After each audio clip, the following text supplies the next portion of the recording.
Chapter 335. Large amounts of resources were consumed, and the Wizard Tower was being built bit by bit. At the same time, the construction of a North Town city did not stop. Sulen had already passed down the city's construction plan in steps.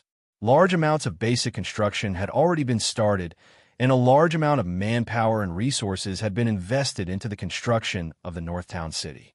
The orc laborers lifted heavy stones to tamp down the road, while the goblin slaves flattened the bricks one by one. The gnolls pushed heavy stone rollers to flatten the ground, while the kobolds swung their hoes to dig for ores.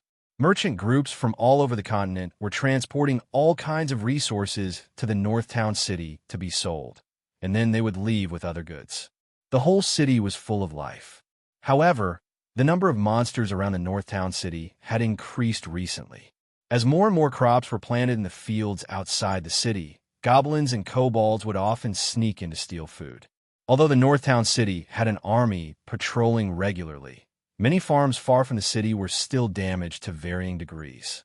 There was nothing they could do about it. Winter was coming, and food was scarce in the wasteland. The goblins and kobolds had started stealing from the farms to survive. 100,000 acres of land was too big, and the northern wasteland was too vast. The North Town city's army could not cover every area. In order to reduce the damage to the farms, Sulen had no choice but to start clearing the land again. Of course, it was not without benefits. The North Town city was developing, and it needed a large amount of strong labor. The goblins, kobolds, and gnolls were here to work for the North Town city.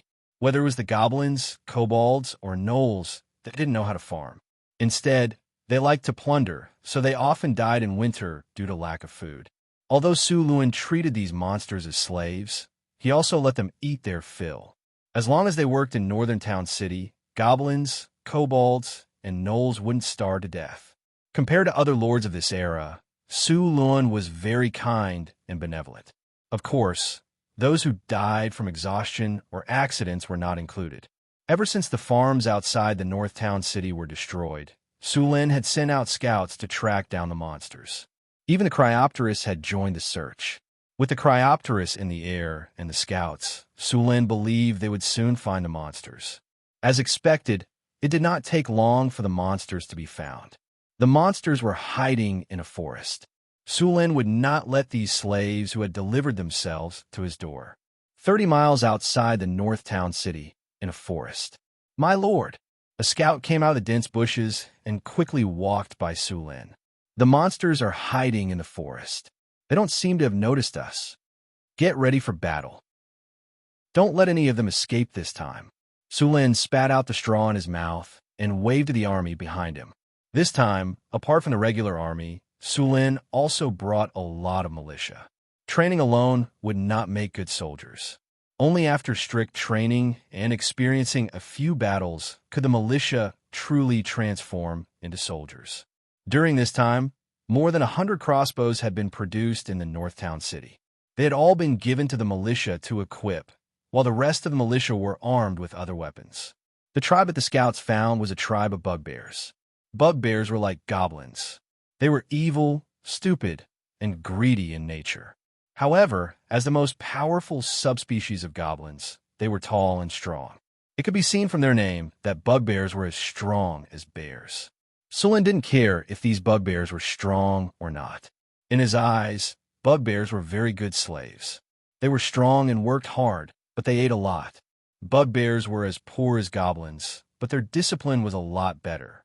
When the army of the North Town city quietly surrounded them, the bugbears realized that something was wrong. As creatures that lived in the wastelands, they were highly alert to danger. This was a medium-sized tribe of 2,000 people. There were 300 bugbears, 500 earth goblins, and the rest were green goblins.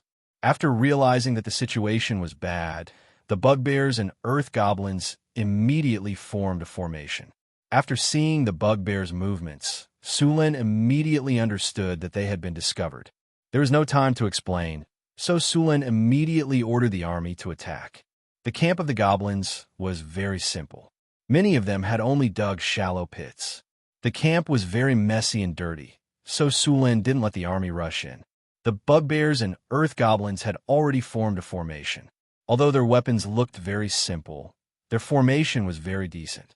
Seeing this situation, Sulin was also interested. It was a good opportunity to let the militia see some blood. Crossbowmen, get into formation. With his order, the crossbowmen behind him immediately got into formation. It only took half a minute for them to complete the formation. Load. Asterisk creak, creak, creak. Asterisk the sound of crossbows being loaded echoed. More than 100 crossbows were loaded, and the cold arrows flickered with a chilling light. Aim. The first row of crossbowmen took a step forward and squatted down. At the same time, they leveled their heavy crossbows and pointed at the goblins not far away. The goblins saw that there weren't many enemies, so they immediately waved their weapons and rushed over. Even the bugbears maintained their formation and raised their simple wooden shields and spears as they moved forward. 5 shots ready.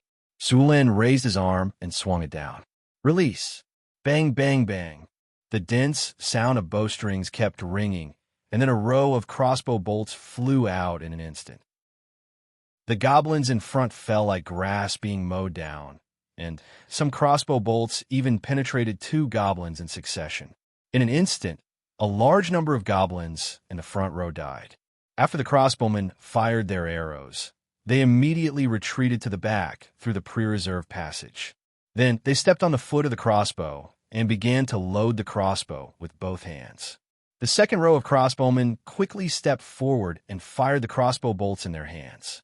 Then the third row, the fourth row, and the fifth row. The whole crossbow formation was like moving clouds and flowing water. It was like a war machine running at full speed. Every crossbowman was like an insignificant part of this machine. After the fifth row of crossbowmen finished firing, the first row of crossbowmen, who had already been prepared, went forward and fired again. They continued to attack according to the command. Row after row of crossbow bolts were fired continuously. The aggressive goblins were immediately stunned. A large number of goblins died, and the bugbears in the battle formation did not have any effect. Ordinary wooden shields could not stop the crossbow bolts at all. For a time, the goblins suffered heavy casualties. Sulin did not let the crossbowmen attack for too long. After 4 rounds of attack, the goblins were completely defeated. Sulin did not let the crossbowmen continue to attack. After all, he still needed the slaves to work. After seeing the goblins being defeated, Sulin immediately ordered the regular army to capture them. The whole battle only lasted for a dozen minutes. It took a lot of time to capture the slaves. Fortunately, Sulin had ordered the soldiers to surround the place in advance. Except for the dead goblins, the rest of the goblins were all captured. After the cleanup was completed, Sulin ordered people to escort the slaves back to northern Battlefront City. He continued to lead the rest of his soldiers to continue the cleanup in the wasteland. In the next few days, Sulin used the opportunity of clearing out the monsters as an opportunity to train the crossbowmen. Not only did he capture a large number of slaves, but he also let the militia complete the special training and become soldiers. After more than a year of development, there were many dog-headed traitors, goblins, and jackals among the slaves in northern Battlefront City. In order to obtain a better life, these monsters had completely adapted to their identities and helped northern Battlefront City to transform and exploit their own kind. All the troublemakers were picked out and locked in prison or killed directly. The other monsters quickly adapted to their identities. The number of slaves in northern Battlefront City increased again, and the construction of the city gradually sped up. Sulin planned to establish a principality after northern Battlefront City was completed. In fact, northern Battlefront City could already be declared a state, but he did not want northern Battlefront City to be a construction site when the declaration was made. Sulin wanted northern Battlefront City to be a dignified, beautiful, prosperous, and powerful city when the declaration was made. He did not want to make it look like a self-entertaining ceremony. In the outer city of northern Battlefront City, a large number of slaves were digging the foundation and laying the roads under the instructions of the supervisors. All the roads in northern Battlefront City had to be paved. The main roads were made of bricks or slabs, while the other roads could be paved with stones. Every street had to have public toilets and bathrooms, and every street had to have a small park with fake mountains and fountains. Every street also had to have a fountain. The outer city of Northern Battlefront City was divided by roads. The whole city was like a giant chessboard, and the blank areas on the chessboard were the streets and markets. Hundreds of thousands of slaves and workers were building under the blueprint. After a series of exterminations, the number of monsters in the territory was greatly reduced. Many places were completely devoid of monsters. To prevent the monsters from regenerating and destroying the farms, Sulan assigned the soldiers in Northern Battlefront City to other places. Apart from leaving 2,000 soldiers in the city, the rest of the soldiers were divided into two groups by Sulan. Half of them were stationed at the edge of the territory in groups of 20. Their job was to warn the others, and the other half would lead the army to exterminate the invading monsters after receiving the warning. At the same time, the groups of 20 were responsible for exterminating small groups of monsters that appeared in the territory. While Northern Battlefront City was thriving, the dark clouds of war were slowly approaching. Chapter 336. Northern Wilderness. In a desolate and barren gravel area, an adventurer team was slowly moving forward. This team was a standard 5-man team. There was an armored warrior, a rogue, a ranger archer, a dwarf defender, and an experienced captain. In fact, the best adventurer team also needed spellcasters, wizards, or warlocks, but spellcasters rarely joined this kind of team unless they were looking for something. Of course, this kind of situation usually meant that things would be very troublesome. Boss, we've already walked so far. Should we take a break first? The armored warrior in the team said as he stretched his shoulders. As a warrior, he was wearing a mail armor and an inlaid iron scale armor, plus some other things and weapons. It could be said that he carried the most weight. Even if the warrior's physical fitness was good, he still felt tired. The middle-aged man in the lead stopped and looked around at the sky, then looked at the other team members, and then said, "Well, let's go ahead and rest for a while." As a qualified leader of an adventurer team, there were many things that he had to pay attention to. Although he wasn't the strongest in the team, he was definitely the most experienced. When going on an adventure, he had to take everyone's stamina consumption into consideration. The best situation was to have enough stamina whenever they encountered an enemy. After coming to a few big trees, Captain Karen ordered the rogue, "Ben, go around and check the surroundings. Report back immediately if you find anything. The others should take the time to rest." "Understood." The rogue nodded, then leaped lightly and quickly scouted the surroundings. This adventurer team set off from Northtown City. Northtown City had now become the main foothold for many adventurer teams when entering the Northern Wilderness. Although the Northern Wilderness was desolate and cold with a harsh environment, it still produced a lot of good things. Adventurer teams often returned from here with a full load, but there were also many adventurer teams that never came back. About a quarter of an hour later, a sharp whistle sounded, and several people who were resting under a tree immediately stood up. The captain in the lead said in a deep voice, "There's a situation. Everyone follow me." A small team quickly rushed in the direction of the sound. These people were very experienced. Even if they were moving quickly, they still squatted and used the surrounding grass as cover. As an adventurer team, they lived a life of danger. Once they discovered a situation, they would immediately send out a signal. "Stay hidden," a ranger suddenly said, as if he had noticed something. The team that was moving forward immediately crouched on the ground and hid their bodies completely. Then, they carefully looked around. "What did you find?" the captain asked in a low voice. "Look at the sky." The ranger pointed to the sky, which was clear and boundless. Karen looked for a while, but didn't see anything. Just as she was about to ask, her eyes suddenly swept over a black spot. The black dot quickly grew bigger, and a wyvern appeared in the sky. On the wyvern's back was a green-skinned figure. It was a beast man. "It's the Orc Air Cavalry." Karen's eyes narrowed. "Be careful and hide. Don't let them discover you." After clearly seeing the appearance of the black, Captain Karen was shocked and hurriedly had the others hide. After everyone hid in the bushes, the two-legged flying dragon quickly flew over them, but didn't discover the people hiding here. After seeing the two-legged flying dragon leave, the four people breathed a sigh of relief and then carefully moved in the direction of the rogue's signal. Soon, they found the figure of the rogue not far ahead. At this time, he was wearing a khaki cloak, a straw hat, and a lot of straw on his body. This outfit looked very professional at first glance. After seeing everyone, he crouched on the ground and gestured to everyone, while the others carefully crept over. What did you find? Everyone imitated the appearance of the rogue, put on a simple disguise, and then asked carefully, "Look there! Hiss!" This is, after seeing the situation in front of them clearly, everyone sucked in a breath of cold air. They saw that under the mound in the distance, along with the rise and fall of the earth, an army was continuously advancing. This army was a little strange. There were orcs, gnolls, and trolls. The huge army was slowly approaching from afar. The army was winding and winding, and it was at least a dozen miles long. It looked like a winding dragon. "This is the orc army?"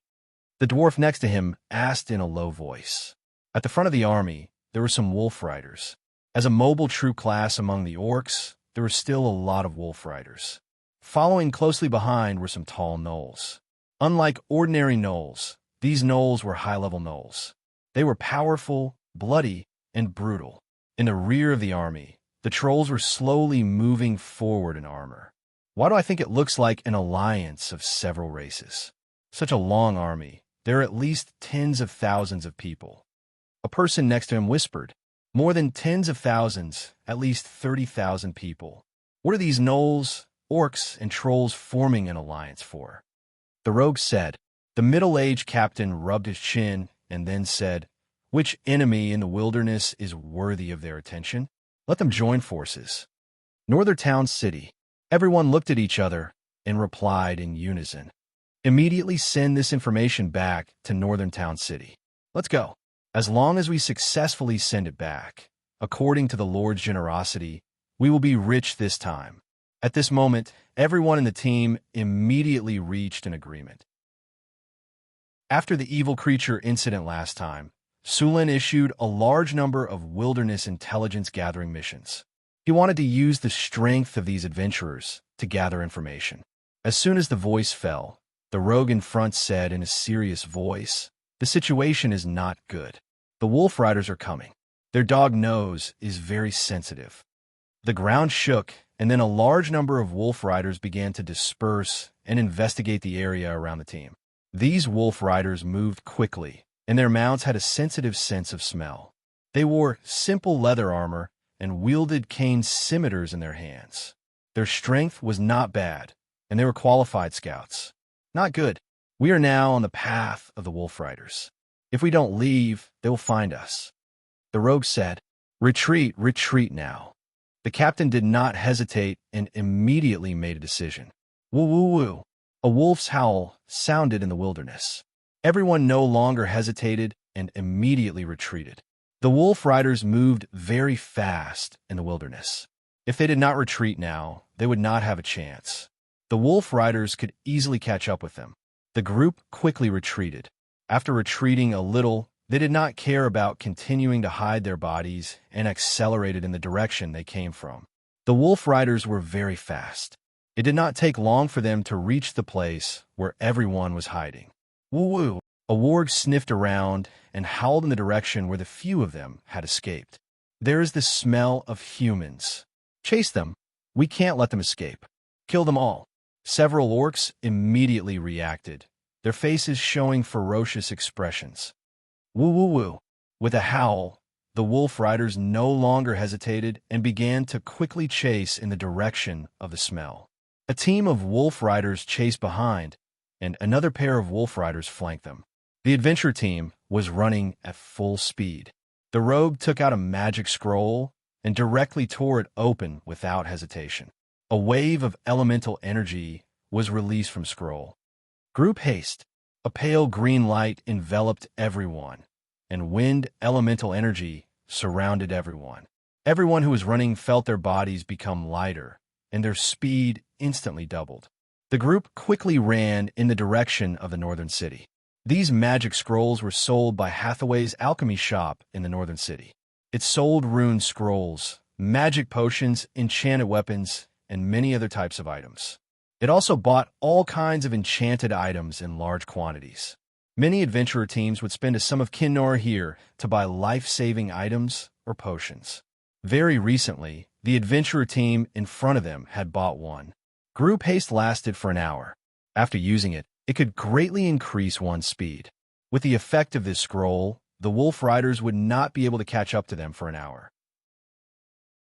When the wolf riders saw the humans suddenly accelerate, they immediately had their mounts chase after them. However, compared to horses, mount wolves had much less stamina and couldn't charge long distances. Although the wolf riders kept chasing, the human silhouettes were still getting farther and farther away. But at this time, two wyvern riders suddenly rose from the rear of the orc army. As the orc tribe's only flying combat unit, wyverns were few in number. Moreover, it was difficult to tame them. Under normal circumstances, the orcs wouldn't dispatch such an army. It was clear that after seeing the humans about to escape, the orcs finally couldn't hold back. The two aerial knights quickly flew past, their huge wings constantly flapping. Although the humans were very fast after using haste, the distance between them was quickly shrinking under the pursuit of the aerial knights. We're in trouble. It's the aerial knights. With our current speed, we can't escape, the captain said anxiously as he looked back at the approaching silhouettes in the sky. Split up and escape. There are only two of them. The five of us will split up and run. If one escapes, one escapes. After escaping, immediately return to the city and warn the Lord. If the others die, quickly distribute the rewards to the deceased relatives and friends. Please. Understood. Agreed. That's good. Everyone, I wish you good luck. Run for your lives. After saying that, everyone immediately scattered and fled. Chapter 337. Northtown City, Lord's Castle. Sulen, who had just finished his special training, was soaking in the hot spring. Anna and Angela, who were wearing translucent gauze, were helping him wash his body. The hot spring was surrounded by steam, and the two maids' fair, jade-like skin was faintly discernible under the gauze. If there was water on it, it would be no different from being transparent. After soaking in the hot spring, Sulen wore a thin linen robe and went back to his study to deal with government affairs. At this time, there was a rush of footsteps outside the door, followed by a series of knocks. It was already afternoon, and the meeting hall was about to get off work. Under normal circumstances, everyone would report the situation at this time, let alone report to Sulen. If someone came at this time, there was a high chance that something big had happened. Come in, Sulen said as he put down the document. A servant pushed the door open and hurriedly said, My lord, the beacon tower reported that there's an army coming from the northeast. Sulen's face changed, and he asked in a deep voice, How many people? How far are they from the territory? The specific information was reported to us by an adventurer. Our patrol team found him being chased by the wolf riders. After they rescued him, they told us the news. When they sent someone back to report, they also sent people to investigate. I believe there will be more complete information soon. Where is the adventurer? Sulen asked. He is waiting in the servants' room. Bring him here. Yes, my lord. About a few minutes later, Sulen saw the adventurer in the study. The adventurer looked very bad. There were bloody marks on his face and arms, and his armor was damaged. There were also a few bandaged wounds on his body, and there were traces of blood seeping out. Judging by his appearance, he should be a rogue. Sulen looked at him and said to the servant next to him, Give him a chair. My lord, please save my companions. They're probably still being chased by the orcs, the adventurer said anxiously. Don't worry. The patrol team has already gone to rescue them. If they are still alive, they will definitely save them. Now, tell me what you saw. How many people are there in the orc army, and how far are they from here? Next, the adventurer carefully described the information he knew in detail. After hearing that the enemy was not only orcs, but also gnolls and trolls, Sulen's face became a little dignified. The army was more than 30,000 people, which made Sulen frown. Activate war mobilization immediately.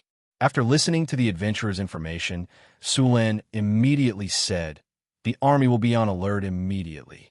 All leave will be canceled. Except for the injured, all soldiers will return to the army.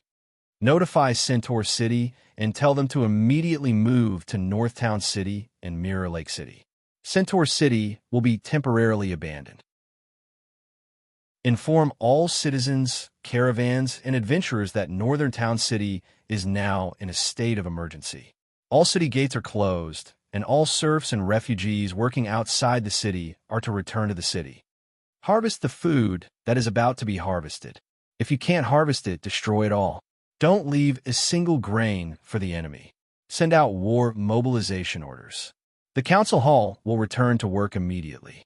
Ask them to assist the security forces in maintaining order in the city. Ask them to organize logistics teams to distribute food and supplies. Send out orders to the security forces. No one is allowed to go out on the streets without a token from the city hall or the army. Violators will be arrested and interrogated immediately. Anyone who dares to take advantage of the situation and cause trouble is allowed to be executed immediately. After a series of orders were sent out, Northern Town City immediately entered a state of war readiness. The markets began to close, and so did the taverns. The refugees and serfs outside the city also returned to the city. The goblins, kobolds, gnolls, and orcs were all locked up. The urgent sound of a bell rang, and everyone knew that war was coming. The army began to move immediately. All the soldiers that were sent out to maintain order in the territory and chase away the bandits were all called back. At the same time, Sulen also temporarily recruited some soldiers from the centaurs and half-elves. This was the agreement they signed when they joined Northern Town City. After arranging all these things, Sulen went to the Weapon Bureau. After a period of busy work, the Weapon Bureau had produced a total of 500 crossbows after adopting the assembly line production method. Now, all the crossbows needed to be equipped to the army. In addition, all kinds of war resources were being moved out of the warehouse. Bundles of arrows, weapons, armor, rolling wood, stones, and kerosene were brought out. Hathaway and Chris, who had received the news, also came to help. Karina and Grace had already gone back to recruit more people. Alex originally wanted to bring the harpies from Eagle Fort, but Sulen asked her to wait. It was not good to reveal all the cards in one go. Eagle Fort was located in a very hidden place. The 3,000 harpies were also a surprise force. If used well, they could turn the tide of the battle. He did not want to expose himself right now. Many caravans that came to trade with Northern Town City chose to leave before the enemy arrived. Of course, some caravans expressed their willingness to fight with Northern Town City. Many adventurers in the city also asked to join. For these people, Sulen sent people to do a simple reorganization. He did not expect these people to go to the battlefield. He just wanted them to follow the security army to maintain order. The next morning, the centaurs brought a lot of resources to Northern Town City. The Little Mare mission brought 400 centaurs to the drill ground. After sending the message yesterday afternoon, Mission immediately asked the centaurs to pack up. Luckily, the centaurs were nomadic, so it was easy for them to leave.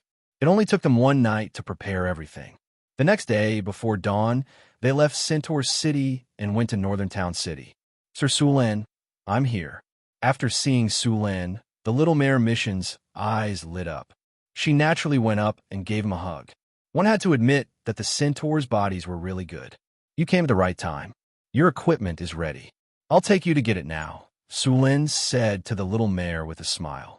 "This time, I need you centaurs to fight outside the city. As cavalry, you can't be trapped in the city. Your mission is to harass the enemy and cooperate with us during the battle. Someone will contact you when the time comes," Sulen said as he walked. "Understood," the Little Mare nodded. Northtown City had less than 1,000 cavalrymen, and all of them were centaurs. If there were 3,000 centaur cavalrymen, he would set up a camp outside the city to form a triangle with the city. No matter which side the army attacked, Northtown City would be able to deal with it easily. There were less than 1,000 people here. If they set up a camp, they would not be able to hold it. Therefore, Sulin simply let them harass the enemy outside the city and suddenly attack at the critical moment. This is your equipment. Sulin brought the centaurs to a warehouse and pointed at the weapons and armor in front of them. Centaurs usually brought their own weapons. They were good at centaur longbows. Sulin gave them inlaid iron scale armor, chain armor, spears, and javelins. They were meant to harass the enemy and needed mobility, so he did not prepare heavy armor.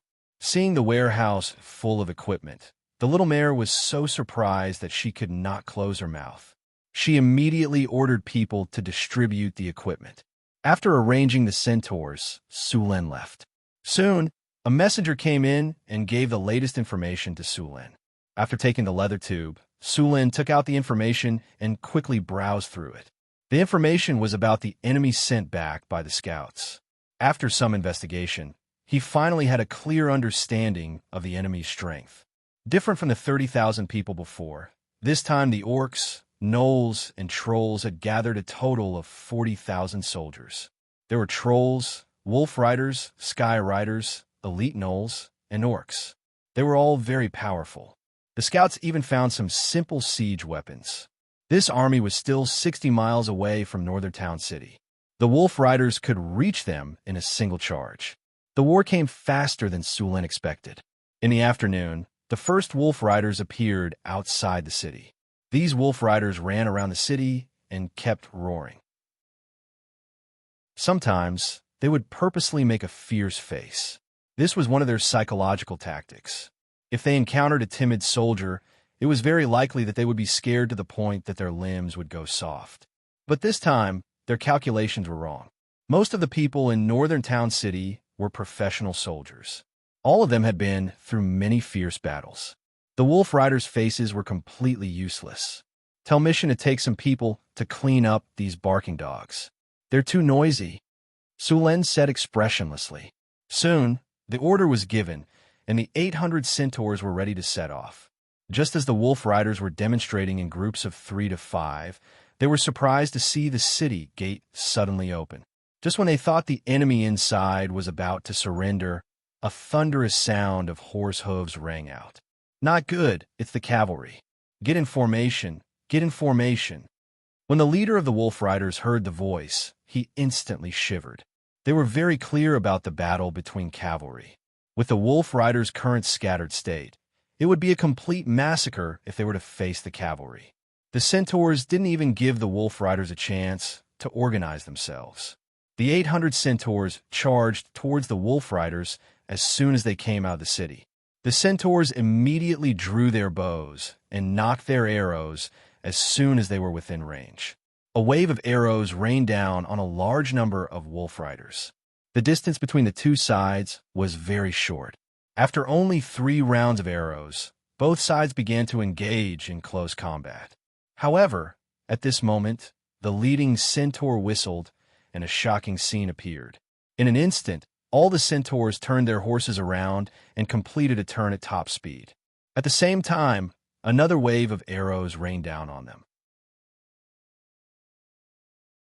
Chapter 338. Seeing the centaur's action, Sulin was also surprised. Only a centaur could do such a trick. Even if there were humans who could do it, there were only a few who could do it. Most people would be directly thrown off in the extreme speed, not to mention shooting arrows at this time. Their racial talent was something no other race could compare to. After a few waves of arrow rain, the wolf riders were completely scattered. They were not scattered in the first place, so after being caught off guard, they began to run. However, the centaurs would not let these orcs go. The hatred between them and the orcs was a life and death struggle. Sulin watched as the centaurs used all kinds of methods to slowly wipe out the wolf riders in front of them. Other than the ones that ran away in advance, the rest all died on the land outside the city. He believed that with the help of the orcs' flesh and blood, the plants on that land would flourish even more next year. After clearing out the wolf riders, Mehian did not return to the city. Instead, he waved at Sulin from afar, and the centaurs left in another direction. The centaurs were heading towards Mirror Lake City, which would be their supply area. After the centaurs took care of the wolf riders, No other orcs came to fight. In the evening, the orc army finally arrived. The army of more than 40,000 people with a huge black mass. It was a perfect example of the saying, 10,000 people is endless. The army did not rush to attack just because the wolf riders had failed. After arriving, the army began to set up camp. After seeing the army on guard, Sulen gave up on the idea of attacking before they settled down. This army was very vigilant against the northern city. They did not let their guard down just because they outnumbered the northern city by a few times. Sulen watched for a while. After seeing that there was no opportunity to attack, he arranged for people to be on guard and left the city wall. The night was dark, and the empty wilderness was very quiet. The stars were shining in the sky. The northern city and the orc army did not do anything this night, but both sides knew that this was only the last bit of peace before the war. Sulen slept very well at night. Hathaway, Chris, Alex, and Phyllis were all there. Early the next morning, the orcs' attack began. The orc army did not charge forward immediately. Instead, they sent a large number of goblins and kobolds as cannon fodder. These monsters were like weeds in the wilderness. The orcs could gather a large number of monsters as cannon fodder as they advanced. These goblins and kobold were forced to rush towards the city wall under the supervision of the orc army. The humans guarding the city walls began to fire arrows. Sulen was very clear about the beastmen's intentions. They were trying to deplete the city's defensive resources. Sulen didn't care about this. After all, the northern citadel had plenty of war resources. Even if they weren't enough, he could still transfer more from the underground world through the teleportation formation. Archers ready. Seeing a large number of enemies approaching, the messengers quickly passed down the order, and all the archers began to draw their bows. 80 meters ahead, shoot back and cover the area with a rain of arrows. Bang! The bowstring vibrated, and countless arrows flew up like a dark cloud. After reaching the highest point, they turned around and fell, hitting countless enemies who were charging. Sieges were the cruelest battles. There weren't many battle formations here, and the beastmen couldn't play this game. They could only rely on swarming the city like ants. The beastmen sent out cannon fodder to deplete the northern citadel's strength. Sulen didn't use too many tricks. He only had the archers, crossbowmen, and militia take turns attacking. There weren't many opportunities to farm experience so easily and safely. For the entire morning, the beastmen only used cannon fodder to attack. After a wave of cannon fodder was defeated, they would regroup and send another wave. After this happened a few times, the morale of the cannon fodder was extremely low. They were unwilling to fight even when faced with the orc army's machetes. After seeing this, the beastmen commanding the battle had no choice but to stop. In the afternoon, the official siege finally began. Thousands of orc army began to push heavy siege weapons forward. Compared to the cannon fodder in the morning, this army finally put a lot of pressure on the northern citadel. Woo woo woo. A deep horn sounded, and the Orc Alliance army swarmed forward like a tide. The catapults were loaded with huge rocks, and then slowly pulled open. When the arms of the catapults were pulled to the limit, the catapults suddenly launched. The millstone-sized rocks flew over a distance of more than 300 meters and smashed into the city wall. Bang! With a loud sound, the boulders shattered, and a dent appeared on the city wall. At the same time, more boulders fell on the city wall.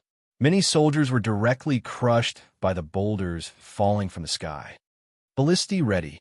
Creaking sounds that made one's teeth ache sounded. Dozens of ballistae on the city wall were pulled open. 3-meter-long spears were installed on the ballistae like arrows. Light the fire. The soldiers on the side tied the prepared materials to the ballistae and lit them up. Fire. Following the order, the soldiers on the side immediately pulled the trigger. With a muffled sound, 3-meter-long bolts instantly flew out. These bolts were targeted at the catapults in the distance. Although this kind of heavy and crude-looking catapult looked ugly, it was a very strong threat. Dozens of ballistae fired at the same time. Although most of them did not hit the target, there were still a few bolts that hit the catapults hard. The 3-meter-long spears instantly pierced through the catapults, and the flames quickly burned. The Beastmen army was not affected too much. They raised their simple shields and rushed to the bottom of the city wall. At this time, the city wall had become a bloody meat grinder. The beastmen and trolls rushed up the city wall crazily. The human spearmen, who had been prepared, immediately went up. As soon as the beastmen showed their heads, the spearmen instantly pierced their vital points, and they fell directly from the ladder. The high-level gnolls shuttled through the army. They were agile. Although they did not have the strength of the beastmen, their agile bodies allowed them to dodge more attacks. These agile high-level gnolls were very fast. After a few jumps, they could climb up the city wall and directly pounce on the human defenders. A spearman instantly stabbed out with his spear and crushed the throat of a beastman who had just climbed up the city wall. Before he could retract his spear, a black shadow suddenly rushed over. The next second, a cold light flashed. The spearman covered his throat with both hands and fell down powerlessly. Before the black shadow could get up, a soldier beside him stabbed out with his spear. After countless training, these soldiers had turned stabbing into instinct. A phantom appeared, and the high-level gnoll felt a sharp pain in his heart. The next second, he fell into endless darkness. Fireball! A fireball suddenly flew up from the bottom of the city wall and smashed hard on the city wall. Boom! A muffled explosion sounded, and a gap was instantly blasted open on the city wall. A few nearby soldiers were blown far away. Sullen's eyes were cold. He looked at the Beastman shaman a few hundred meters below the city wall. He reached out and grabbed a spear from the side. Lightning flashed, and there were constantly lightning snakes swimming on the spear. Sulin raised the spear and threw it directly at the Beastman shaman a few hundred meters away. A bolt of lightning flashed across the sky. The Beastman shaman who was about to continue casting looked up as if he sensed something. Then his chest was instantly pierced by a spear. A large amount of lightning power exploded in an instant, and the Beastman shaman was directly electrocuted into a pile of charcoal. As Sulin made his move, the spellcasters on both sides also began to move. A cold aura gathered in the sky. Hathaway's loose wizard robe fluttered. She raised her magic staff and pointed it directly in front of her. Ice Storm, spell maximization plus spell level up. In front of the city wall, a huge ice vortex with a diameter of 50 meters appeared. Countless ice blades appeared and spun rapidly. The moment they appeared, the blue ice blades were dyed red by blood. The entire ice storm turned red in an instant. The enemy soldiers who were within the range of the ice storm were instantly cut into pieces by countless ice blades.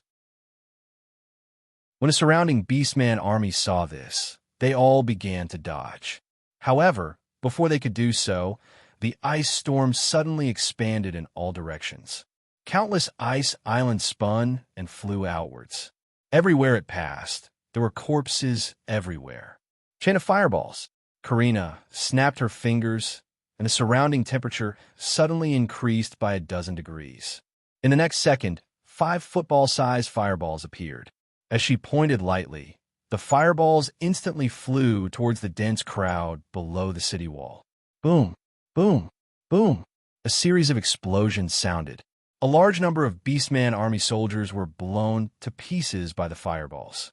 The shockwaves rolled. The Beastmen, gnolls, and trolls that were within 5 meters of the explosion were directly burned into charcoal. Seeing this, the Beastman shamans continued to cast spells to attack. Lightning, ice, fire, all kinds of spells were cast one after another. The number of casualties on both sides increased rapidly. Group haste.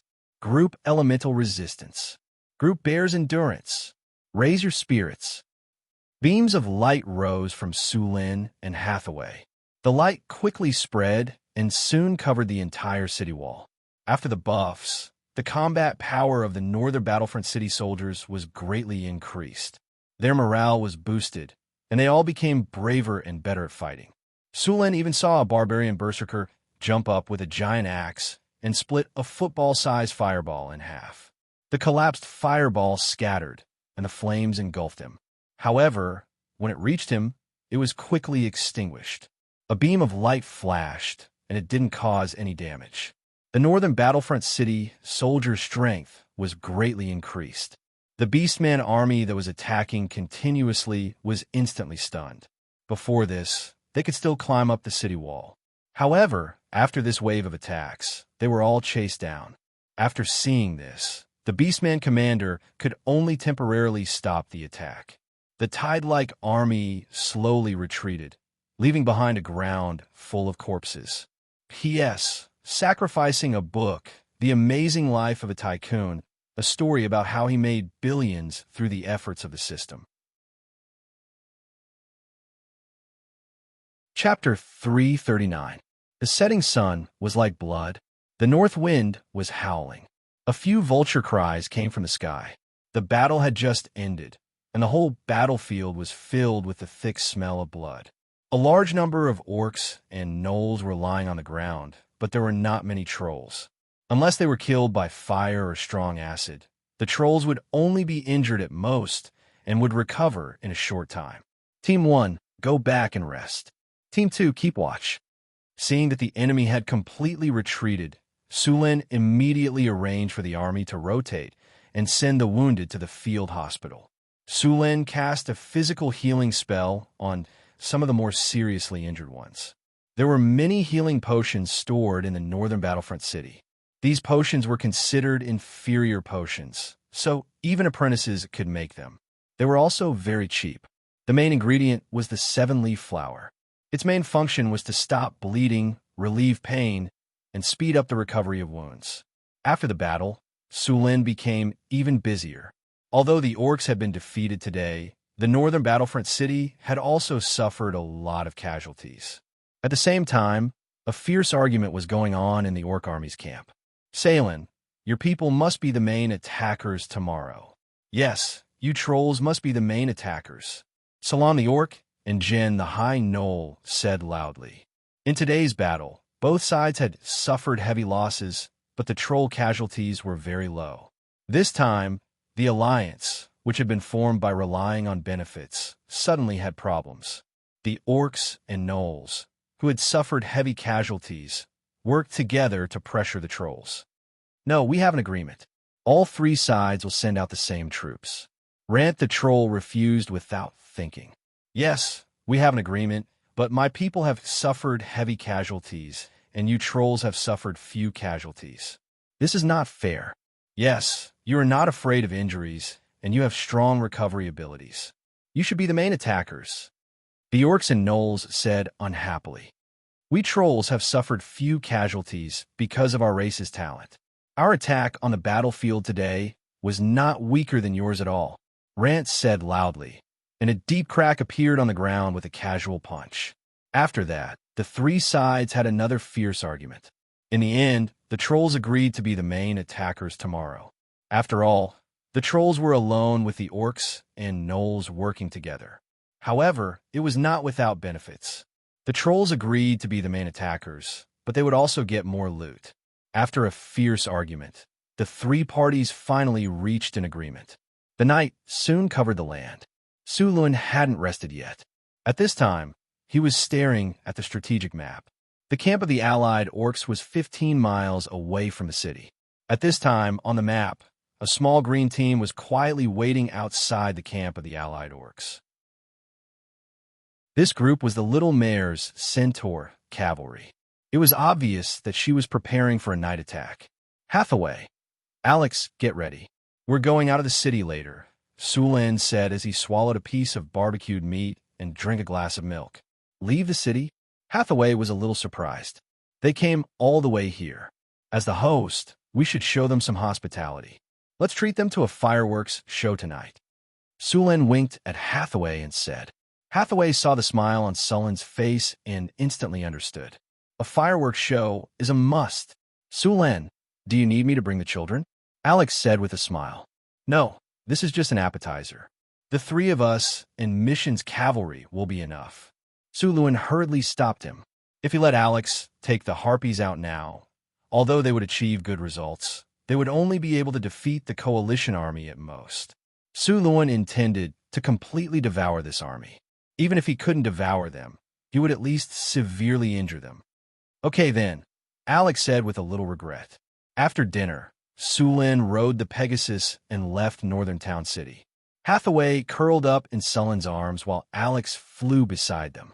The three of them quickly arrived at the bush where the centaurs were hiding. Mission, how are the preparations? Sulin said to the little mare. It's ready. The soldiers are resting. Mission was obviously happy to see Sulin. It's still early. Let the soldiers rest. Sulin took out a delicate magic clock and looked at it. Sulin planned to attack at 1 o'clock in the middle of the night. There were still 2 hours before 1 o'clock. At this time, the orcs had already started to rest. Only a few soldiers were standing guard in the lee of the wind. While there was still time, Sulin cast an invisibility spell on himself and observed the orc camp from a close distance. He was looking for the best attack range. At the same time, he needed to mark the enemy's traps one by one and destroy them in advance before the attack.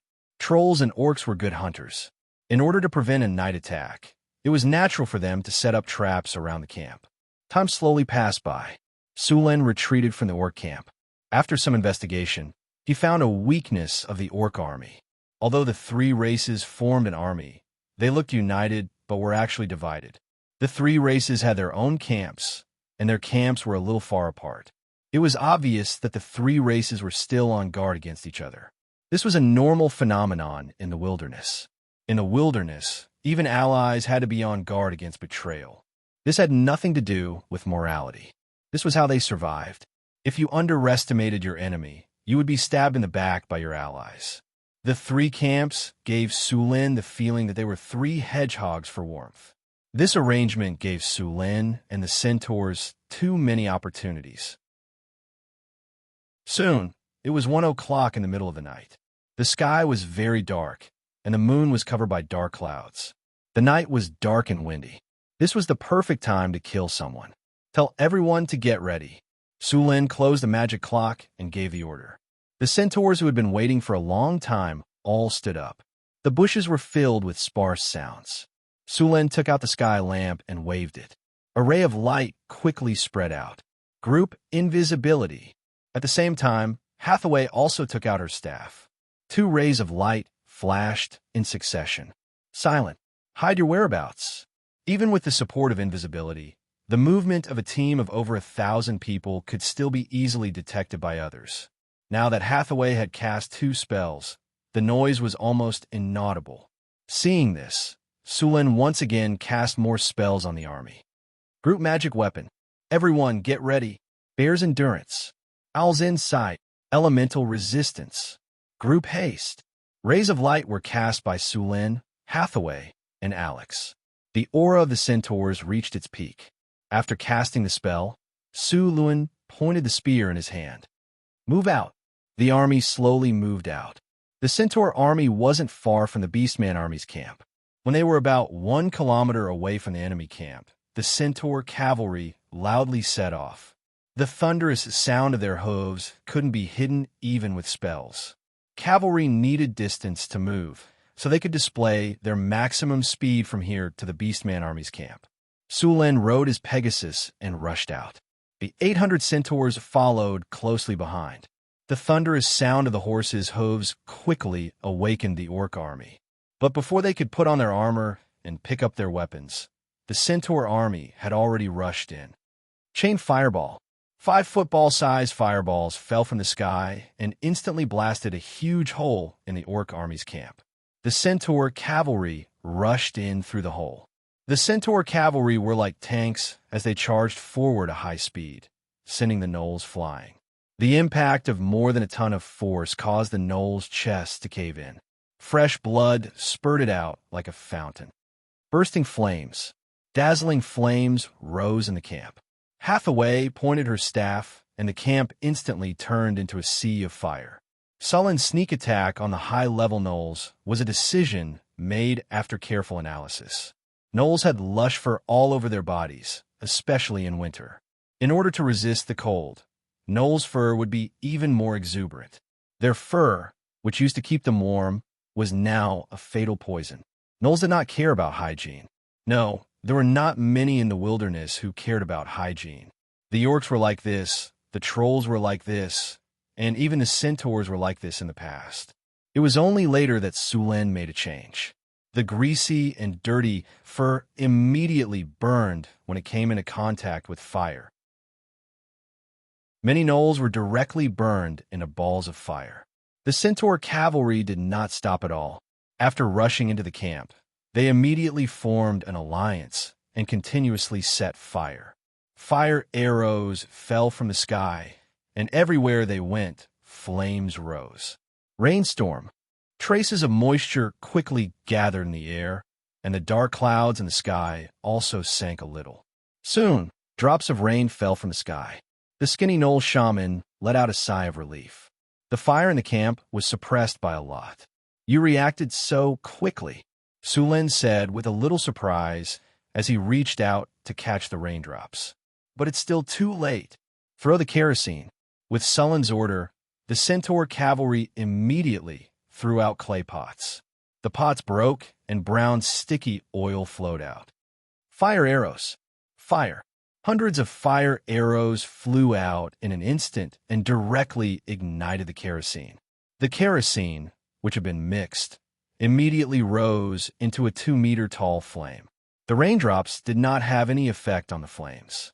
The kerosene was a spell-casting material made by the wizard apprentices. Under normal circumstances, it was used together with grease and burning hand. Hathaway adjusted the ingredients to make it easier to burn. Tornado. Alex summoned 4 giant tornadoes. The tornadoes directly rolled up the burning tent, and the flames began to spread quickly.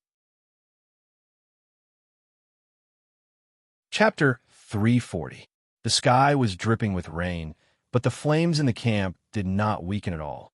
The appearance of the tornadoes not only spread the flames further, but also directly scattered the dark clouds in the sky. The effect of the rainstorm spell was greatly reduced, and with the destruction of the tornadoes, the effect of the rainstorm spell became smaller and smaller. The gnoll camp was completely ignited, and Sulen also began to retreat with the centaurs. After such a long time, the orcs and trolls began to gather. If they did not leave now, they would be entangled with them. The centaur knights quickly retreated. Some gnolls wanted to chase after them, but they were shot down by the centaur knights, nailing the gnolls to the ground. After rushing out of the camp, they saw the orcs and trolls rushing over. However, with their speed, they could not catch up with the centaurs. As soon as they rushed over, the centaur army had already easily retreated from the battlefield. After leaving the battlefield, the centaur didn't stop. Instead, it turned around and left the area. After the centaur's attack, the beastmen would definitely increase their surveillance of the area. If they continued to stay here, it would be very dangerous. The beastmen also had cavalry and aerial knights. Sulen and the others separated from Mission halfway. Mission continued to lead the centaurs to the south, while Sulen, Hathaway, and Alex returned to the northern city. The next day, the weather was clear, but the orcs did not attack. The attack last night caused the gnolls to suffer heavy losses. 80% of their tents were burned, and thousands of people were injured or killed. This was already a huge blow to the gnolls, so the orc army did not attack the city today. The morale of the Alliance army had plummeted. After some rest, they launched another attack on the third day.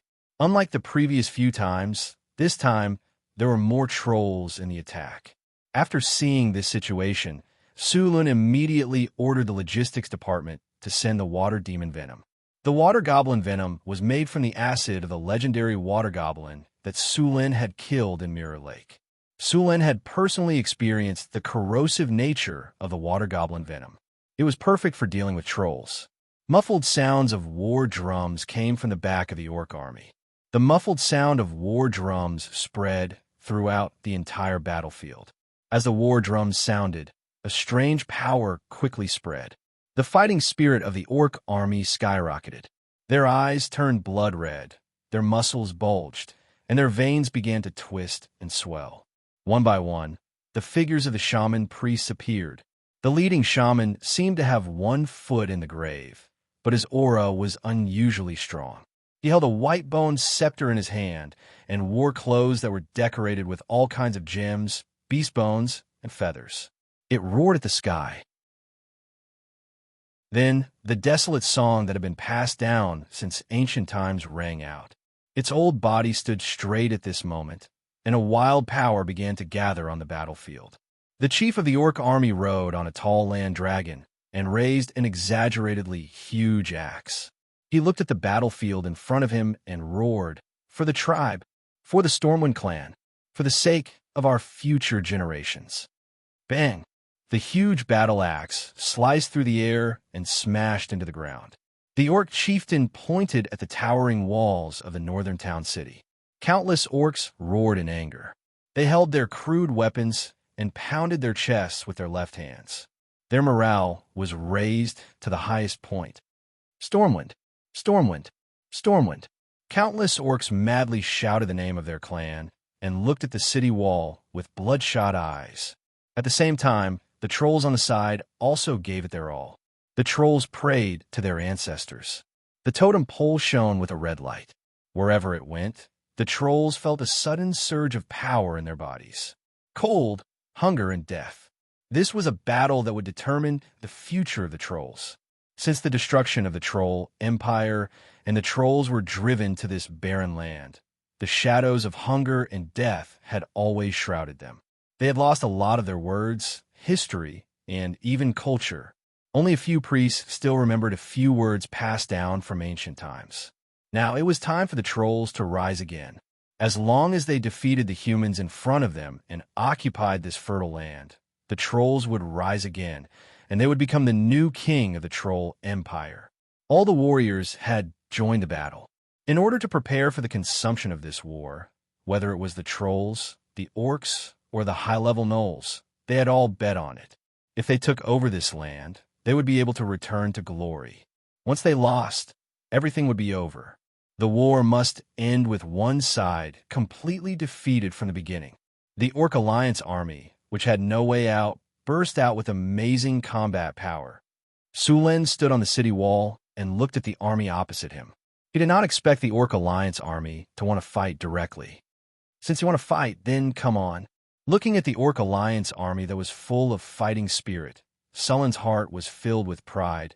The establishment of a kingdom must step on countless corpses. Endless blood will dye my carpet red, and countless bones will build my stairs to the throne. The wails of the enemy are my hymn, and the cries of the soul are my epic. The ancient sacrificial war song sounded. The eyes of countless orcs and trolls turned red, and they went berserk. The orc priests used the power of the beast god to cast war spells, and the trolls awakened their ancestral spirits. Although they didn't have their own gods, their countless sacrifices had created another kind of power. The souls of the heroes who died in battle didn't return to the river Styx. Instead, they stayed in the form of ancestral spirits somewhere in the gray waste. They continued to increase their strength until one day they successfully became gods. Although the shaman doctrine was rough and ancient, it was still powerful. Su Luan raised his purple dragon halberd high up in the air. Powerful lightning energy revolved around him. His body was lifted up into the air by this powerful energy. A thundercloud vortex appeared in the sky. In the dusky sky, countless lightning bolts crisscrossed. Violent lightning snakes kept rolling around, giving people a feeling of the end of the world. A bolt of lightning as thick as a bucket suddenly fell. Sulen was like the incarnation of the thunder god. The bright lightning lit up the sky, and then a powerful force appeared on the battlefield. Sulen pointed his purple dragon halberd, and the tall Arc de Triomphe in the city shone with a strange light. A powerful force suddenly spread out from the Arc de Triomphe, and it immediately covered the entire city. Song of Triumph. The unique ability of the Arc de Triomphe was activated. A passionate song came from the sky, and a golden light rose from the Arc de Triomphe. Then, a faint golden shadow appeared. These were the soldiers of the Northtown city who had died in battle. Now, under the powerful power of the Arc de Triomphe, they were resurrected in the form of battle souls. If the Arc de Triomphe existed, then after thousands of years, it would accumulate a shocking number of battle souls. These battle souls might even evolve into powerful heroic spirits. Unfortunately, the Arc de Triomphe existed for too short a time. It could not unleash its full power. The passionate song rang out, and the morale of the soldiers of the Northtown city was instantly boosted. The morale that had dropped because of the actions of the Orc army was instantly boosted. Amidst the chaotic drumming, the Orc army charged forward like a tidal wave. The trolls were right at the front. The soldiers of Northtown City had been prepared for this. They immediately poured out the water demon acid. The pungent acid corroded the trolls and turned them into corpses. When the trolls were attacked by the acid, it was like metal falling into concentrated sulfuric acid. Their skin and flesh were instantly torn apart. The trolls screamed in agony. However, this scene did not make the berserk trolls retreat. All the trolls, orcs, and gnolls attacked without fear of death. They would not stop attacking until they fell. Hathaway took out her magic staff and nodded to Alex and Karina behind her. The three of them stood in a triangle and began to prepare their spells. Flaming Storm. Combination spell. Spell maximization plus spell upgrade. A powerful mana fluctuation instantly appeared on the battlefield. A ball of fire descended from the sky, instantly enveloping a 200-meter radius around Northgard City. Then, the fire began to spin rapidly, and a giant fire tornado appeared on the battlefield. The entire world seemed to have been ignited in an instant. The terrifying heat spread out like waves of air. Along with the violent energy fluctuation, the flaming storm engulfed all the enemies in the surroundings and turned them into charcoal. Moreover, the entire spell was moving rapidly, leaving behind a scorched earth. The beastmen, trolls, and gnolls didn't have the slightest ability to resist such a powerful spell. In the blink of an eye, over 1,000 enemies died in this terrifying storm of flames, and the entire battlefield was instantly cleared out. Flaming Storm was a combination spell that Hathaway had researched. It required the cooperation of 3 great wizards to cast, and its power was far beyond that of an ordinary level 8 spell. It could be said that it was only a step away from a legendary spell. The tide-like orcs' attacks paused for a moment. Although the flaming storm was powerful, it quickly dissipated. The orc army had entered a berserk state. They could not retreat, even if they wanted to. Suluin's body floated in the air, and a thundercloud shrouded the sky above the northern town.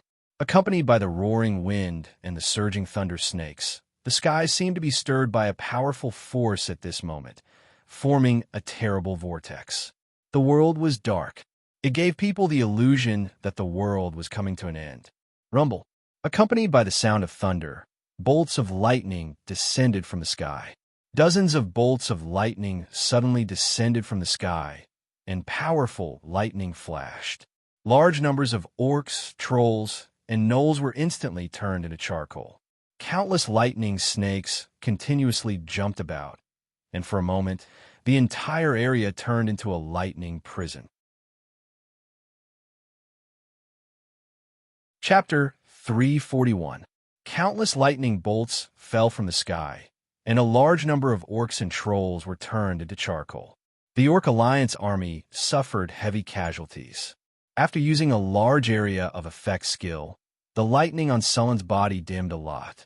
After the Orc Alliance army suffered continuous attacks, they suffered heavy casualties. However, they had no way out and could only bite the bullet. Because there were rivers on both sides of Northtown City, the Orc Alliance army could only attack from the other 2 directions. After suffering heavy losses from the front, the Orc Alliance army increased their attacks on the sidewalls. Fortunately, Sulin was prepared. He had reserved enough troops to immediately block the orcs' attack. There were a large number of enemies fighting on every section of the city wall. A ferocious-looking troll with tattoos on its body raised a shield and pounced forward. It nimbly dodged the acid attacks and blocked a few fire arrows with its shield. The troll jumped down from the crude ladder and opened its bloody mouth. A foul stench wafted out from its mouth. Its blood red, turbid eyes were filled with madness and bloodlust. Boom! Suddenly, a burly figure rushed up in an instant. The sharp giant axe drew a beautiful arc in an instant. The troll was directly cut in half at the waist. Its blood, flesh, and intestines fell to the ground. However, although it suffered such a serious injury, the troll did not die. As long as they were given enough time, they would recover with their powerful regeneration ability. Sizzle. A burst of green smoke rose. A spearman poured a jar of acid on the troll's body. The troll's body was instantly bubbling, and its original flesh and blood were turning into charcoal at a speed visible to the naked eye. At this moment, a troll was truly killed. On the battlefield, the soldiers in Northern Town City were resisting in an orderly manner, while the barbarian warriors were constantly wandering around. Wherever there was danger, they would rush up immediately. Whether it was the high-level jackalen, the trolls, or the orcs, they would not be able to last more than a few rounds in the face of these fully armed barbarians. Although Sulin and Hathaway did not make any more moves, Northtown City was still as stable as Mount Tai. The tide-like attacks of the orc allied army seemed to have crashed into a hard rock, and only waves of blood were stirred up. Hathaway was recovering her magic power. Casting spells on the army and releasing Flaming Storm had consumed a lot of her magic power. Fortunately, the elemental pool of the wizard tower had been completed. With the elemental pool to quickly replenish energy, Hathaway would soon recover. This was another advantage of Northern Town City. The orc army outside the city did not have an elemental pool to recover their energy. It was not easy for them to cast a large-scale buff spell. Sulin was also recovering his energy. Although the explosion just now was very powerful, it also consumed a lot of energy. He still had to face the enemy's legendary master, so he couldn't slack off. The battle on the battlefield was getting more and more intense. The orc allied army had suffered heavy losses, but the orc chieftain who was commanding the battle didn't waver at all. He stood tall on the battlefield and stared coldly at the towering walls of Northern Town City. For thousands of years, we've longed for fertile land, and now it's right in front of us. High Priest, let's begin. The skinny High Priest slowly stood up. Behind him were dozens of shamans.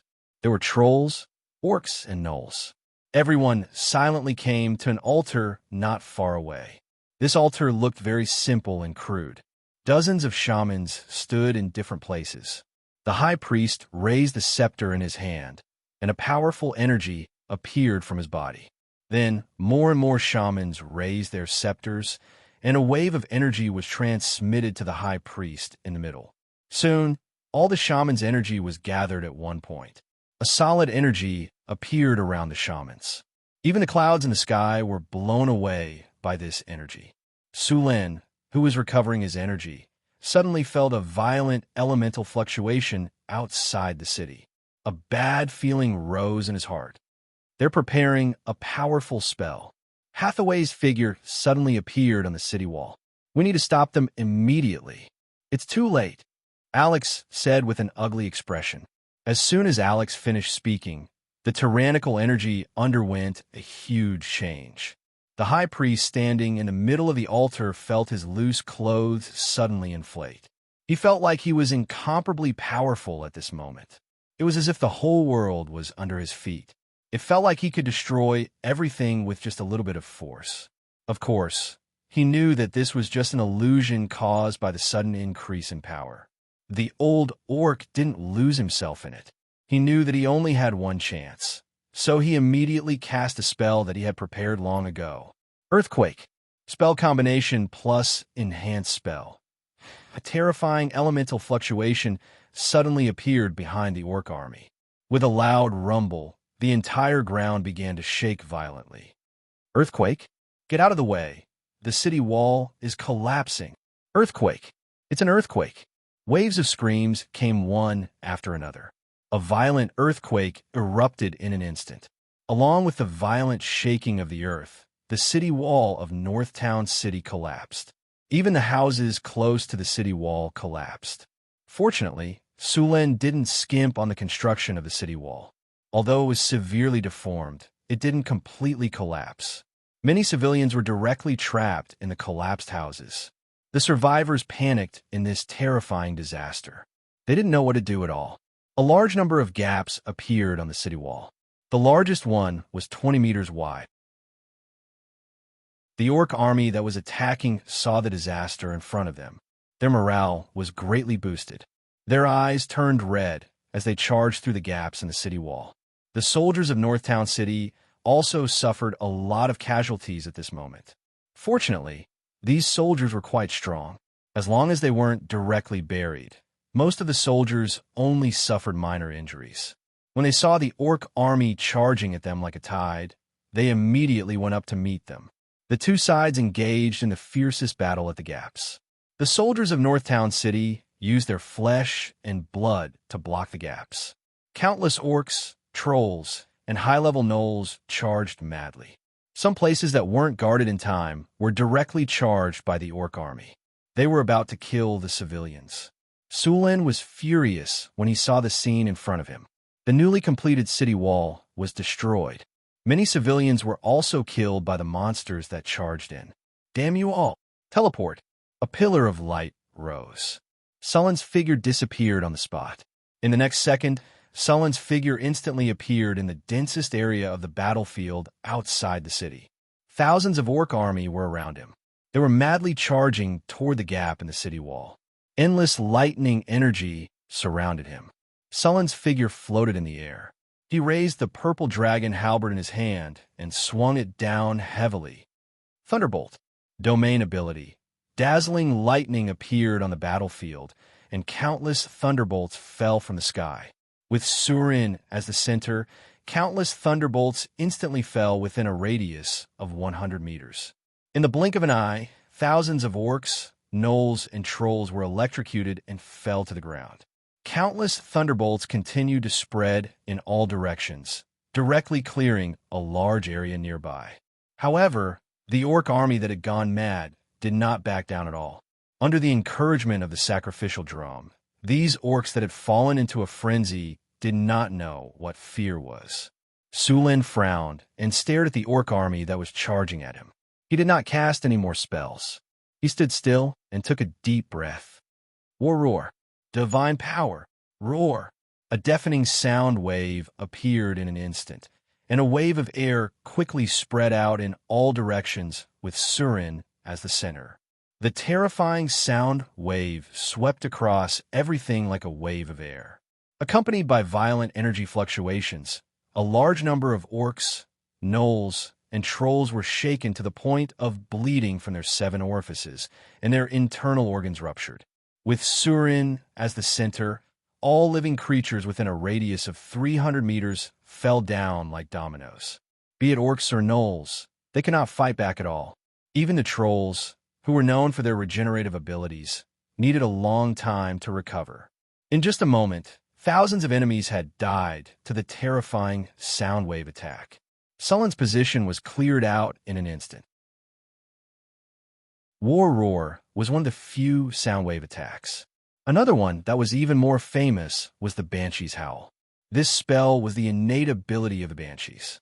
Apart from the soundwave attack, it also had an instant death effect.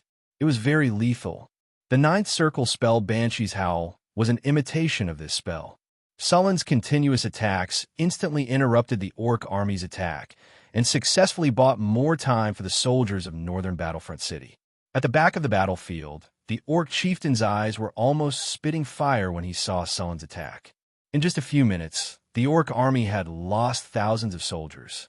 As if he felt the orc chieftain's gaze, Sulin sneered and said slowly, "The final battle has begun.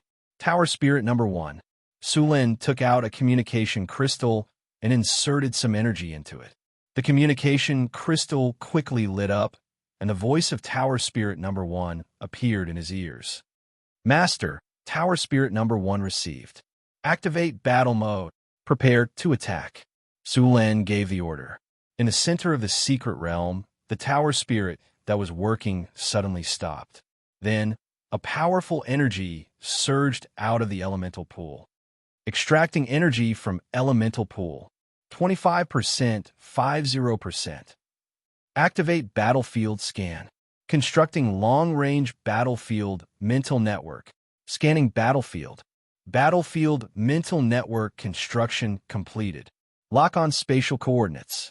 Golem army charging. Charging complete. Activate teleportation gate. Golem army teleport. A dazzling light rose. At the same time, a beam of light rose from Sullen's body. In the next second, a huge dimensional gate opened. Then 16 3-meter-tall steel golems appeared on the battlefield. Chapter 342. The Golem Army has arrived. Battle mode activated. Enemy detected. Battle command activated. Loading cleave. Loading powerful attack. Loading sweep.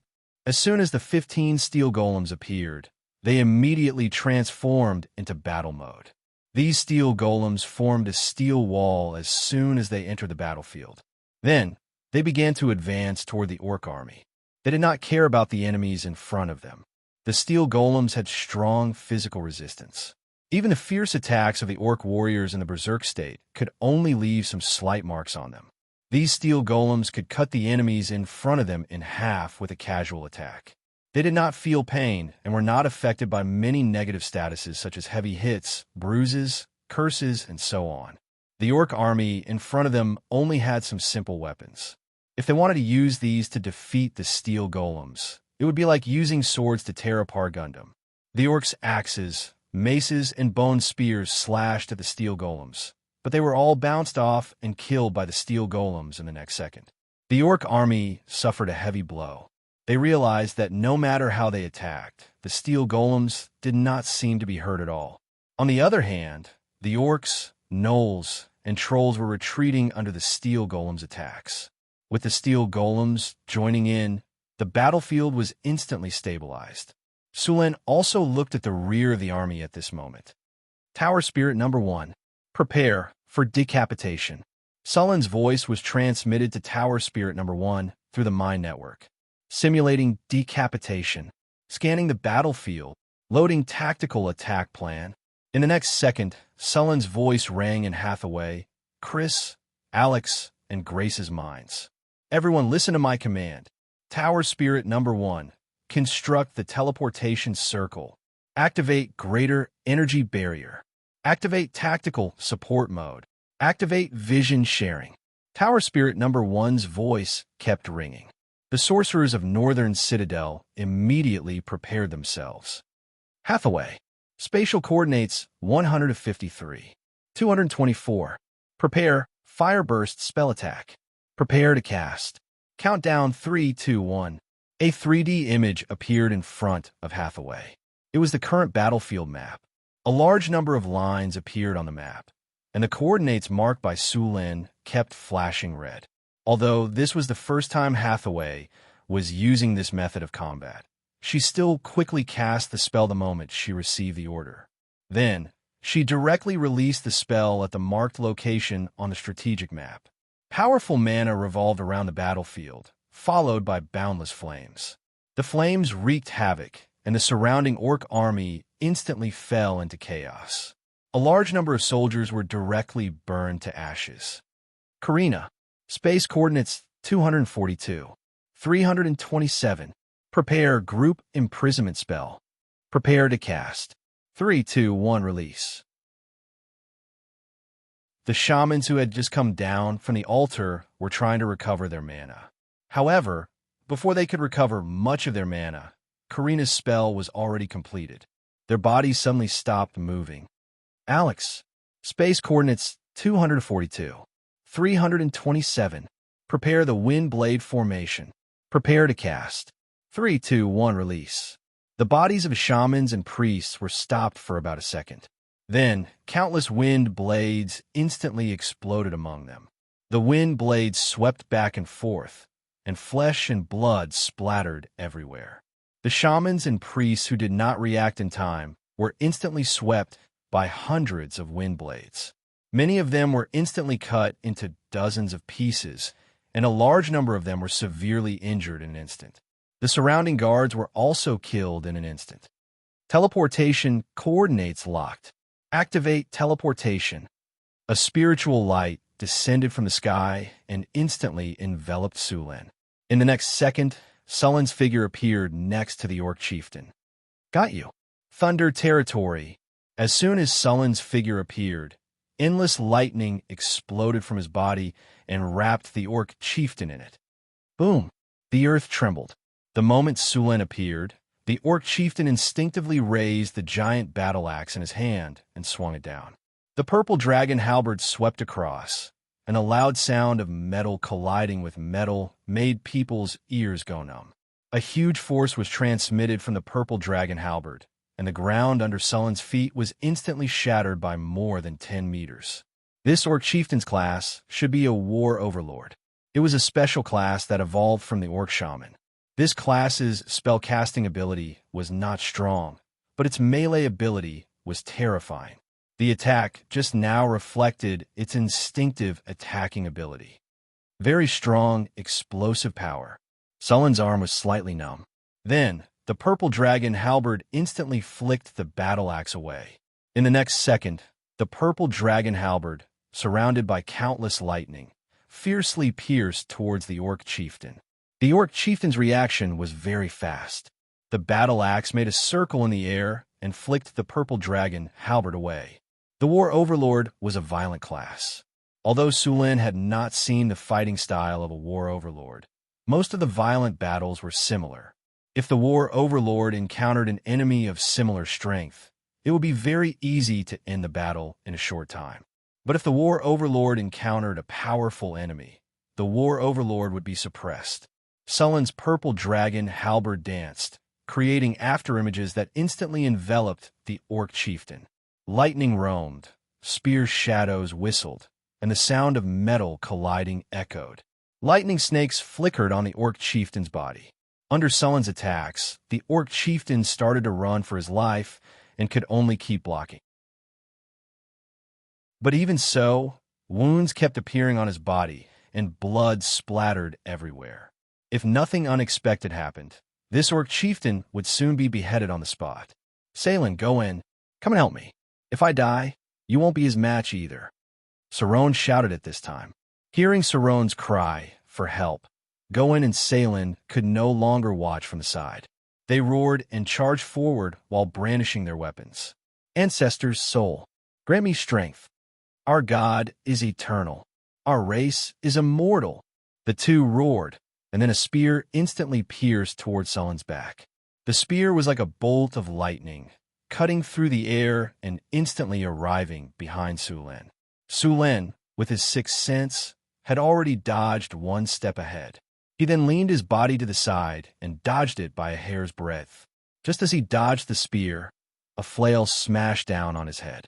The strong wind pressure sent the surrounding orcs flying.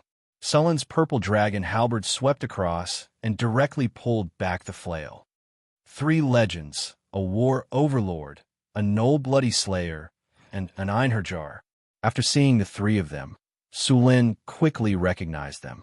After trolls and Einherjars fused, their fighting strength increased greatly. The Knoll Bloody Slayer was most likely an abyss gnoll that was sent here by the wolf from hell. Although Sulin was 100% sure that he could kill them one-on-one, and even if there was one more, he was confident that he could kill them after paying some price. However, if they attacked together, Sullin's situation was not good, especially when the gnoll and trolls attacked. The orc chieftain immediately rushed up with his battle axe. Sullin's pupils shrank. He knew very well that the three of them wanted to force him to stay. "Do you think you can kill me like this?" Thunder prison. Sulin instantly summoned countless lightning bolts. The whole sky was filled with thunder and lightning. Endless lightning quickly fell and instantly enveloped the trolls next to him. Countless lightning bolts kept moving, and the troll Salem only felt his whole body go numb. The lightning bolts surrounded him and made his body tremble. Roar! Sulin roared, and a powerful energy instantly erupted from his body. War roar! A sound wave burst out in an instant, and a powerful air wave rolled out. The three people who were fighting Sulin felt their minds go blank at this moment, and their ears went deaf for a short time. Sulin naturally would not miss this opportunity. The lightning on the purple dragon halberd skyrocketed, and his figure instantly broke through the sky and pounced on the enemy in front of him like a bolt of lightning. The purple dragon halberd was like a meteor streaking across the sky. At this moment, it suddenly accelerated and stabbed directly at Saron. Puffed. Just as it was about to pierce Saron's head, Saron finally got rid of the dizziness and quickly dodged. However, he was still too late. The purple dragon halberd left a fist-sized wound on his waist. Sulen did not stop. He raised the purple dragon halberd and stabbed at Saron again, making it clear that he would not stop until he killed him. Seeing this, Saron's fierceness erupted in an instant. He no longer dodged, and the axe in his hand chopped down at Sulen's head, making it clear that he wanted to die together with him. Kill in the way. At this moment, Sulen seemed to have entered a berserk state. When he saw the axe falling, he did not dodge at all. The purple dragon halberd accelerated and stabbed at Saron's heart. Then, the moment the axe fell, Sulen's palm suddenly slapped horizontally, and in an instant, the orc's axe deviated by 5 centimeters. Then, the sharp and cold blade of the axe smashed down on Sulen's face. At this moment, the purple dragon halberd carried endless lightning and pierced Saron's heart. However, at this moment, a flail also fell on Sulen's back. The huge force caused severe pain in Sulen's back, and his body involuntarily rolled forward. Lightning surged, and countless bolts of lightning erupted from Sulen's body, paralyzing the gnoll that was about to chase after him. Sulen's figure rolled, and he completely dodged the gnoll's attack. Feeling the sharp pain in his back, Sulen frowned slightly. In the next second, a beam of light filled with life energy rose from his body. It was living healing. With the influx of life, energy, and his own powerful regenerative ability, the wound just now healed at a speed visible to the naked eye. In just a breath, the original wound had disappeared. Seeing Sulen's powerful regenerative ability, the gnoll's pupils shrank, and a bad feeling rose in his heart. Chapter 343. Su Luan had several legendary talents, and most of them stacked HP and defense.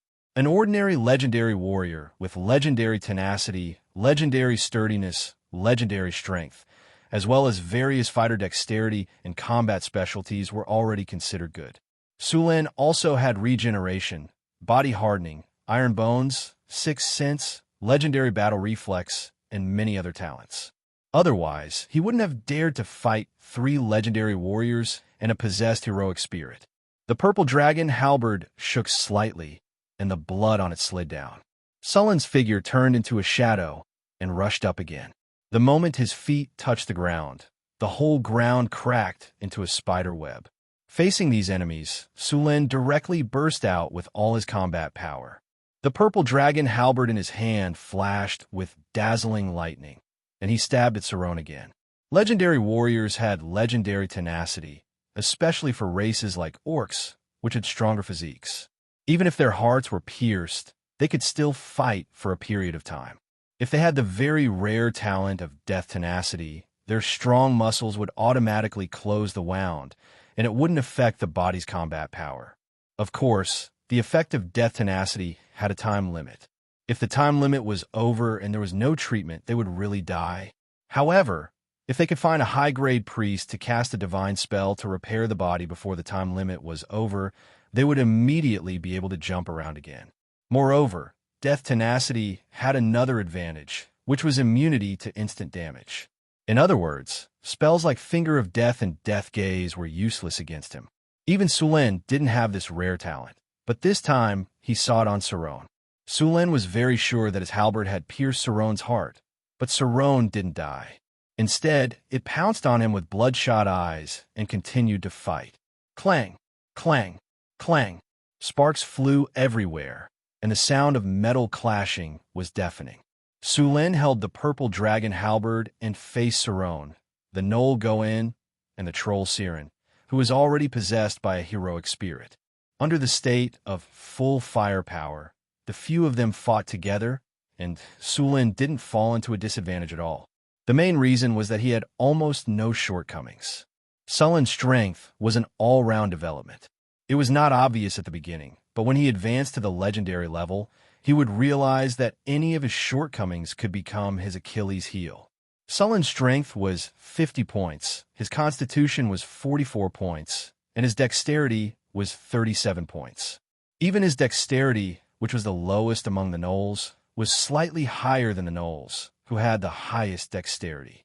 Coupled with his legendary battle reflex, dodge intuition, roll dodge, jump dodge, lightning reflex, sixth sense, and agile movement, Sulin was like a legendary god of war at this moment. His storm-like attacks suppressed the three of them. After a long period of hard training and accumulation, Sulin was proud of himself. When facing the attacks of several legendary enemies at the same time, he still had the power to fight. Sullen's figure dodged quickly. After having many dodge talents, Sullen's chances of dodging attacks were very high, especially after awakening his sixth sense. He began to dodge many attacks the moment they were launched. For those that he couldn't dodge, he would also reduce the damage to the minimum. However, injuries of this level were basically useless to Sulin. Ever since he had the advanced regeneration talent, Sullen's recovery speed was very fast. In addition, he used physical healing from time to time, so he didn't receive any substantial damage at all. Silver Dragon Inverse Scale Spear. Countless lightning bolts converged on Sulun's body, and the phantom of a massive silver dragon appeared behind him. The dragon roared towards the sky, and in the next second, it flew towards the three players. Gon, the most agile gnoll among them, dodged Sulun's attack by a hair's breadth. However, the other two players beside him were not so lucky, especially the orc Saron. Even with tenacity of the dead, such a long fight had almost exhausted its time. Sullen's main target was not the troll Salen. He had merged with the heroic spirit, and with his own strength, he was already the strongest of the three. In addition to his powerful recovery ability, it was easy to defeat him, but not easy to kill him. Trolls had the ability to regenerate. As long as the injuries weren't caused by strong acid or burns, they wouldn't care about other injuries at all. However, the orc Saron was different. A large amount of lightning instantly wrapped around Saron. The powerful lightning power numbed his body, and the wounds that were forcibly closed by his muscles finally couldn't take it anymore and slowly burst open. Slash! Sullen's figure disappeared in an instant, and in the next moment, he appeared beside Saron. Then, a storm of attacks rained down on him. Crack! With a dazzling flash of lightning, the purple dragon halberd shone brightly in an instant. The sharp halberd cut through the air, and in an instant, it slashed across Saron's neck. Blood splattered everywhere, and his ugly head flew high into the air. Saron's huge body collapsed with a loud bang. After completely killing Saron, the whole battle began to shift in Sullen's direction. Originally, the three of them together could only be in a stalemate with Sulin. Now that one of them was missing, the balance was instantly broken. After killing Saron, Sulin turned his next target to the gnoll Gon. Didn't you have fun sneaking up on me with a flail just now? Now it's your turn. Sulin roared, and his speed increased again. Seeing Sulin pounce on Gon, the troll Salen rushed up without hesitation, wanting to stop Sulin. It wasn't that he had a good relationship with Gon. If it were in other circumstances, Salen would have wanted Gon to be killed by Sulin so that he could take over the gnoll's territory.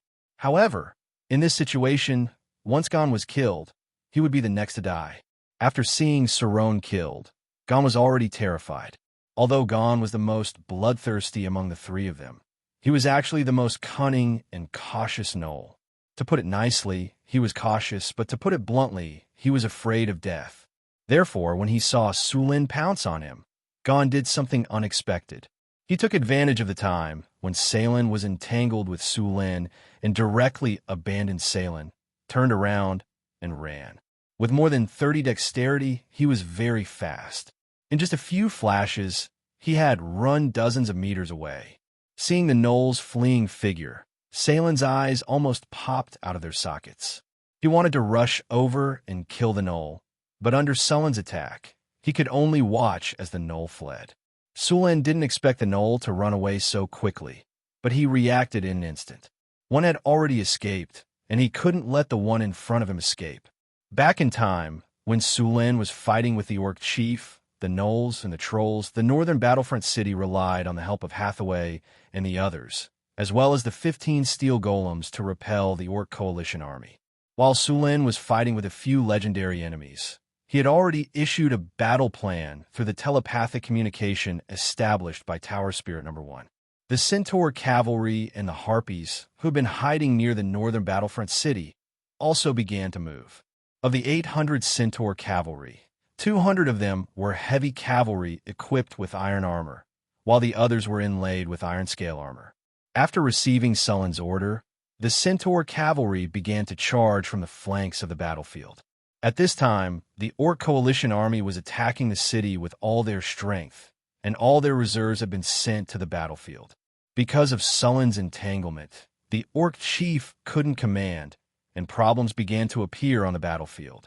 The deafening sound of hooves suddenly rang out. By the time the Orc army realized what was happening, they were already less than 500 meters away. Such a short distance would only take a few breaths of time for the cavalry. Under the lead of 200 heavy cavalry, the Centaur cavalry took advantage of the chaos that appeared in the Orc army and tore open a hole like a sharp scalpel. On the plains, the only way for infantrymen to fight against cavalry was to form a formation. Even for a race with strong physique like the Beastmen, it was the same. A sturdy centaur weighed more than a ton and was equipped with 300 pounds of metal armor. When it ran, it was like a charging tank. The 200 heavy cavalry's charge was like a hot knife cutting through butter. They directly broke through the Orc coalition army's formation from the flank. They didn't care about anything else as they charged forward. All the enemies in front of the Centaur cavalry were either killed or sent flying. Some orcs and trolls that couldn't dodge in time were directly trampled into meat paste. If it wasn't for the shaman's spell to boost the Orc coalition army's morale and making them go berserk, the Centaur cavalry's charge would have scattered them. Just as the Centaur cavalry completely pierced through the Orc coalition army, a dark cloud suddenly floated in the sky. Then there was the sound of wings flapping. Countless harpies flew above the battlefield, and in the next second, an overwhelming number of rocks fell from the sky. The harpies each carried a bag the size of a school bag, which was filled with fist-sized rocks. There were about 10 rocks in each bag, and each harpy carried 2 bags. In total, the harpies carried more than 60,000 rocks. The fist-sized rocks fell like rain. The orcs, gnolls, and trolls that lacked protective equipment couldn't resist at all. They were directly smashed to pieces, and their bones were broken. The Orc coalition army's attack was completely interrupted. The falling rocks kept falling, and the Orc coalition army was exhausted. Seeing this opportunity, the northern city army also began to push back. The 15 steel golems pushed forward together, and all the enemies in front of them were completely eliminated. Chapter 344. Sulen had given the harpies several different throwing weapons. The most common one was rocks, which were cheap and effective. The second one was the incendiary bomb, which Sulen had used when encircling the orcs. It was very effective, but the only downside was that it was expensive. The oil and sugar needed for the incendiary bomb were not cheap, so it could only be used in special situations. There were also some gas bombs and tear gas bombs that Sulen had Hathaway make, but they had not been tested yet. With the harpies joining the battle, the situation began to change. Northgard City also began to counterattack. The Orc army was defeated by Northgard City's air and ground. At this time, the 500 crossbowmen had finished gathering. After forming the crossbow formation, the crossbowmen fired wave after wave of arrows. A large number of orcs, gnolls, and trolls were turned into porcupines. At this time, the gnolls who had been resisting suddenly collapsed. They wanted to escape, but Northgard City had surrounded them from the sky to the ground. They had no chance at all. After Gnoll, Goen escaped, the remaining troll Salen could only bitterly resist. Although he had the buff of a heroic spirit, he was still no match for Sulen. If it were not for the troll's special constitution, he would have followed in Sauron's footsteps. Even so, his situation was getting worse. Every attack of Sullen's carried powerful lightning power. Not only did it have a high chance of causing paralysis, but the injured parts would also be turned into charcoal. This situation also reduced the troll's regenerative ability, but was not as effective as the acid. Although the legendary troll was no match for Sulin, it would not be easy for Sulin to kill him. But it was not easy. Greater haste. Sulin did not hesitate to use greater haste with the help of the Wind Dragon flag. His speed was already very fast, but now was even faster. He waved the purple dragon halberd with endless power. Bolts of lightning wrapped around Salin, and the sky was filled with countless lightning bolts that instantly covered the area. Thunder Prison. The boundless power of lightning transformed into a cage that instantly engulfed Salem. The powerful power of lightning burst out in an instant, and the entire world seemed to be illuminated in that instant. Saren's body stiffened, and at that time, Hathaway's silhouette suddenly appeared behind him. Melf's acid arrow *5, multiple casting plus instant cast. Salin, who was already heavily injured by Sulin, was instantly surrounded by 5 acid arrows. Trolls had low resistance to acid, and this wave of attacks completely killed him. Although Melf's acid arrow was very similar to acid arrow, since it had a name, this spell naturally had its own uniqueness. The Melf series of spells also had a name called Lesser God Slaying Spells. This kind of spell was different from ordinary spells. It had a different way of judging. It was one of the few spells that could break through a god's protective force field. The heroic spirit's defensive force field was not as strong as that of the gods, so Salin was completely defeated in this state. Hathaway was still worried when she saw the troll's state. She cast a few fire spells in succession, completely burning it to ashes. Salin died, and the heroic spirit attached to him automatically left. However, before the heroic spirit could escape, Sulin had already entangled it with countless lightning bolts. At the same time, the purple dragon halberd, which was already prepared, pierced the heroic spirit with powerful lightning power. Crack! The sound of crystal shattering was heard, and the pale golden heroic spirit instantly shattered into countless golden fragments like a crystal. It then turned into countless spiritual lights and finally disappeared completely. Ding-dong! A light sound was heard, and a pale golden soul crystal appeared and fell to the ground. This was the last thing the heroic spirit left behind. Ding! Congratulations to the host. You have successfully killed a heroic spirit. You have received 31,000 EXP. Ding! Target is a divine creature. It has divinity points. Extracting target's divinity power. Extraction successful. You have received 2 divinity points. A heroic spirit, 2 divinity points, more than 30,000 EXP, and a legendary soul crystal. This was a great harvest. The other things were not so bad, but the divinity points were really rare. With the divinity points he had now, if others knew about it, there would definitely be many powerhouses eyeing it. He was now considering whether to find trouble with the other troll tribes to see if he could get more divinity. After Sulin killed Salin, the situation on the battlefield had completely reversed. The huge Orc-allied army had completely collapsed after losing their leaders. The Centaurs' continuous attacks and the Harpies' falling rocks completely defeated the entire Orc army. The Northgard city's initiative to attack was the last straw that broke the camel's back. The battlefield was filled with orcs, gnolls, and trolls fleeing pathetically. Seeing this situation, Sulin secretly heaved a sigh of relief. In the end, he still won this war. The Northgard city's soldiers only returned after chasing the defeated army until late at night. After winning, Sulin heard the system prompt in his ears. Congratulations, host. You have led the Northgard city to a brilliant victory. Your fame has spread widely in the North and human countries. Your prestige has increased by 30. Northgard City Defense Battle. November 1687 of the Huiwe calendar. The northern orcs joined forces with the high-level gnolls and the Bloodblade trolls to launch a life-and-death battle against the Northgard city. This was a life-and-death battle. More than 40,000 enemy troops participated in the battle. Under your command, the Northgard city blocked the enemy's attack and completely defeated the orc allied army in the subsequent counterattack. You have won this battle. You have become the overlord of the northern wasteland. Your relationship with the orcs has been reduced to mortal enemy. Your relationship with the gnolls has been reduced to mortal enemy. Your relationship with the trolls has been reduced to mortal enemy. The orc god is hostile to you, and the gnoll god Yinagu is hostile to you. Congratulations, host. You have successfully defeated the orc chief Saron. You have received 35,600 EXP, a platinum treasure chest, and a legendary skill point. Congratulations, host.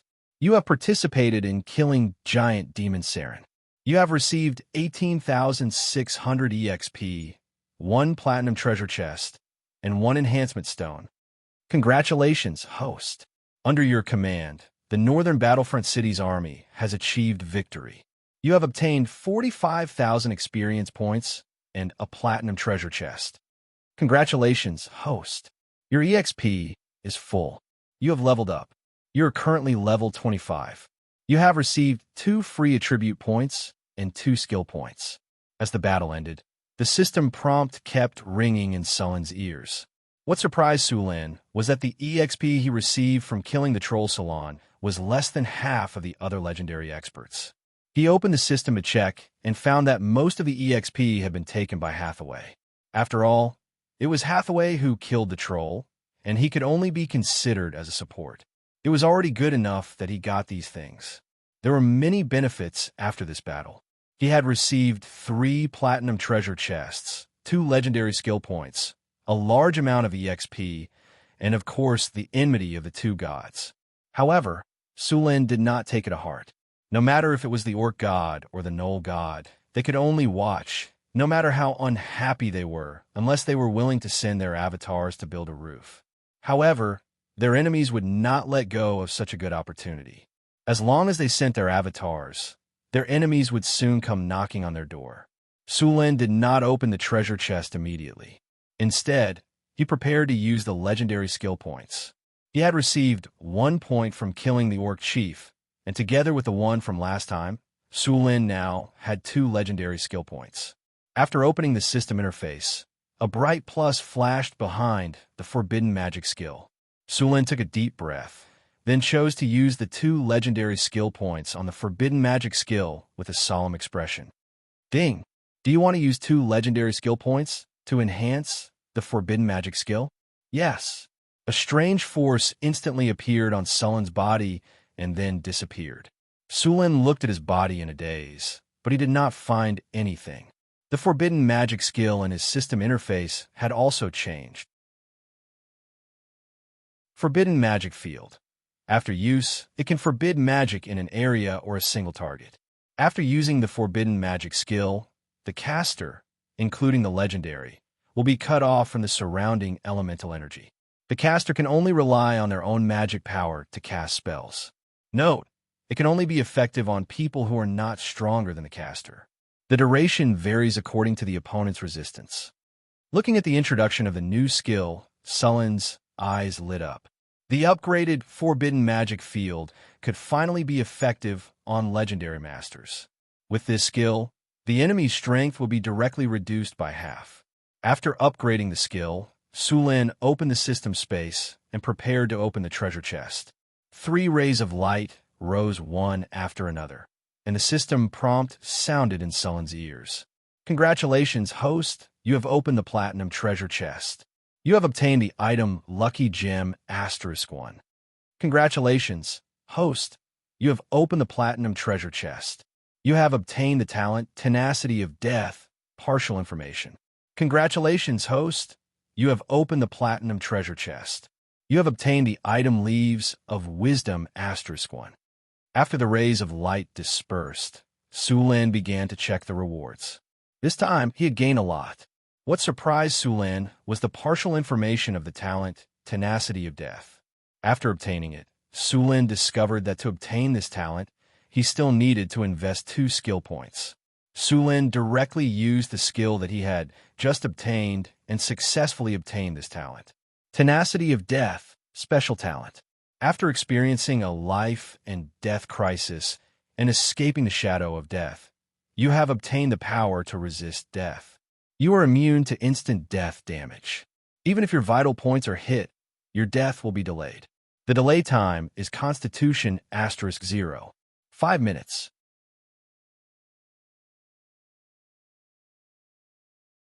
Chapter 345. The effect of the tenacity of death was very powerful, but it was not useful under normal circumstances. However, the effect of being immune to instant death and delaying death was still very good. With Su Lin's physical healing, it would not be easy for him to die even if he wanted to. If his advanced regeneration talent was upgraded to legendary regeneration, Su Lin would become a meat shield. It was a pity that the Abyss Knoll had escaped, but it did not matter. As long as it was still in the northern wilderness, he would meet it one day. Su Lin looked at the various things left.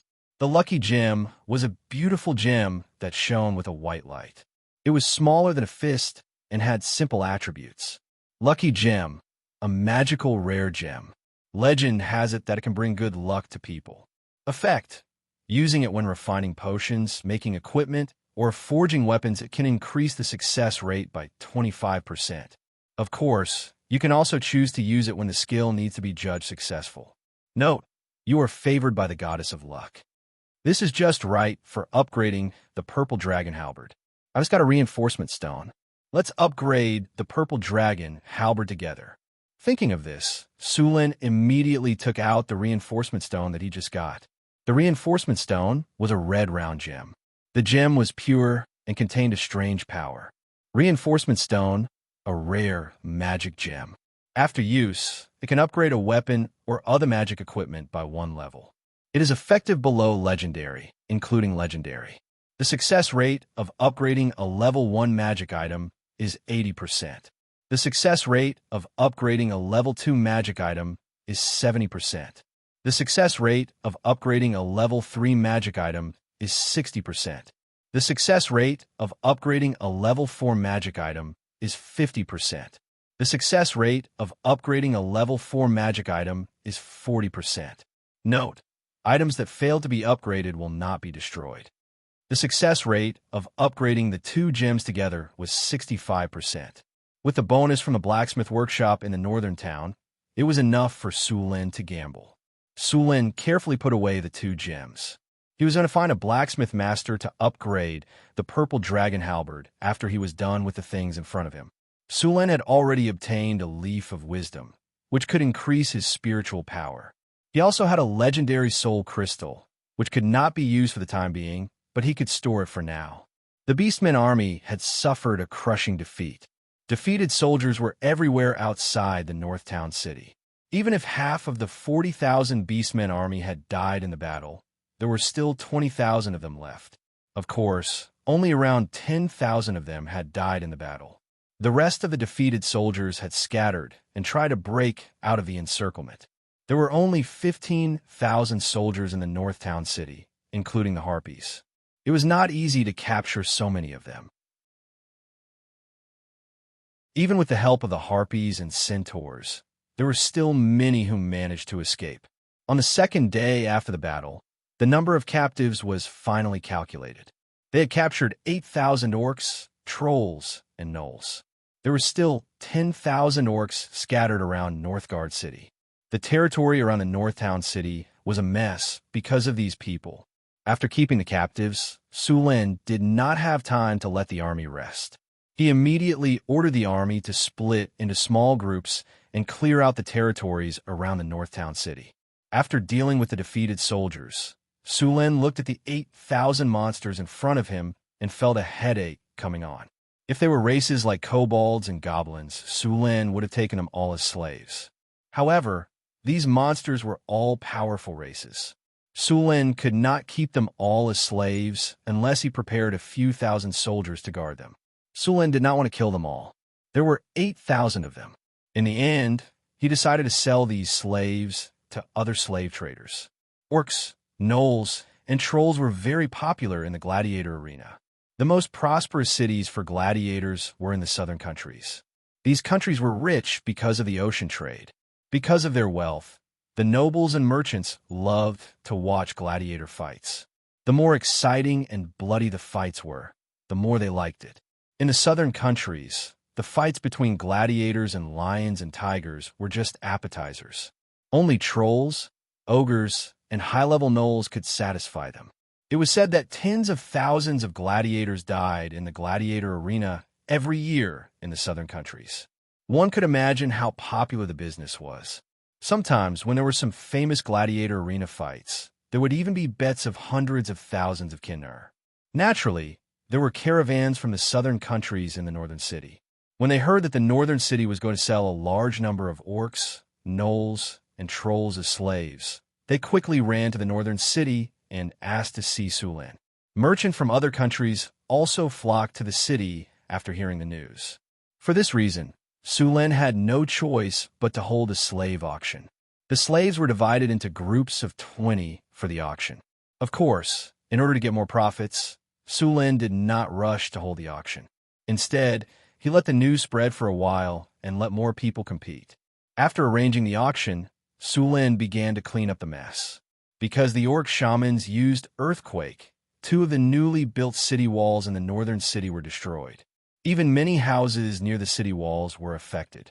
Many of them collapsed and needed to be repaired. In addition to clearing out the raiders, the northern city was very short on manpower during this period. After being busy for a while, he finally found time to upgrade the purple dragon halberd. The best blacksmith in the northern city was a gray dwarf named Brandon Bronzebeard Ironhammer. He was a 200-year-old orc. He was 1.5 meters tall. He had brown hair and a thick beard of the same color. His 2 arms were extremely muscular and did not look proportionate at all. Brandon, I need you to upgrade my weapon. Sulen took out the purple dragon halberd and handed it over. It's this purple dragon halberd. It said that this weapon has been stained with the blood of at least 5 legend rank experts. I bet it will definitely become a legend.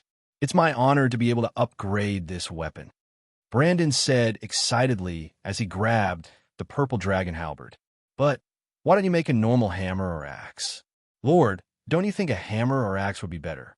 After seeing your heroism on the battlefield, I even came up with a name for the weapon, Mjolnir or Thunder Axe. If you don't think these names are good, I even came up with a name called Storm Axe. What do you think? After receiving the purple dragon halberd, Brandon did not check it out immediately. Instead, he tried his best to promote the hammer and axe to Sulen. Hammer? Sulen imagined him fighting with a hammer. No matter how he looked at it, he looked like a maintenance worker. Sulen immediately shook his head and completely drove the image out of his mind. I don't want a hammer. I want the original purple dragon halberd. Sulen emphasized, Lord, I think you should consider a battle axe or a hammer. If you think that there is a problem with the quality, you can rest assured. We dwarves will make the best of. Sulen waved his hand and interrupted him directly. He stared at him and said, I don't want a hammer or a battle axe. I want a halberd. Brandon felt a chill run down his spine when he saw Sulen's gaze. He could not help but nod. As you wish. After a few expansions, the blacksmith shop in northern town had become very large. As a master blacksmith, Brandon had his own personal forging room. Sulen followed Brandon into the room and took out the materials to upgrade the purple dragon halberd. Other than the strengthening gems and lucky gems, there was also a silvery white metal that was slightly smaller than a fist. It was mithril.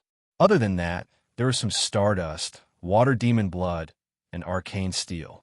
Brandon was very surprised when he saw the 2 gems that Sulen took out. These gems are so special. The power on them is so special. Brandon said in surprise as he picked up the strengthening gem. I feel that it can directly strengthen weapons and equipment. Yes, this is a strengthening gem. The other one is a lucky gem. They are both used to strengthen weapons. This time, I wanted to reach the legendary level. Sulen said as he picked up the other gem. Legendary! Brandon's eyes widened. As a blacksmith, he knew very well how precious a legendary weapon was. One had to know that in the history of the Grey Dwarves, there were not many legendary weapons that had been successfully forged. However, every legendary weapon was famous.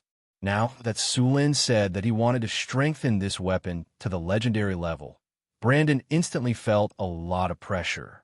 "Don't feel pressured," Sulin said when he saw Brandon's serious expression. "With the strengthening gem and the lucky gem, there's at least a 60 to 70% chance of success. With such a high probability and your craftsmanship, do you still think that it'll be difficult to succeed? Or do you think that your craftsmanship is not good enough? Don't tell me you can't do it," Sulin said as he glanced at him. "Are you kidding me? My craftsmanship is not good enough? Why don't you ask around? I'm the best blacksmith among the Grey Dwarves. Isn't it just legendary? Look, this time I'll definitely forge you a legendary weapon of the finest quality." When he heard Sulin questioning his blacksmith skills, Brandon instantly became like a cat whose tail had been stepped on. He was instantly bristling. The hair and beard on his head stood straight up, giving the impression that he had suddenly grown 10 centimeters taller. "That's good. I'll be waiting." Sulin snickered in his heart.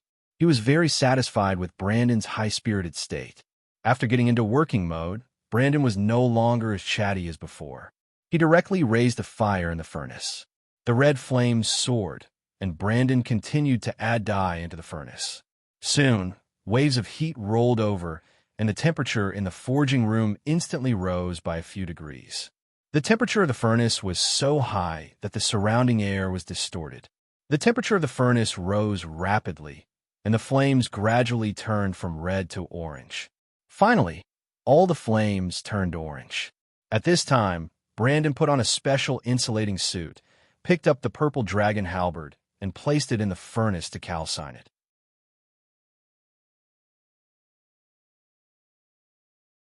Chapter 346. Heat waves billowed, and the clanking sounds of forging rang out incessantly.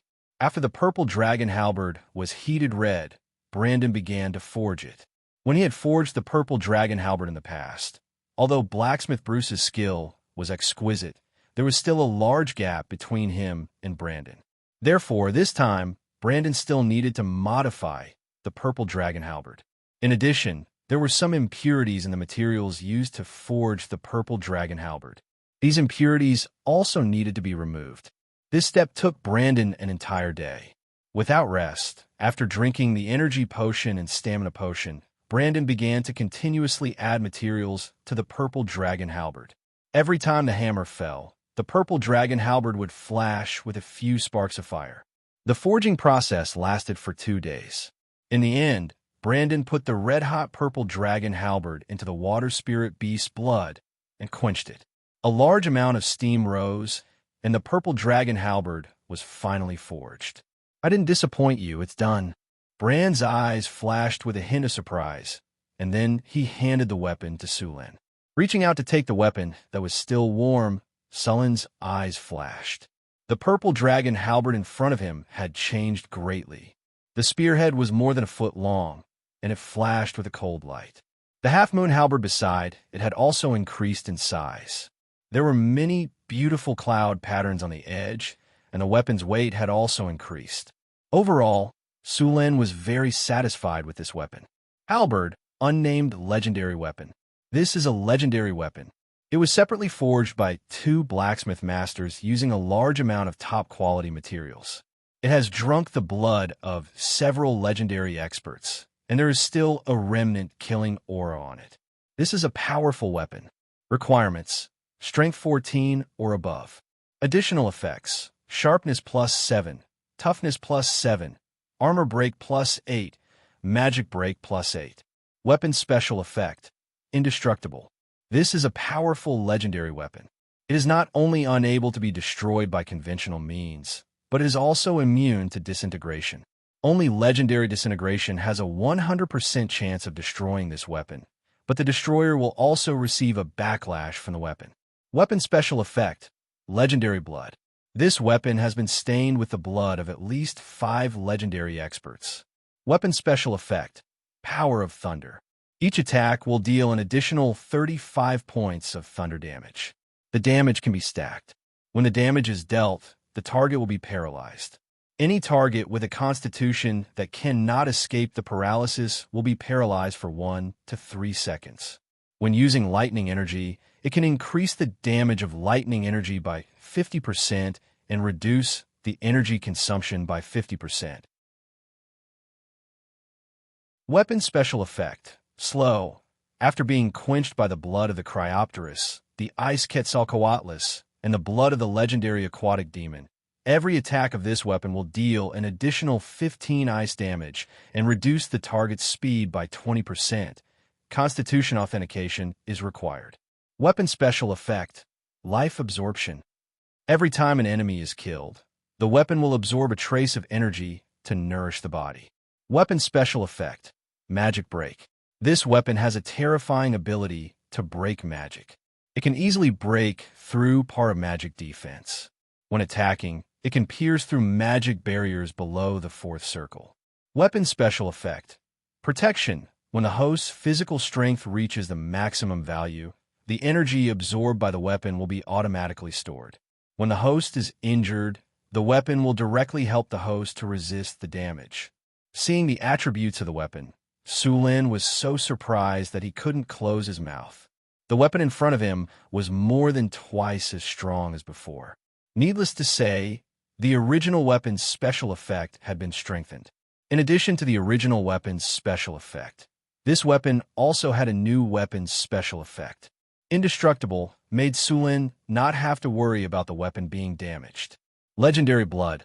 This effect was not obvious for the time being. Magic Break was very simple. It could break magic effects and was very useful against spellcasters. Life Absorption, as characteristic, made Sulin's weapon become a perpetual motion machine, and Protection, S special effect, could help him resist one attack. This legendary weapon could be said to be the most powerful legendary weapon Sulin had ever seen. Of course, this was also because he had seen too few legendary weapons. The weapon's power had been greatly increased. It was not appropriate to call it the Purple Dragon Halberd anymore. Sulin thought for a moment and named it the Storm Halberd. On the continent, there were quite a few legendary weapons. Sulin had also heard of some of them. The most famous one was a magic sword. It was said that this magic sword wasn't a legendary weapon, but an ordinary high-grade magic weapon. However, the owner of this weapon was not ordinary. This magic sword only had 4 special effects: Armor Break, Magic Break, Life Absorption, and Flesh Regeneration. After its owner used this weapon to kill a large number of enemies, the magic sword gave birth to a sword spirit, and the weapon was successfully promoted to a legendary weapon. In the end, it even became a high-grade legendary weapon that was second only to a divine weapon. This weapon would choose its own master. Only the master it chose could use this weapon in battle. If it didn't recognize its master, this weapon would just be a sharp long sword. Because of this characteristic, this weapon was the main character's weapon in many bard stories. Sulin used to hear about this kind of ordinary boy who accidentally got this weapon and was recognized by the sword spirit. Finally, with the help of the sword spirit, he became a legendary master who shocked the continent. It was also because of this that this sword was very famous on the continent. Sulin did not know if his weapon would give birth to a sword spirit in the future, but the probability was very low. Since ancient times in the known history, only the magic sword had given birth to its own sword spirit. Other weapons, including the legendary divine weapons, had never had such a situation. He did not know how the original owner of the sword did it. Sulin was very satisfied with the Storm Halberd. When he waved it in his hand, the Storm Halberd jumped out of it. The additional damage of this weapon might be nothing to the strong, but it was a disaster for the weak. The physical quality of a legendary master was very strong. He could be immune to this kind of damage. In the end, the real damage would only be a few points or even less. However, for people below the legendary level, this additional damage was enough to make them suffer. Some divine weapons also had this effect, such as the Flail of Time, which was said to be the weapon most stained with the blood of gods. It was said that several gods had died under this divine weapon. The Flail of Time had a total of 5 heads. It was said that this was one of the most notorious divine weapons in the multiverse. The complete form was a shackle with 5 shackle heads connected to the handle. They were fire, acid, ice, poison, and electricity. In battle, as long as any of the shackle heads touched the weapon, the attributes of all species would explode together. And unlike the storm halberd, the damage of the flail of time was absolute damage. This weapon also had a very strong disabling ability. Even if a demigod was touched by it, his leg could be broken in an instant. This weapon had a strong armor-piercing ability. It could be said that it was a weapon of mass destruction. In terms of attack, only the Silver Blade of Gith, which had a status above +10, could beat this weapon. For some unknown reason, these 2 powerful divine weapons had been damaged. The Silver Blade of Gith was destroyed into many fragments and scattered in the multiverse. This weapon had been smelted several times later. The Silver Blade of Gith was a divine weapon made by the Gith Yankees. It was also the most powerful divine weapon that helped them defeat the psychic monster empire and get rid of slavery and regain freedom. The Silver Blade of Gith in its peak state was a +12 divine weapon. Even after several reforges, it was restored to a +10 level divine weapon at most. The Storm Halberd in Sullen's hand was only a +5 level high-grade legendary weapon, which was far from the Silver Blade of Gith. It was difficult to verify the maker of the Flail of Time. It was said that it was made by the god of massacre. This weapon once set off a bloody storm in the multiverse. Countless demigods, false gods, higher demons, and even real gods died on this divine weapon. It could be said that this weapon was soaked in the blood of gods. Later, it was unknown when this weapon was destroyed. Now, the largest part of this weapon was in the hands of the demon of the abyss, the god of gnolls, Yeenagu. The Flail of Time held by Yeenagu had 3 chain heads, namely Frost, Flame, and Acid. The demon of the abyss had always wanted to reassemble this weapon, but he had not succeeded until now. However, even if there were only 3 chain heads left, the Flail of Time was still a powerful divine weapon. Perhaps because these divine weapons were too strong, some people destroyed these weapons and then threw them in various corners of the multiverse, so that they could never be reassembled into a complete divine weapon. It was said that this artifact was destroyed by the gods. The gods were always very afraid of weapons that could kill them. They tried every means to destroy or seal this artifact. The Silver Blade of Gith was easy to operate. Weapons like the Flail of Gith were notoriously difficult to control. If you were not careful, you could easily hurt yourself. Not to mention the 5-headed Flail of Gith. Although this powerful divine weapon was fierce, it was also notoriously difficult to control. So far, the Flail of Time and the Silver Blade of Gith were the only 2 divine weapons that had records of killing gods. Other divine weapons, such as the Holy Avenger, were also very powerful, but there was no record of killing gods.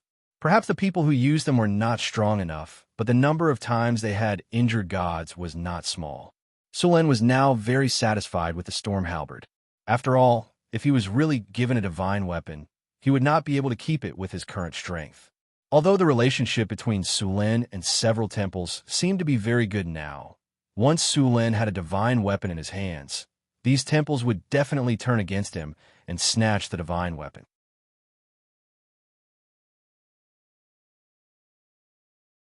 Chapter 347. After the Storm Battle Halberd was completed, Sulen directly put it into his storage dimension. In a sense, this weapon was almost like a divine weapon to him. After the weapon upgrade, Sulen began his busy life again. After the defense of the North City, the city walls were heavily damaged, and many people became refugees. These people's houses were destroyed by the earthquake spell in the previous war, and now they needed to be rebuilt. Also, there were some refugees who died because of the collapse of their houses. For these refugees, the City Hall came up with a series of relief and disaster relief plans. At the same time, they also gave out a pension. Of course, the pension was not a lot. After all, in this era, human lives were not worth much. Before the houses were rebuilt, these refugees were settled in a few camps. Other than the destroyed houses, the damage was also very serious. Many of the city walls directly collapsed, and some were forcefully twisted by the force of the earth. Even if some of the buildings were still intact, their foundations were damaged, and they needed to be rebuilt. Although it was a lot of work, at least they didn't have to move bricks this time. The reconstruction speed was a lot faster.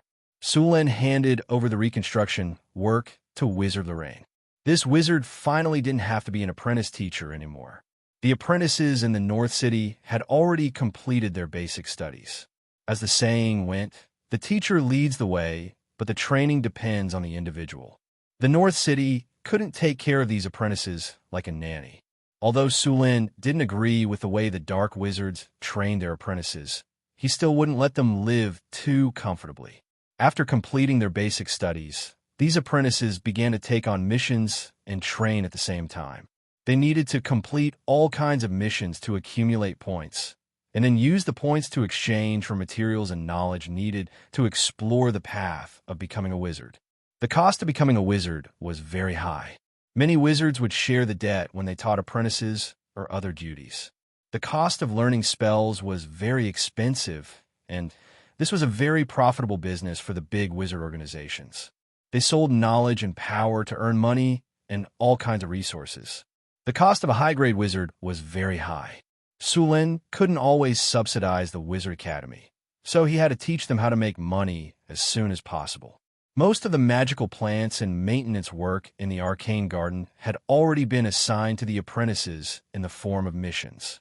As for the Secret Realm, these apprentices would only be told to them after they became official wizards and signed an even tighter contract with Sulin. From now on, the adept organizations in Northern Fortress City were on the right track. Sulin also began to consider dividing a piece of land to build a wizard academy. Northtown City had suffered a lot of casualties in this battle. More than 1,000 soldiers had died. It was the biggest loss in Northtown City's history. However, there were also many benefits. Many of Northtown City's spearmen had become Spear Imperial Guards, and many of their archers had become divine archers. Sulin did a simple calculation. There were 65 spearmen and 27 archers. As for the half-elves, many of them had become magic archers. This time, Sulin witnessed the power of magic archers. Half-elf magic archers could add elemental power to their arrows. Most of them were ice, fire, and thunder, but only a few were added with acid damage. Moreover, these magic archers usually mastered 2 kinds of elemental power. Only those who were particularly outstanding would be able to master 3 or more elemental powers. Northtown City's training ground. Boom! An explosion sounded and dust flew everywhere. Sulin raised his eyebrows. He was very surprised by the power of the half-elven magic archer's flame arrow. How many times can you shoot such a powerful flame arrow? Sulin asked the half-elven magic archer next to him. Sir, I can use this attack about 15 times. The half-elven magic archer said respectfully, and I can feel my strength continue to improve. Sulin nodded. He was very satisfied with the magic archer's strength. The flame arrow was about 60 to 70% of the fireball's power. It was also much faster than the fireball. Then, Sulin had the other magic archers demonstrate the power of frost arrow, lightning arrow, and acid arrow. The frost arrow was much weaker than the flame arrow, but it could freeze the target. Just then, Sulin saw a frost arrow freeze the target into an ice sculpture. In order to test its power, Sulin had a barbarian berserker experience it. The barbarian warrior was quite strong. He wasn't frozen, but his speed was reduced. However, after being hit by a few arrows, the barbarian berserker was frozen into an ice sculpture. Of course, he could break out of the ice very quickly. Although the frost arrow wasn't very powerful, it was still quite good as a crowd control skill. Similarly, the lightning arrow wasn't very powerful, but it also had the debuff of paralysis. The acid arrow was also very powerful. One arrow could corrode iron armor. Sulin was very satisfied with the attacks of the half-elven magic archers. These half-elven magic archers could be used as casters. Not only did they have attack power, but they also had crowd control skills. It was a pity that there weren't enough of them. If there were 3,000 half-elven magic archers, they could release flame arrows and 3,000 fireballs at the same time. They could probably destroy the orc army. Looking back, there were less than 500 half-elven magic archers. He could only give up on this idea. Perhaps there would be another half-elven tribe joining Northern Battlefront City in the future. After witnessing the power of the half-elf magic archer, Su Luan became even more curious about the power of the half-elf phantom magic archer. However, the EXP required to become a phantom magic archer was several times more than all the previous EXP added together. It would take a long time before he could see a phantom magic archer. Su Luan looked at the talents and attributes of the half-elven magic archers. Their attributes were much better than before. There was also a magic arrow, fire, in their talents. In addition, their range and attack speed were also increased. In northern Jinbei City, in the training base of the Formation Breaker and the training base of the Shooting Battalion, Su Luan gathered all the soldiers of the Spear Imperial Guards and the archers who had met the conditions for advancement. They were ready to advance. Su Luan was very familiar with the training process. He arranged a few soldiers who had successfully advanced to the Formation Breaker and Sniper training base to explain to them. After the explanation, he let them start training. This time, there were a total of 92 soldiers participating in the advancement ceremony. Su Luan was looking forward to how many people would successfully advance to the Formation Breaker and Sniper training base. After arranging these people to advance, Su Luan looked at the large number of damaged marks on the strategic map with a headache. Although the war ended in a few days, the aftermath was very bad. The most obvious was the irrigation facilities outside the city. Because of the war, a large number of water supply canals outside the city were destroyed. A large number of farmland were also destroyed. These places also needed a large number of people to restore. The slaves in the northern Battlefront City were very obedient now. After seeing the northern Battlefront City defeated the powerful orc army, these slaves were all silent. A week quickly passed. The reconstruction of the northern Battlefront City was progressing smoothly. The residents whose houses had collapsed had their houses redistributed. The structure of the newly built houses and the previous houses had some changes. The main change was that they had some earthquake resistance. The structure of the houses had improved. Even if there was another earthquake, there would not be a complete collapse. The properties of these houses also had a new earthquake resistance plus 15 attribute.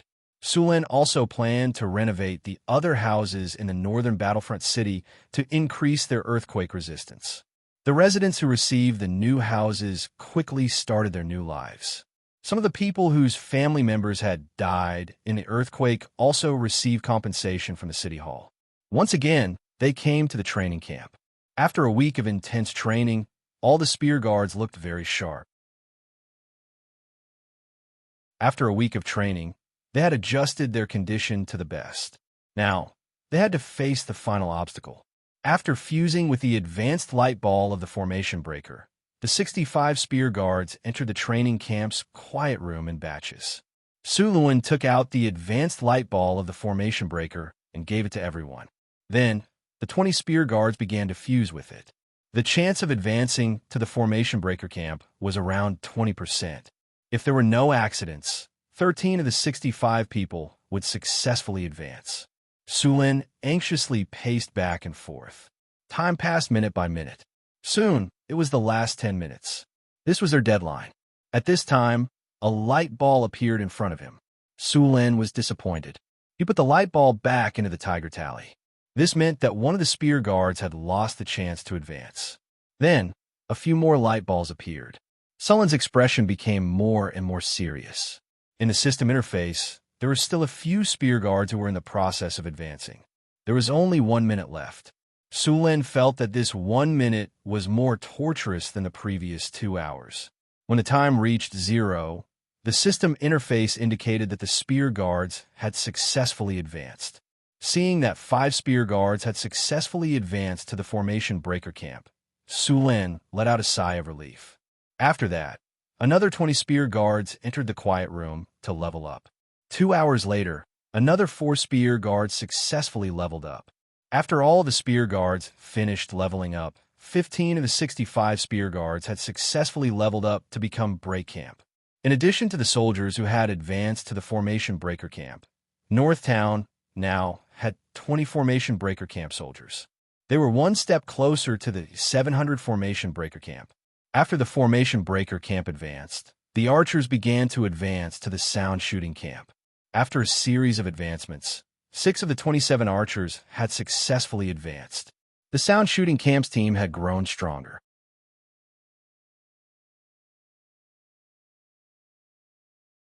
Chapter 348.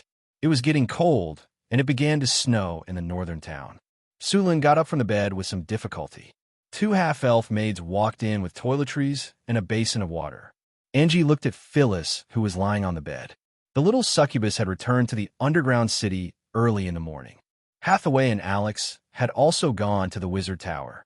Only Phyllis hadn't woken up yet. After the big battle last night, Sulin felt refreshed. The others were fine, but Phyllis couldn't take it anymore. After all, she was just a normal human who hadn't learned any combat skills or magic. She wasn't Sullin's opponent at all. Angela pouted and helped Sulin wash up. She was obviously still holding a grudge. Seeing their expressions, Sulin smiled and slapped their round and perky buttocks. They were very bouncy. After washing up, the 2 maids helped him put on his clothes. Sulin suddenly said in their ears, "You 2 will join us tonight." Hearing Sullin's words, the 2 maids blushed.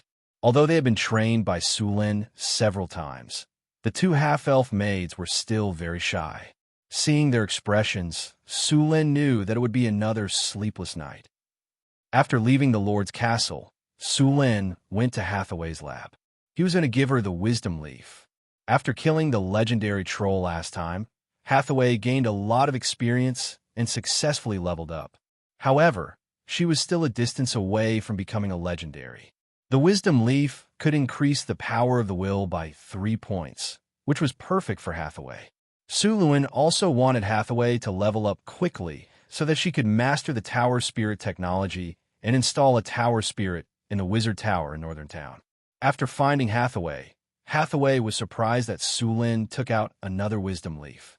After all, it was a treasure that could perfectly increase the power of the will without any side effects. It was invaluable to wizards. The elemental pool in the wizard tower had been built. Due to the invasion of the orc army, the construction of the wizard tower was interrupted for a period of time. Now, the construction of the wizard tower had started again. This time, they were building the ecological park of the wizard tower. The information of the ecological park was obtained from the secret realm. Tower Spirit number 1 stored the complete ecological park construction technology. However, to build a complete ecological park, Hathaway's current ability was not enough. According to the information of Tower Spirit number 1, during the Arcane Empire era, the largest and most expensive ecological park built by the Arcanists directly used a half-plane to build it. The ecological park's area of millions of square kilometers. Such a huge ecological park was completely attached to the floating cities. It was the logistics and material base of the floating city.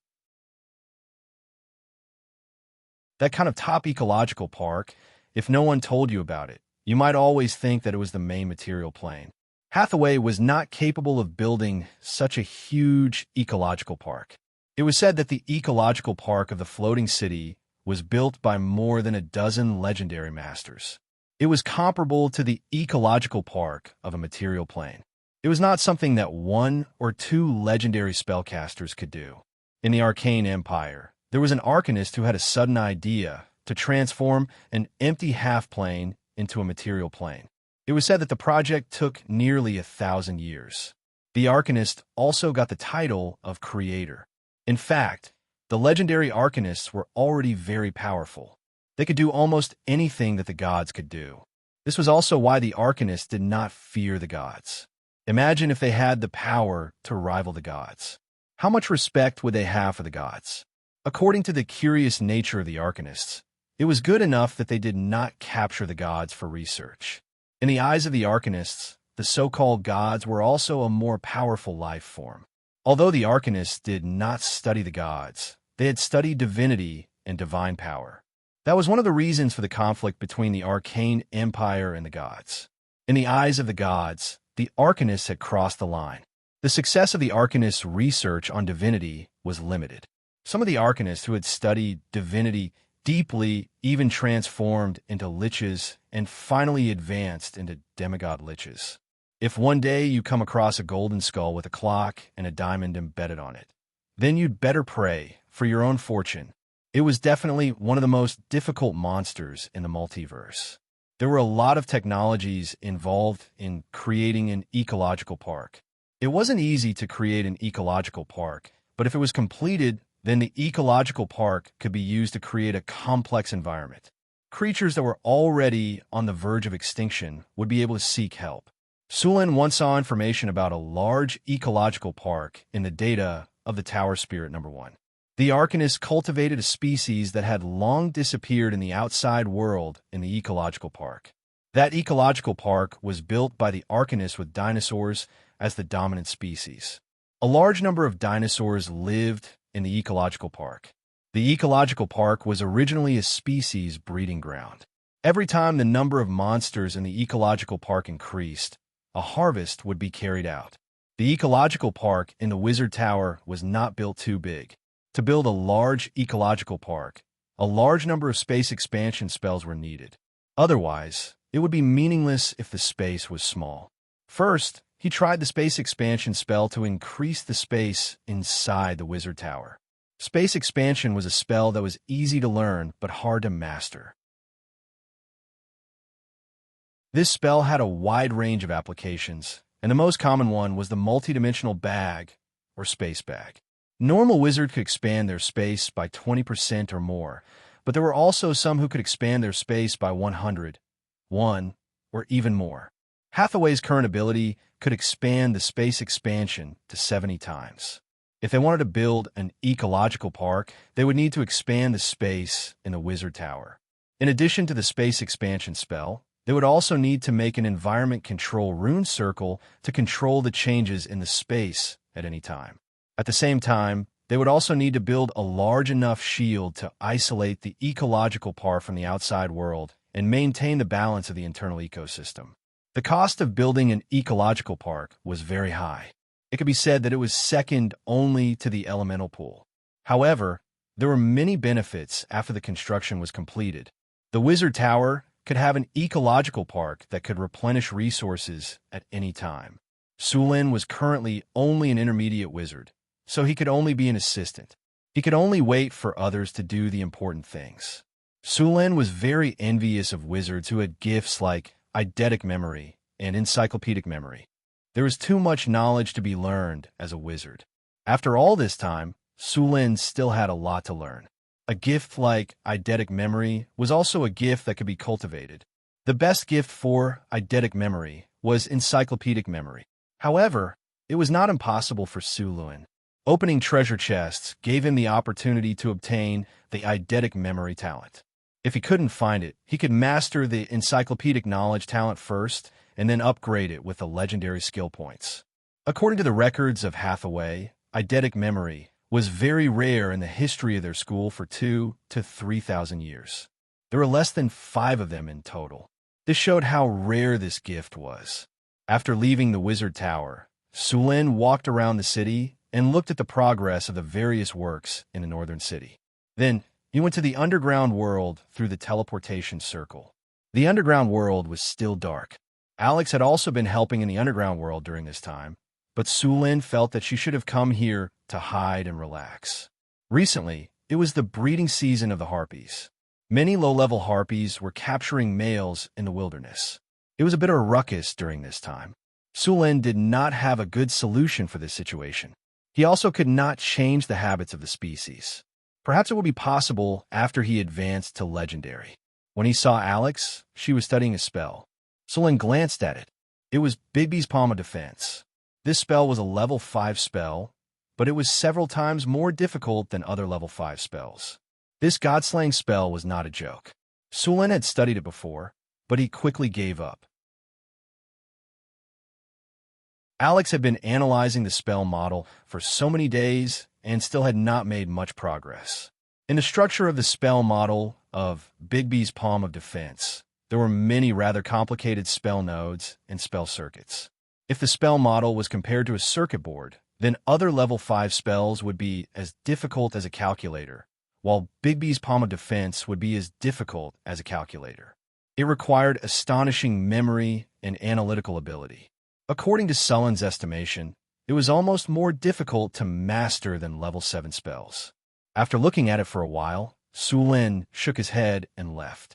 He should wait until his level was higher to learn this spell. Sulin strolled along the road and then came to the west gate of Crete. As soon as he arrived, he saw a scene. The little succubus, Chris, was wearing a leather coat and holding a small whip. She was wearing heels that were at least 10 centimeters high. She was walking with a little smug steps. Behind her was a monster that looked like a hound. However, compared to a hound, this dog had 3 heads. Behind the little succubus was a 3-headed hellhound that seemed to have just hatched a few days ago. At this moment, she was tying it around her neck with a pink rope and walking it as if she were walking a dog. The newly hatched hellhound was not large in size. However, its eyes were full of ferocity.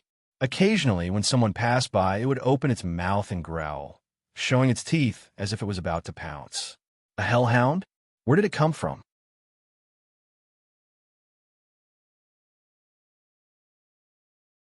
Chapter 349.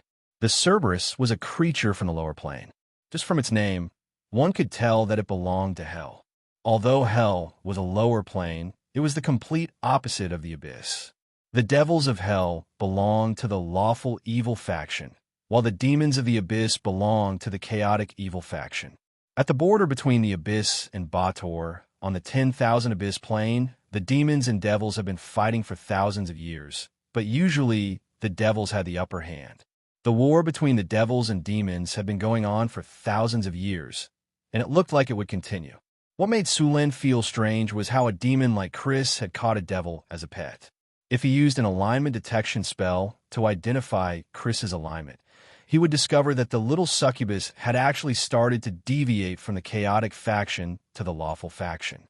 In fact, Sulin didn't know that succubi had started to deviate from the lawful faction ever since the succubus queen. Chris's change was so obvious mostly because of Sulin. Sulin belonged to the lawful faction, and he hated chaos. The most obvious reason was the strict rules and regulations set up in Northgard City. It wasn't surprising that Chris had deviated from the chaotic faction to the lawful faction. The growth cycle of the Cerberus was somewhat slow. However, it possessed combat power very early on. When the Cerberus was just born, it could easily kill an adult male who had not undergone combat training. After a few days, the Cerberus fangs and claws would grow out. The challenge difficulty would also increase to level 2. The untamed Cerberus was full of wildness, and it was completely pulled forward by Chris with a rope. Although it dared to bare its fangs and brandish its claws at others, it had a fearful expression when it looked at Chris. It was obvious that it had suffered a lot because of Chris. When the Cerberus looked at Sulin, its body clearly trembled a few times. It was obvious that the Cerberus with its soul sense had smelled the danger emanating from Sullen's body. "Master, I summoned this 2 days ago." Chris waved the rope in her hand and trotted over. The Cerberus behind her was pulled by the rope and stumbled as it was dragged over by Chris. "What are you waiting for? Quick, greet the master." As she spoke, Chris lightly pulled her whip and dragged out the Cerberus hiding behind her. She raised her foot and gave it a kick. Cerberus looked at the human in front of it timidly, but in the next second, it seemed to have thought of something. It ran over and rubbed its 3 heads against Sullen's feet. It was obvious that this guy was trying to please Sulin. "Since you like it, you can keep it," Sulin said as he looked at the Cerberus under his feet. This thing was pretty good for guarding the house. "It hasn't had time to give it a name yet." "Master, you can give it one," Chris said happily. Sulin pondered for a moment and then said, "Let's call it Husky." "All right, let's call it Husky. His nickname is Buttface." Although he didn't know the meaning of a husky, since it was given by his master, there must be a reason for it. Moreover, the name Buttface was quite pleasing to the mouth. As for whether the Cerberus agreed or not, it didn't matter. "Cerberus, husky, butt-face? Then Chris happily led the Cerberus around the city. She wanted to let the people know that the people living in Crete were not ordinary people. Most of them were from the evil camp. She didn't want to accidentally get stewed. Looking at the little succubus walking the dog excitedly, Sulin shook his head slightly. Since she wanted to keep the dog, he would let her keep it.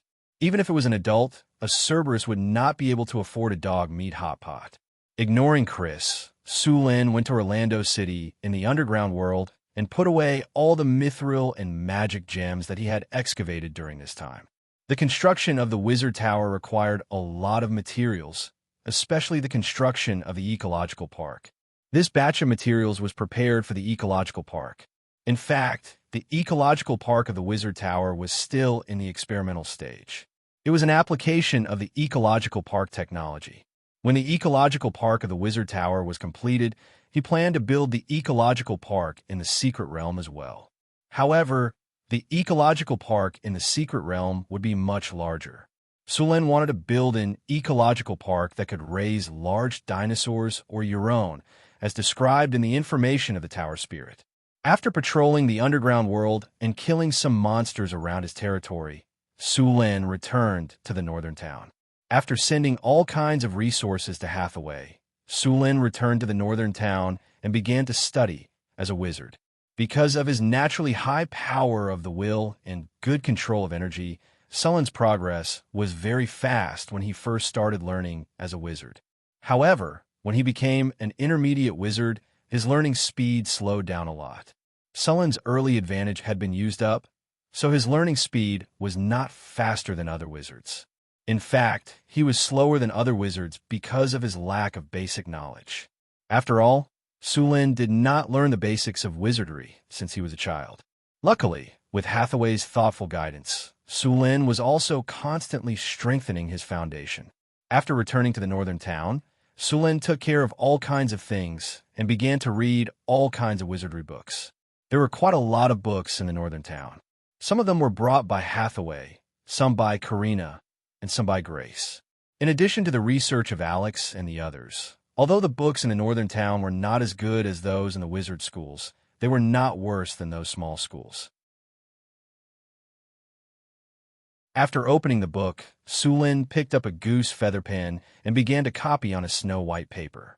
The paper he was using now was the best paper made by the northern town's paper-making workshop after several improvements. It could completely replace parchment in writing books. The price of a piece of paper like this was 1 kinnur, which was more than 10 times cheaper than parchment. Sulin rubbed his head. Soon, the paper was filled with dense symbols. These symbols were the foundation of a spell. What the F***CK? Why do I feel like I was studying advanced mathematics in university in my previous life? Sulin felt a little dizzy. He got up and opened the window of the study room to get some fresh air. Then, he made himself a cup of black tea to wake himself up. It was too difficult. After entering the 5th circle of spells, the difficulty would increase tremendously. After studying for half a day, he had only analyzed half of the 5th circle spell. He had not even touched the other half. He had been studying this spell model for a week, but until now, he had not even completed the spell model. According to this progress, it would be considered fast if he could learn this spell in a month. He was now very envious of his peers. It was said that they had the chip with them when they transmigrated. No matter how complicated the spell model was, they only needed to scan it once to record it. Moreover, not only could they record it easily, but they could also optimize and improve the model. This was a godly tool for wizards. Unfortunately, although he had transmigrated with a golden finger, this system did not have the ability to record spell models and analyze them. After drinking the black tea and resting for a while, Sulin continued to work hard.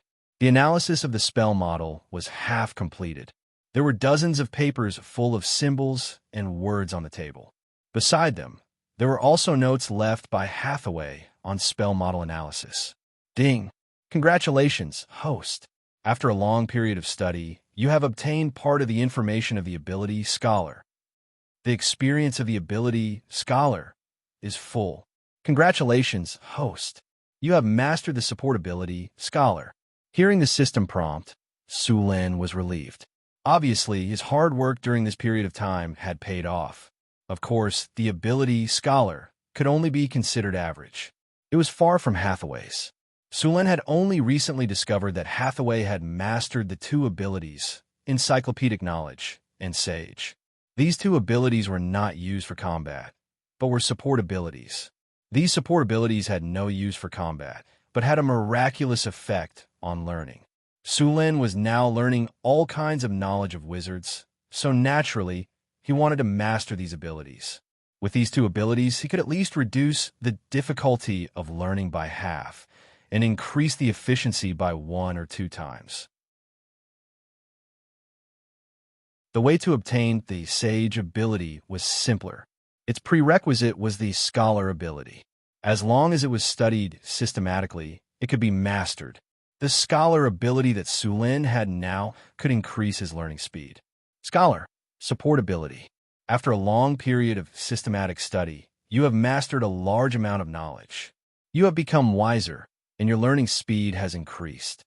After obtaining the Scholar ability, Su Lin's learning speed and comprehension ability had increased to a certain extent. In fact, there were many spells that wizards used to support learning. The most famous one was the Enlightenment spell. This spell could make an idiot similar to a normal person. Naturally, it could increase a normal person's intelligence. However, this spell was very difficult to cast, and there was a certain price to pay. In addition to the Enlightenment spell, there was also the Wishing spell that had the same effect. Although the Wishing spell had many disadvantages, if this spell was used well, it could be said to be an all-purpose spell. Of course, if you use this spell to fulfill some unreliable wishes, the final result would be very miserable. Moreover, the price to fulfill the wish was not something that anyone could afford. Regarding this spell, there were some records of the failure of the Wishing spell in Hathaway's books. One of the wizards wished for eternal life. Even the gods could not do this, and he could not afford to pay the price. In the end, the wizard's wish was fulfilled. He was directly cast on life hiding, and then he was sealed in a coffin. He was hidden in a space crack in the multiverse by the Jinn.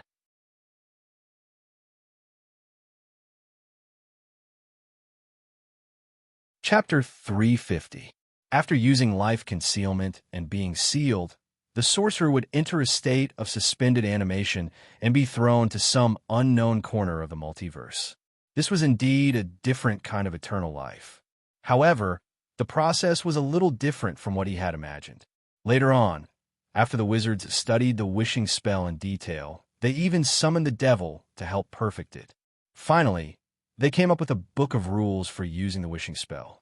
The book listed the various rules of the Wishing spell in detail, and they also came up with a set of words specially used to use the Wishing spell. Because of this, the Wishing spell finally became more and more worthy of its name. These two spells required a high price. In addition to these two spells, there were other spells that had a much lower price, such as Magic Memory. After casting this spell, the caster's memory would temporarily increase, almost to the point of having a photographic memory. However, after the spell ended, the caster's brain would suffer serious repercussions. Dizziness and nausea were just the basics. In serious cases, it would cause severe headaches. Moreover, this spell could not be used too often, or it would damage the soul. Although there were many shortcomings, this spell was still used by wizards in large numbers. After all, it could quickly memorize knowledge. Although it would be a little uncomfortable afterwards, it was still acceptable. With this Scholar ability, Su Lin's learning speed had increased a little. If he had skill points now, he could directly enhance Scholar to Sage. Unfortunately, he had already used up the skill points he got from leveling up. Su Lin now realized the lack of skill points, which was why he began to slowly learn skills by himself instead of directly using skill points to enhance them. After learning more about the wizard profession, Su Lin realized that there was never enough skill points. There were too many skills and abilities that a wizard needed to learn. Many wizards had to choose the path of becoming a wizard. Maximal spell, silent spell cast, and instant spell cast. These three metamagic abilities represented three different paths of becoming a wizard. Extreme spell. When using this ability, the effect of the spell will be maximized, including damage value, healing effect, number of people affected, etc.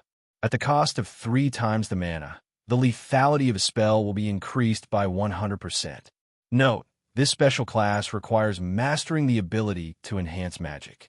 Silent spell casting. When using this ability, casting spells does not require any casting action or incantation. It can be cast in a silent state.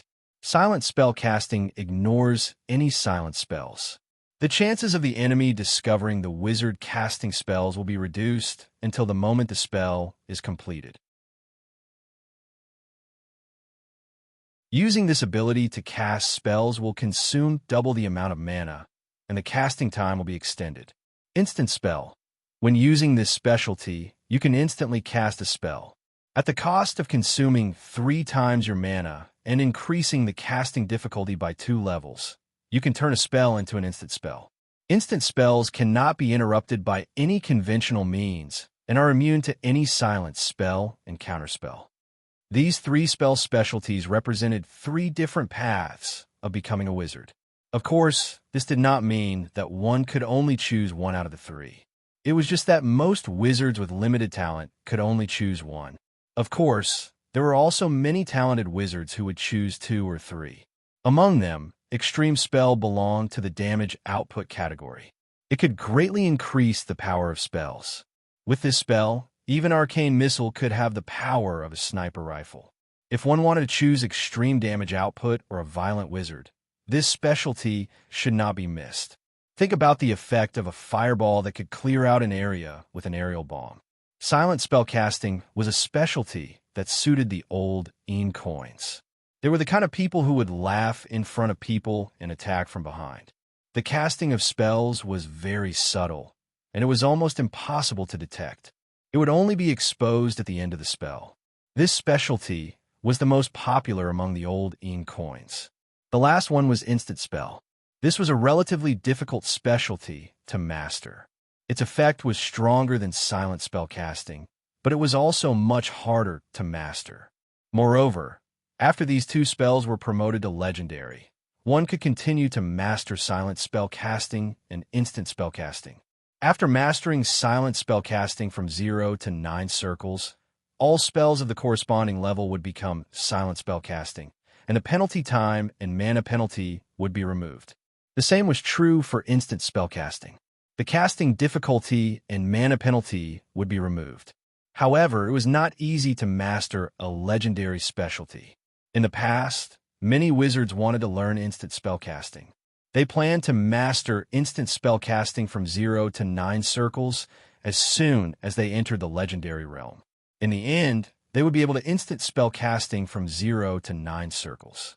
Of course, so far, no wizard had succeeded on this path. The most powerful wizard in recorded history only managed to level up instant spellcasting to level 6, but even so, it was already very powerful. Therefore, the wizards later turned these 3 spellcasting specialties into 3 paths of wizardry. After choosing a spellcasting specialization, it would decide which path to walk in the future. It would decide whether to choose the most powerful path of wizardry or another path that was easier to achieve. Hathaway chose the path of instant casting, which was the most difficult path to walk. Only wizards with absolute confidence would walk this path. Legendary instant casting wasn't something that anyone could learn. In fact, Sulen also planned to take this path. He was a little greedy, so he wanted to master instant spellcasting as well. When the time came, he would have instant spellcasting and extreme spellcasting. However, it would be a few times more difficult to succeed.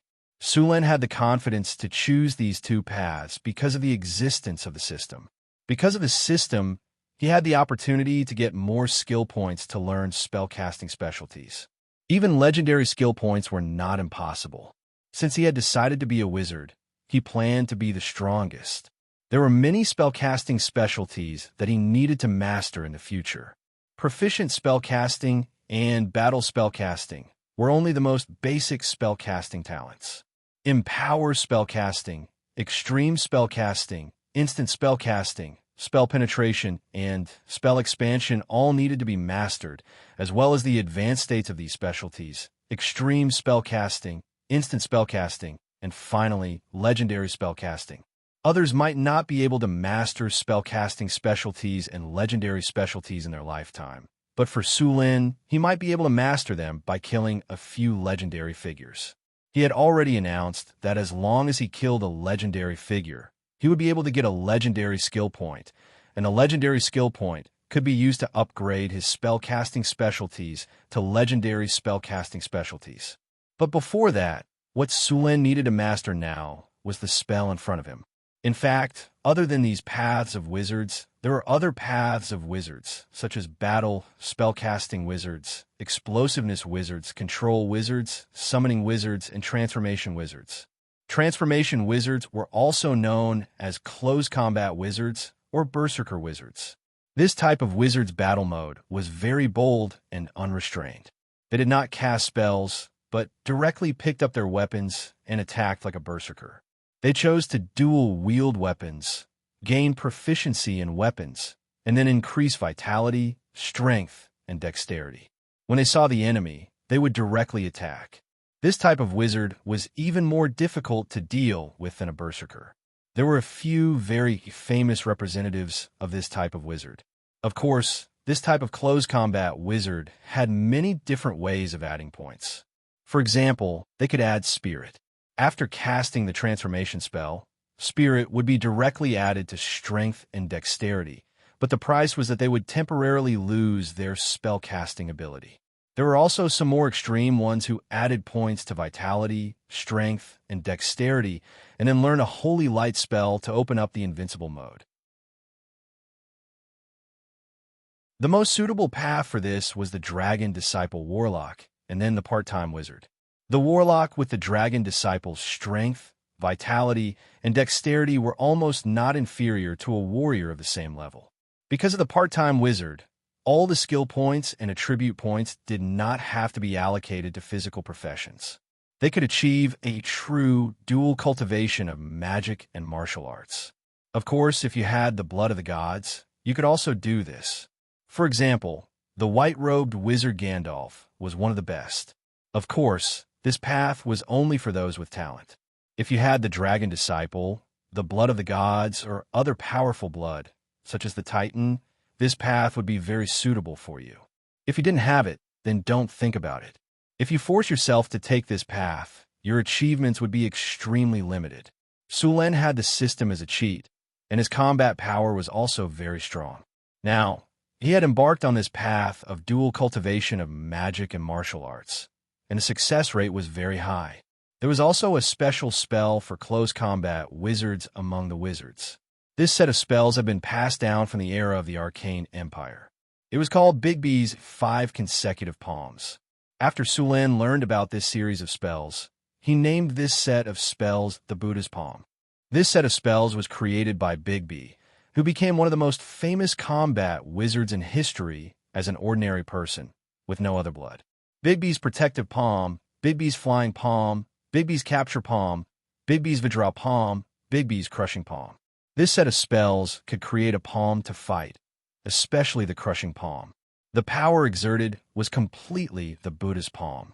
With one palm, smashing a castle into pieces was just a basic operation.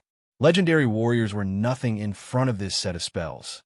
It was said that when this set of spells was created, it was the same as the Melf series of spells. It was used to deal with the gods, but so far, these two sets of spells had not been successful in killing the gods. Su Lin now had a Bigby's Protective Palm spell scroll, but this spell was very difficult to learn. He couldn't learn it now, but he had made up his mind that if he had the chance in the future, he would learn all of this set of spells.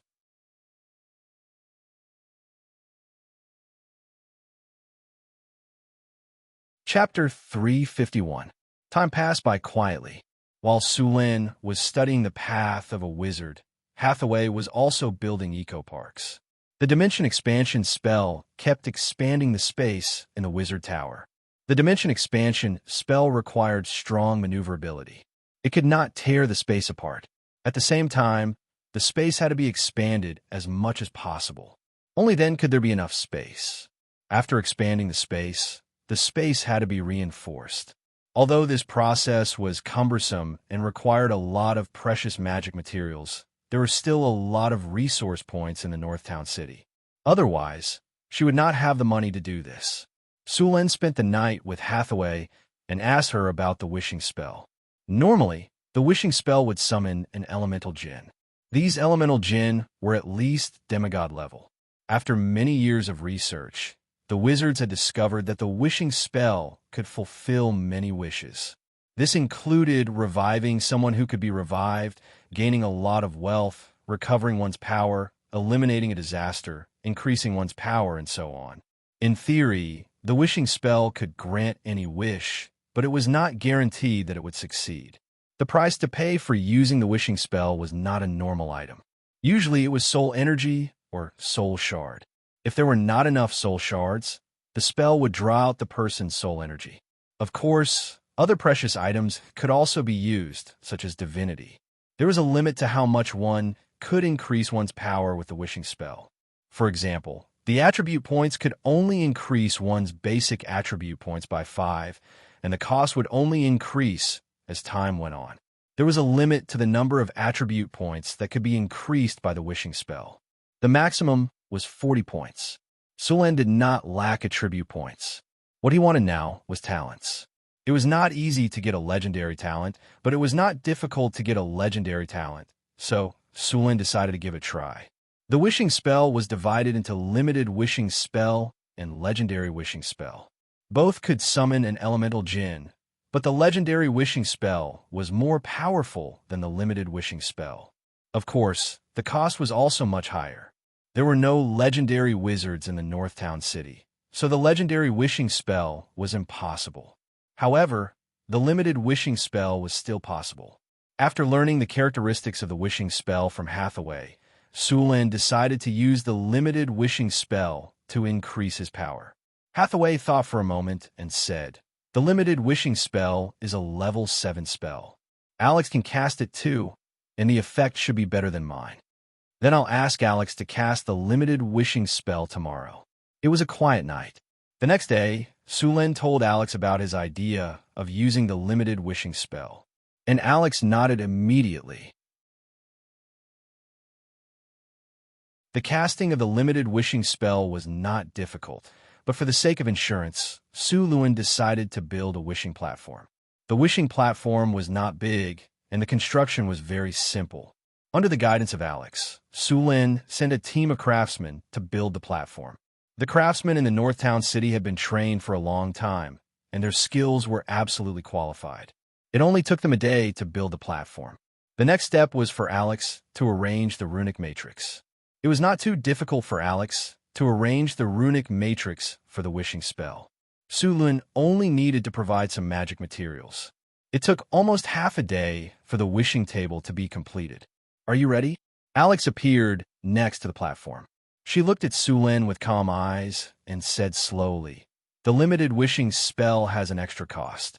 Later, I will draw the power of the elemental pool to complete the spell, but you still need to negotiate with the djinn. What you can get depends on you. Remember the words I told you, and be careful with the djinn. When you are ready, I will start." Sulin nodded and said, "Let's start." A ray of light appeared, with Alex activating the power of the wishing platform. The energy of the elemental pool began to pour into the wishing platform, and the arcane crystals around suddenly shone with a strange light. Then a low spell sounded, and a strange elemental power began to gather on the wishing platform.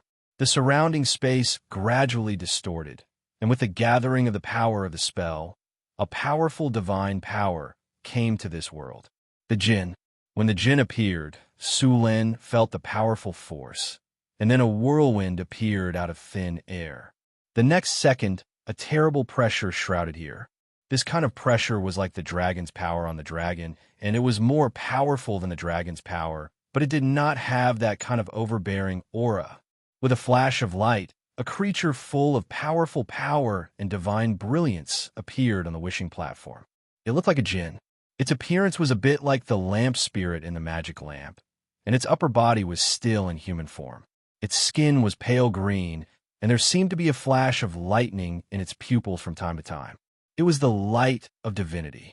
Any jinn summoned by the wishing spell was at the level of a god. It was impossible to judge the level of strength of the one in front of him, but it was certainly a jinn above the demigod level. The jinn of the elemental plane had special rules.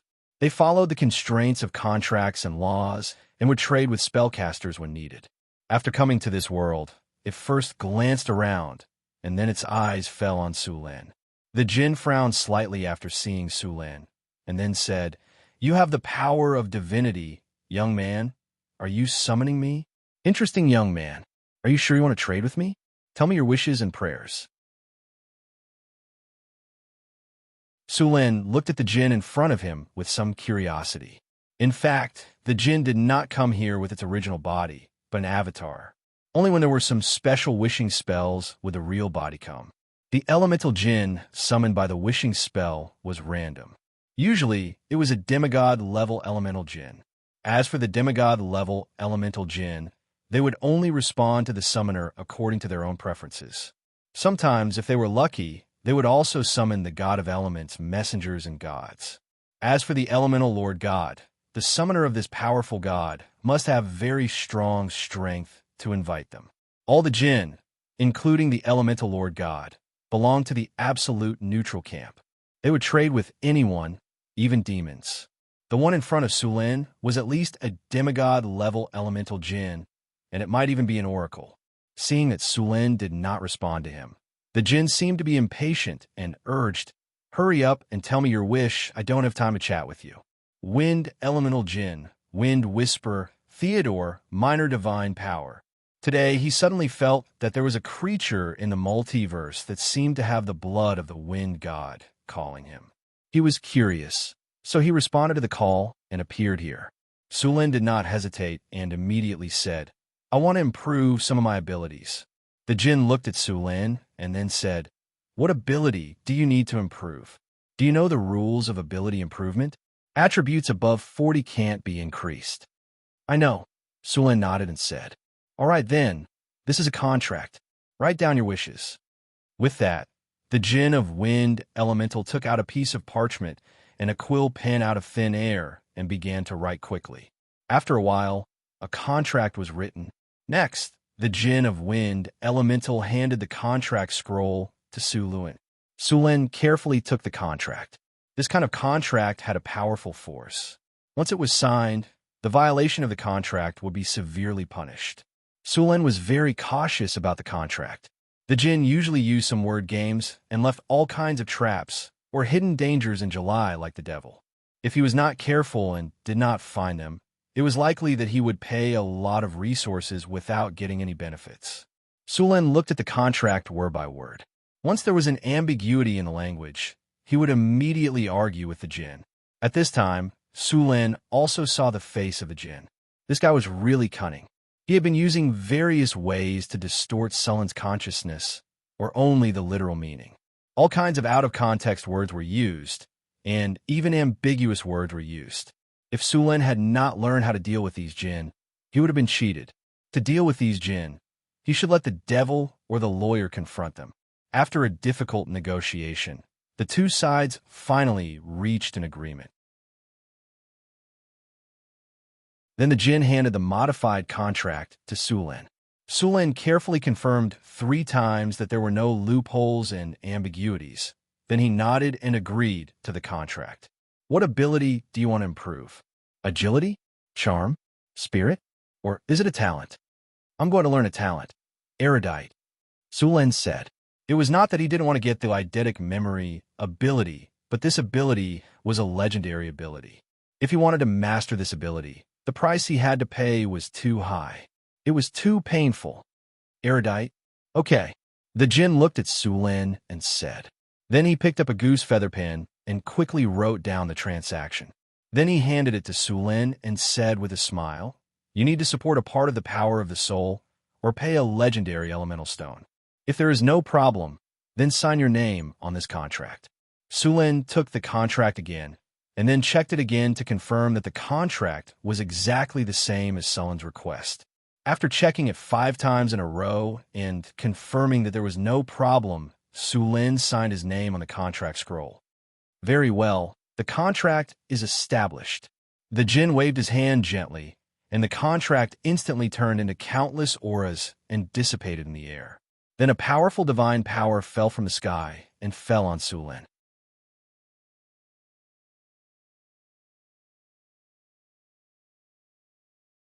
Chapter 352. With the appearance of the divine power, the legendary soul crystal in Sulin's hand disappeared, and the system prompt sounded in his ear. You used the spell Limited Wish. According to the contract, you will pay a legendary soul crystal to the wind elemental spirit, and then you will get the auxiliary talent Sage. Contract completed. The effect of Limited Wish has been activated. Ritual completed.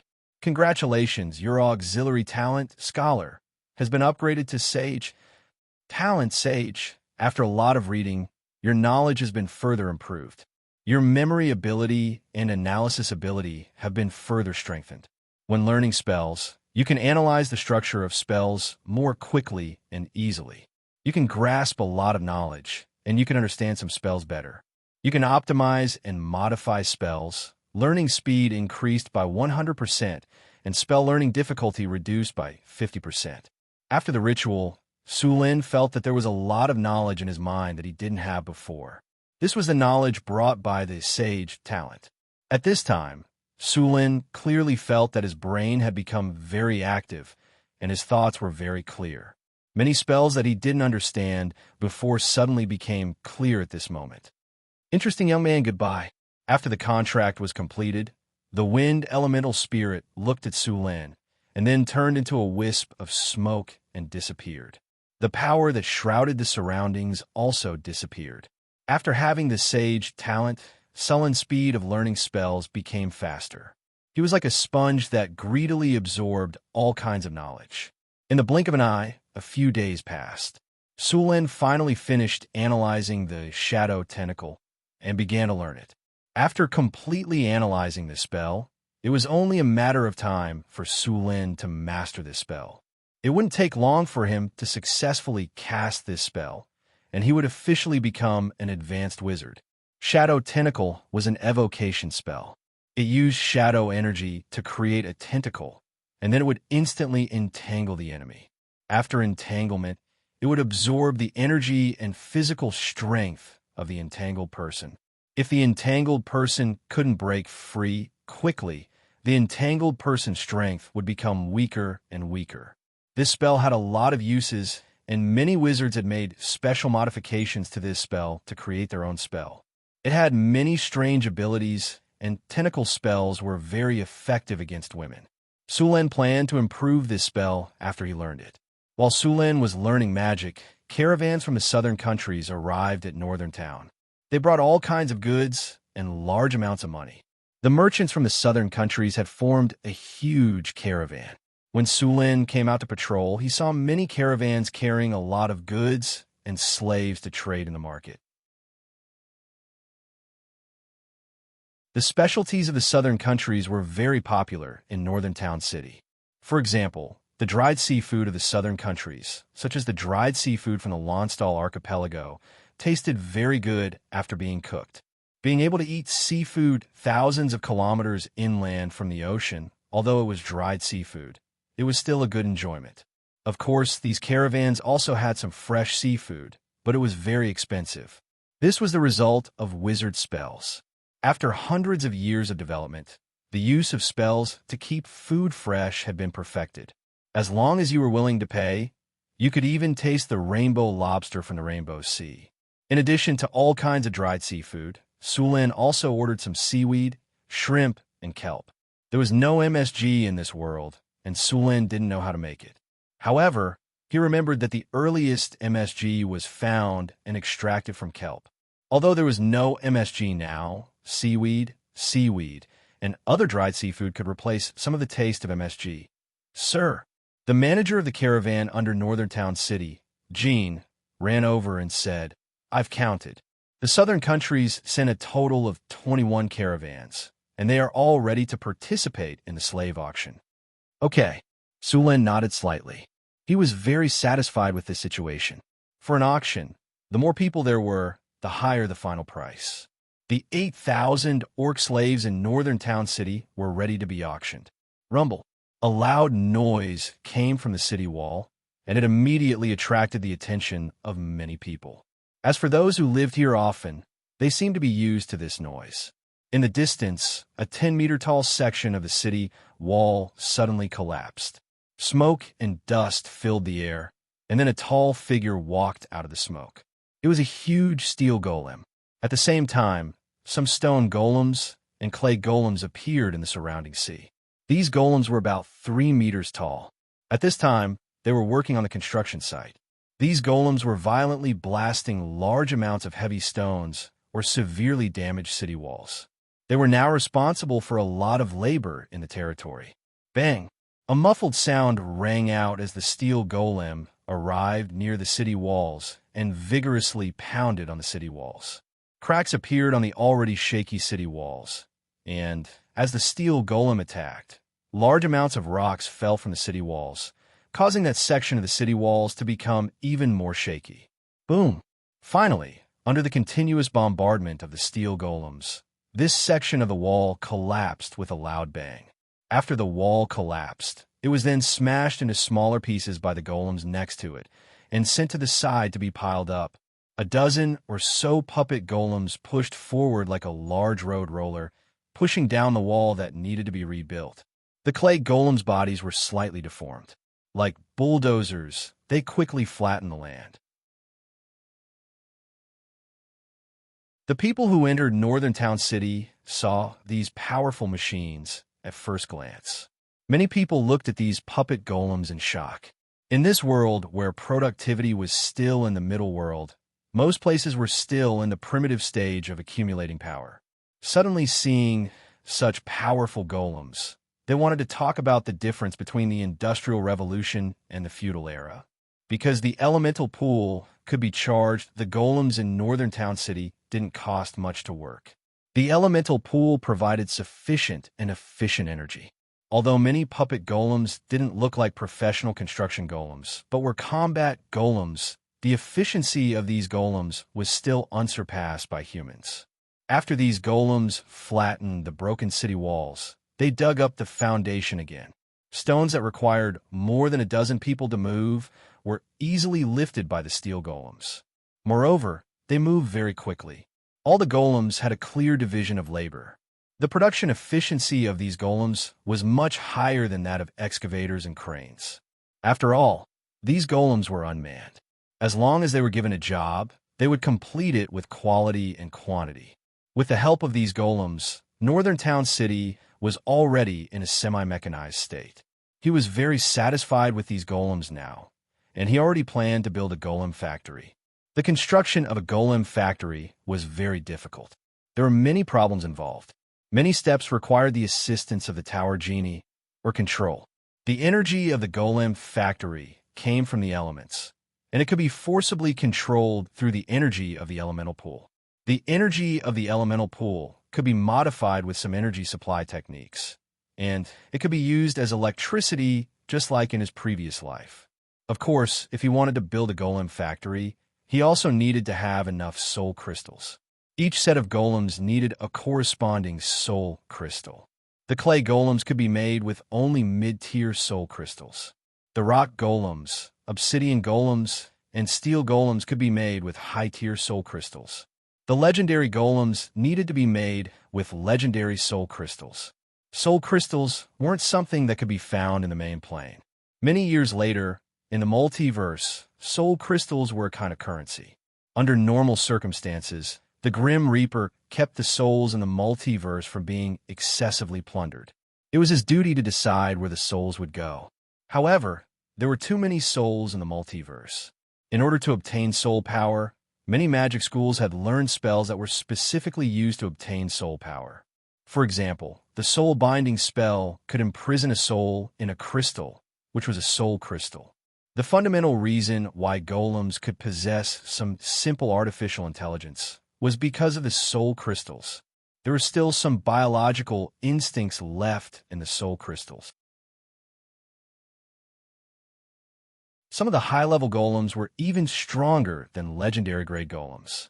The auction in Northern Town City was about to begin. 8,000 monster slaves were already a huge fortune for the merchant groups that came to purchase them. Many merchants wanted to buy some of them back. Su Luan handed over the auction to Jean and then went back to continue to practice magic. Whoosh! Suddenly, there was a noise from Sullen's residence. Then, Su Lin stood up excitedly. However, unlike before, there was a gray tentacle in his hand. The tentacle was more than 3 meters long, and these tentacles were as flexible as snakes. The tentacles swung back and forth, making various movements under Sullen's command. The tentacle rushed out quickly and directly wrapped around the target used for the experiment. Then, with a slight force, there was a cracking sound, and deep marks were left on the wooden board. Shadow Tentacle. After spending so much time, Su Lin finally recorded this spell. Whoosh! Su Lin took a deep breath and looked around. Then, he chanted a spell. After a while, a black tentacle appeared and wrapped around a barbarian warrior in an instant. Then, he began to test the binding strength and various effects of this spell. As an energy tentacle, the shadow tentacle was very flexible and had almost no weaknesses. After trapping the barbarian warrior, the barbarian took a long time to break free. If he waited a little longer, his strength would start to decline, and it would not be easy to break free.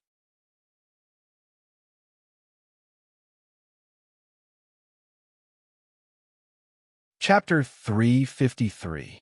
Enduring the PDA attack, I still wrote a chapter. Please subscribe. After spending a lot of effort, the barbarian finally broke free from the shadow tentacles. The whole process took almost a minute, and he had to go berserk in the end. Bang, bang, bang. Su Lin summoned the shadow tentacles again. This time, Su Lin didn't use them to tie people up. Instead, he tried to use them to attack. The 3-meter-long shadow tentacle was like a flexible whip, and it quickly attacked the targets around him. As the tentacles danced in the air, they brought with them a sharp gust of wind. When they hit the wooden targets, wooden chips flew everywhere. Very soon, deep marks were left on the wooden targets. Although the power of the tentacles was average, it was still quite good as a control skill. After becoming an advanced wizard, Su Lin could learn a lot more spells. Another important thing was that he could teleport. In fact, it was just a flash. He could use it in battle. Su Lin had already mastered the long-distance teleportation spell, but he had just started to learn this flash spell. After mastering this spell, Sullen's fighting style had changed a lot. Many dangerous attacks could be easily dodged with his sixth sense. Of course, he also had to be careful not to give others a chance to cast Dimensional Anchor. The function of Dimensional Anchor was very simple. After being targeted by Dimensional Anchor, you couldn't use Dimensional Teleportation for a while. Also, this spell was much easier to learn than teleportation. It only required an intermediate wizard to learn it. Of course, the effectiveness of this spell depended on the difference in level between the caster and the target. If the target was a legendary wizard and you were only an elite wizard, even if you cast 10 dimensional anchors, it would still be useless. The reconstruction of a northern city was in full swing. At the same time, in a newly built auction house, 8,000 orcs, gnolls, and trolls were also being auctioned. The caravans from the southern coastal countries were very interested in these orc slaves. Su Lin set them in groups of 20, and the price for each group was 200 kinner. In fact, this price was on the low side. However, there were more than 20 companies bidding for the slaves. The average price of these slaves was 500 kinner per group. 40 groups of slaves brought Northern Town City more than 20,000 kinner in total. Su Lin didn't keep the 20,000 kinner banknotes. He used it to buy all kinds of resources. North Town's population had skyrocketed. Other than food and ironware, there was a shortage of other resources. Su Lin had built a lot of workshops in his territory, but it was impossible for him to be self-sufficient in a short time. Sullen's main focus now was on military and food. As for spices, sugar, and wine, these industries didn't need many people. There were quite a number of people working in the textile workshops in the territory. However, they only produced high-grade fine linen, cotton, and a small amount of silk. These were supplied to the liege's mansion, Hathaway, in Carina. The excess would be sold. As for the coarse flax used by commoners, it wasn't for sale. Sulen planned to gather some women and build a textile workshop to produce coarse linen. After all, cloth was very important. He couldn't always rely on merchants to buy it. There were also a lot of daily necessities that Sulen planned to produce in his territory. Northtown City was 300 miles away from the nearest city. If all the goods were transported from the Kingdom of Florence, the price of the cheapest goods would be more than double. The traveling merchants in this era weren't as developed as in his previous life. If they didn't make 2 or 3 times the profit, they wouldn't bring goods back. Therefore, Sulen had his caravans purchase all the goods from the outside world every month. Of course, some of them were brought back by other caravans. Most of the people in Northtown City were serfs and refugees. Their purchasing power was limited. Sulen couldn't sell them at a high price. He couldn't even sell them at cost price. Therefore, not only did he not make money, he even lost money. However, he had to do this business. It was related to the people's livelihood. If Sulen wanted to build a country, he had to do it even if he had to lose money. Of course, this was only temporary. When all kinds of small workshops were opened in the future, the basic necessities could be met locally. By then, Sulen wouldn't have to spend money every month. These necessities didn't seem like much, but to the commoners, it was related to their livelihood.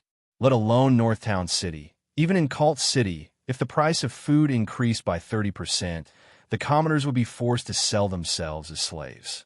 If the price was higher, even the commoners wouldn't be able to withstand it. Many merchants, nobles, and tycoons would take advantage of natural disasters to stock up on their goods. They would artificially raise the price of food, turning the commoners into proletarians or even slaves. Sulen was so busy that his head was spinning. He wanted to go out for a walk. He rode on a horse and followed the caravan to Calent City to purchase some goods. To his surprise, he was robbed not long after he left Northtown City. The robbers were a group of northern barbarian bandits. The patrols of Northtown City were only responsible for maintaining the safety of the territory. Therefore, after leaving Northtown City, everything would return to normal. The northern barbarians Sulen encountered were one of them.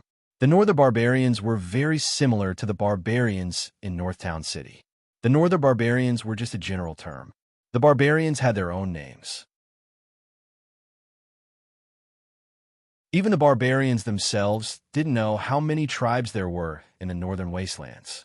There were many barbarian tribes living in the northern wastelands. The barbarian tribes were known for their thick body hair.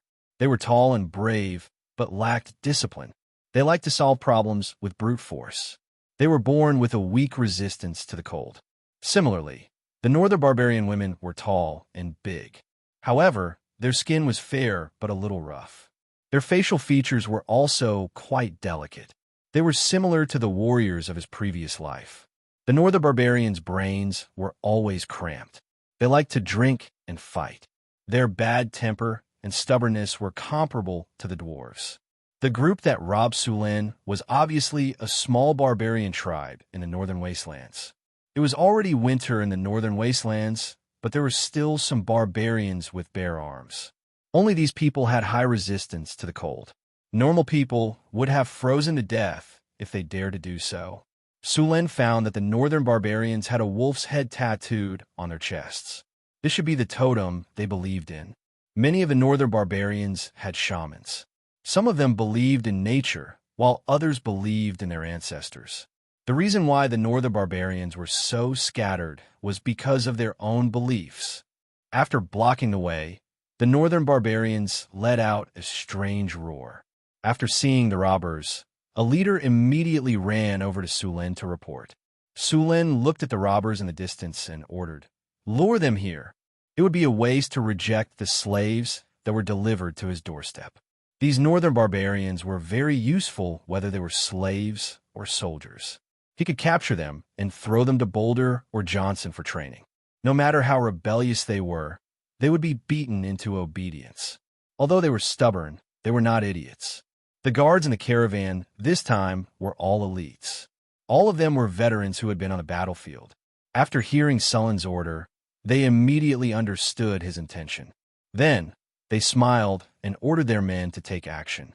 The caravan directly turned around and pretended to be panicked, trying to escape to the territory of Northern Town City. At the same time, in order to prevent these people from catching up, the caravan deliberately slowed down a little, giving the robbers a feeling that they could easily catch up with them. As expected, these robbers acted as if they were acting. They were completely acting according to the script. When a bearded bandit leader with a bare chest and an unknown animal skin on his body saw that the caravan was about to escape, he immediately shouted to his men, "They want to escape. Hurry up and catch up with them. Haha, their carriages are slow. They must have a lot of goods. We're going to be rich this time. Get ready to surround them. This time, we have to take all of them. Don't let any of them escape." The robbers who robbed on the trade route in Northern Town naturally knew about the specialties of Northern Town City. After seeing that the caravan was slow, they immediately realized that there was probably alcohol and sugar in it.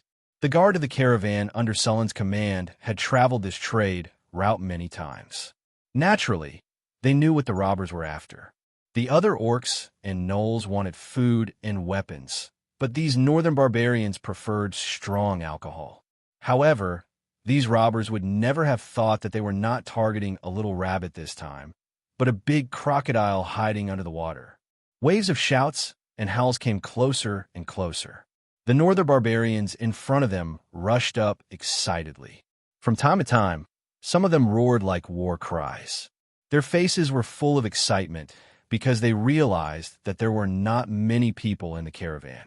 When they could see the other party clearly, these robbers sped up and rushed up. "Let's begin." Sullen, who had been sitting in the carriage and watching the show, waved his hand.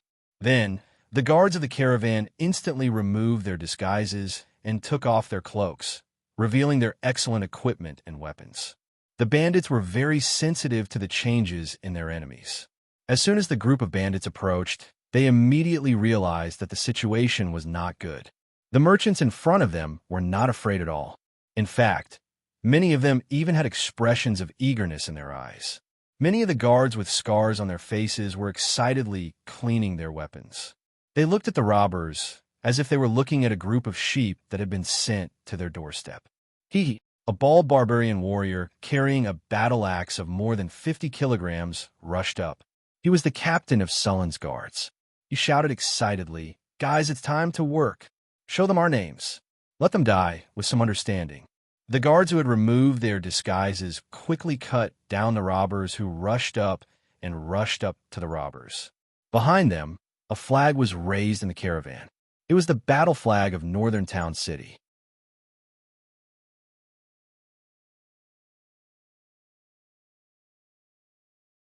Chapter 354.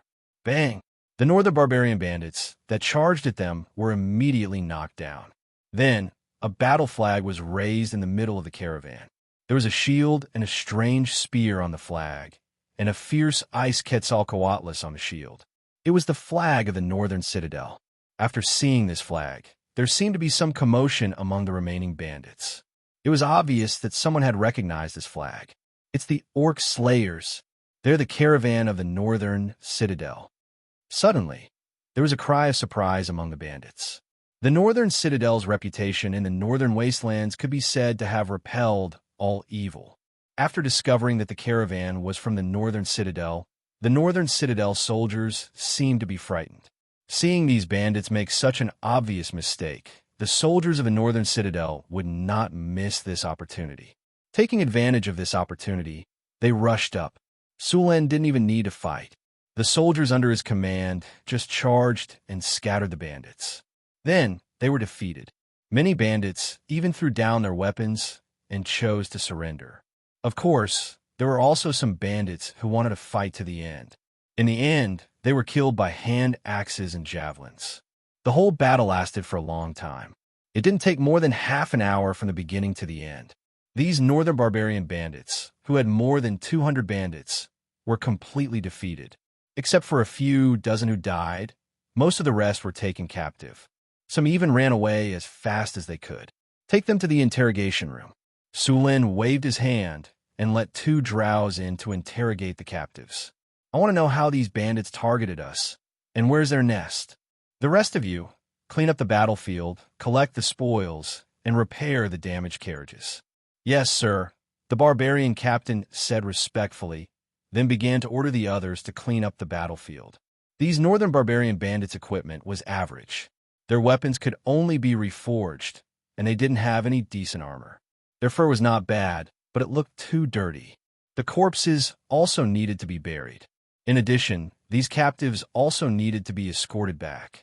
The drow's interrogation was very efficient. A few screams came from the captives from time to time.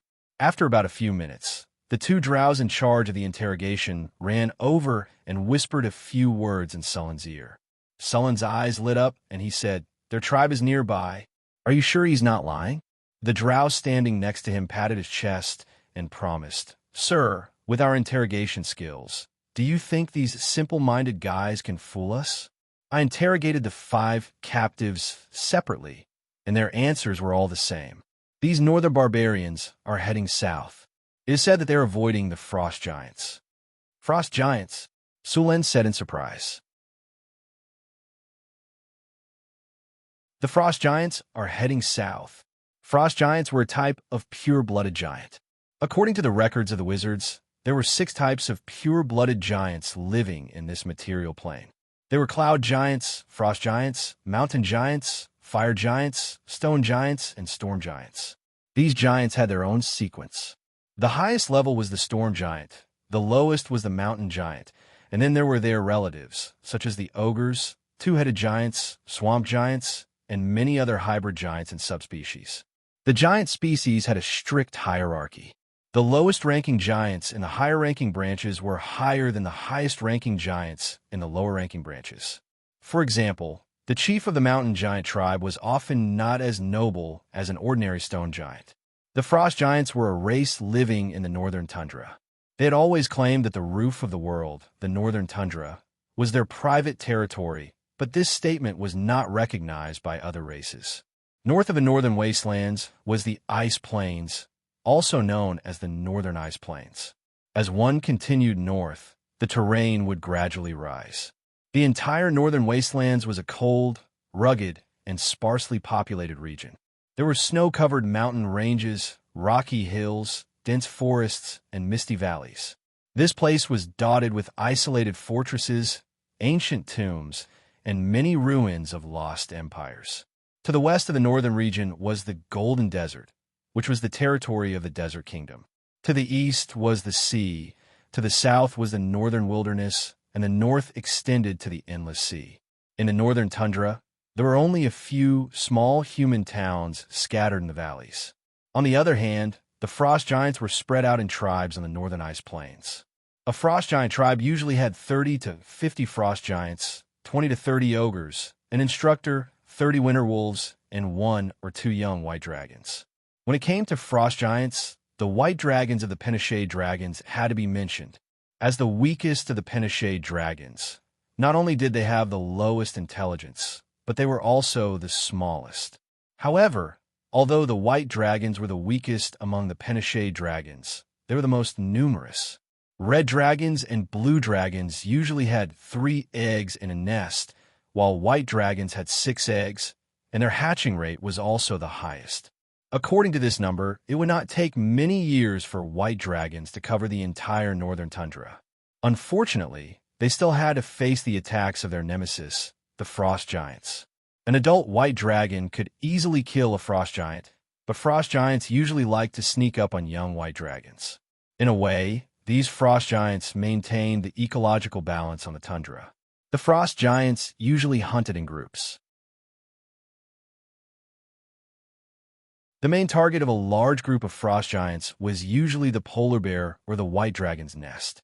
Even an adult white dragon could only run away when faced with a group of frost giants.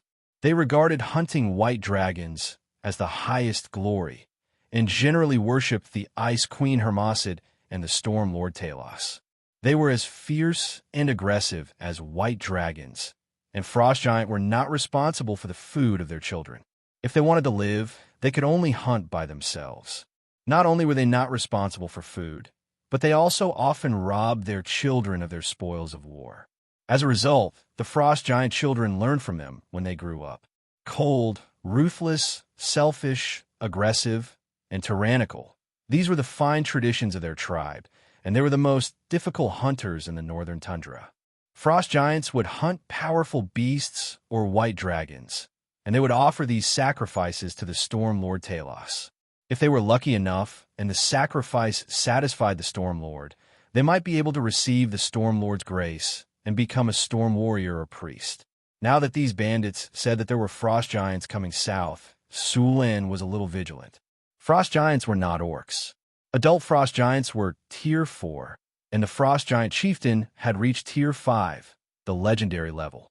Although the lowest was level 21, some of the stronger ones could reach level 22 or level 23, and the frost giant king was at least level 26. "Sir, is that tribe?" The drow next to him asked. "Of course, we have to capture them. It's better to have them as a family, right?" Su Lin said matter-of-factly, since they had discovered a northern barbarian tribe, and this tribe had attacked them before. No matter what, Su Lin did not intend to let this tribe go. "Leave some people to look after these captives. The rest of you, follow me," Su Lin said as he stood up. The information that the drows got from torture was very complete.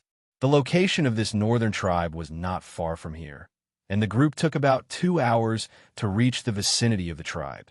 From the outside, this was a barbarian tribe of about 500 people. The tribe was a little dilapidated. Some of them were tents, and some of them were wooden houses. Judging from the age of the wooden houses, this tribe had not migrated here for a long time, no more than 2 months.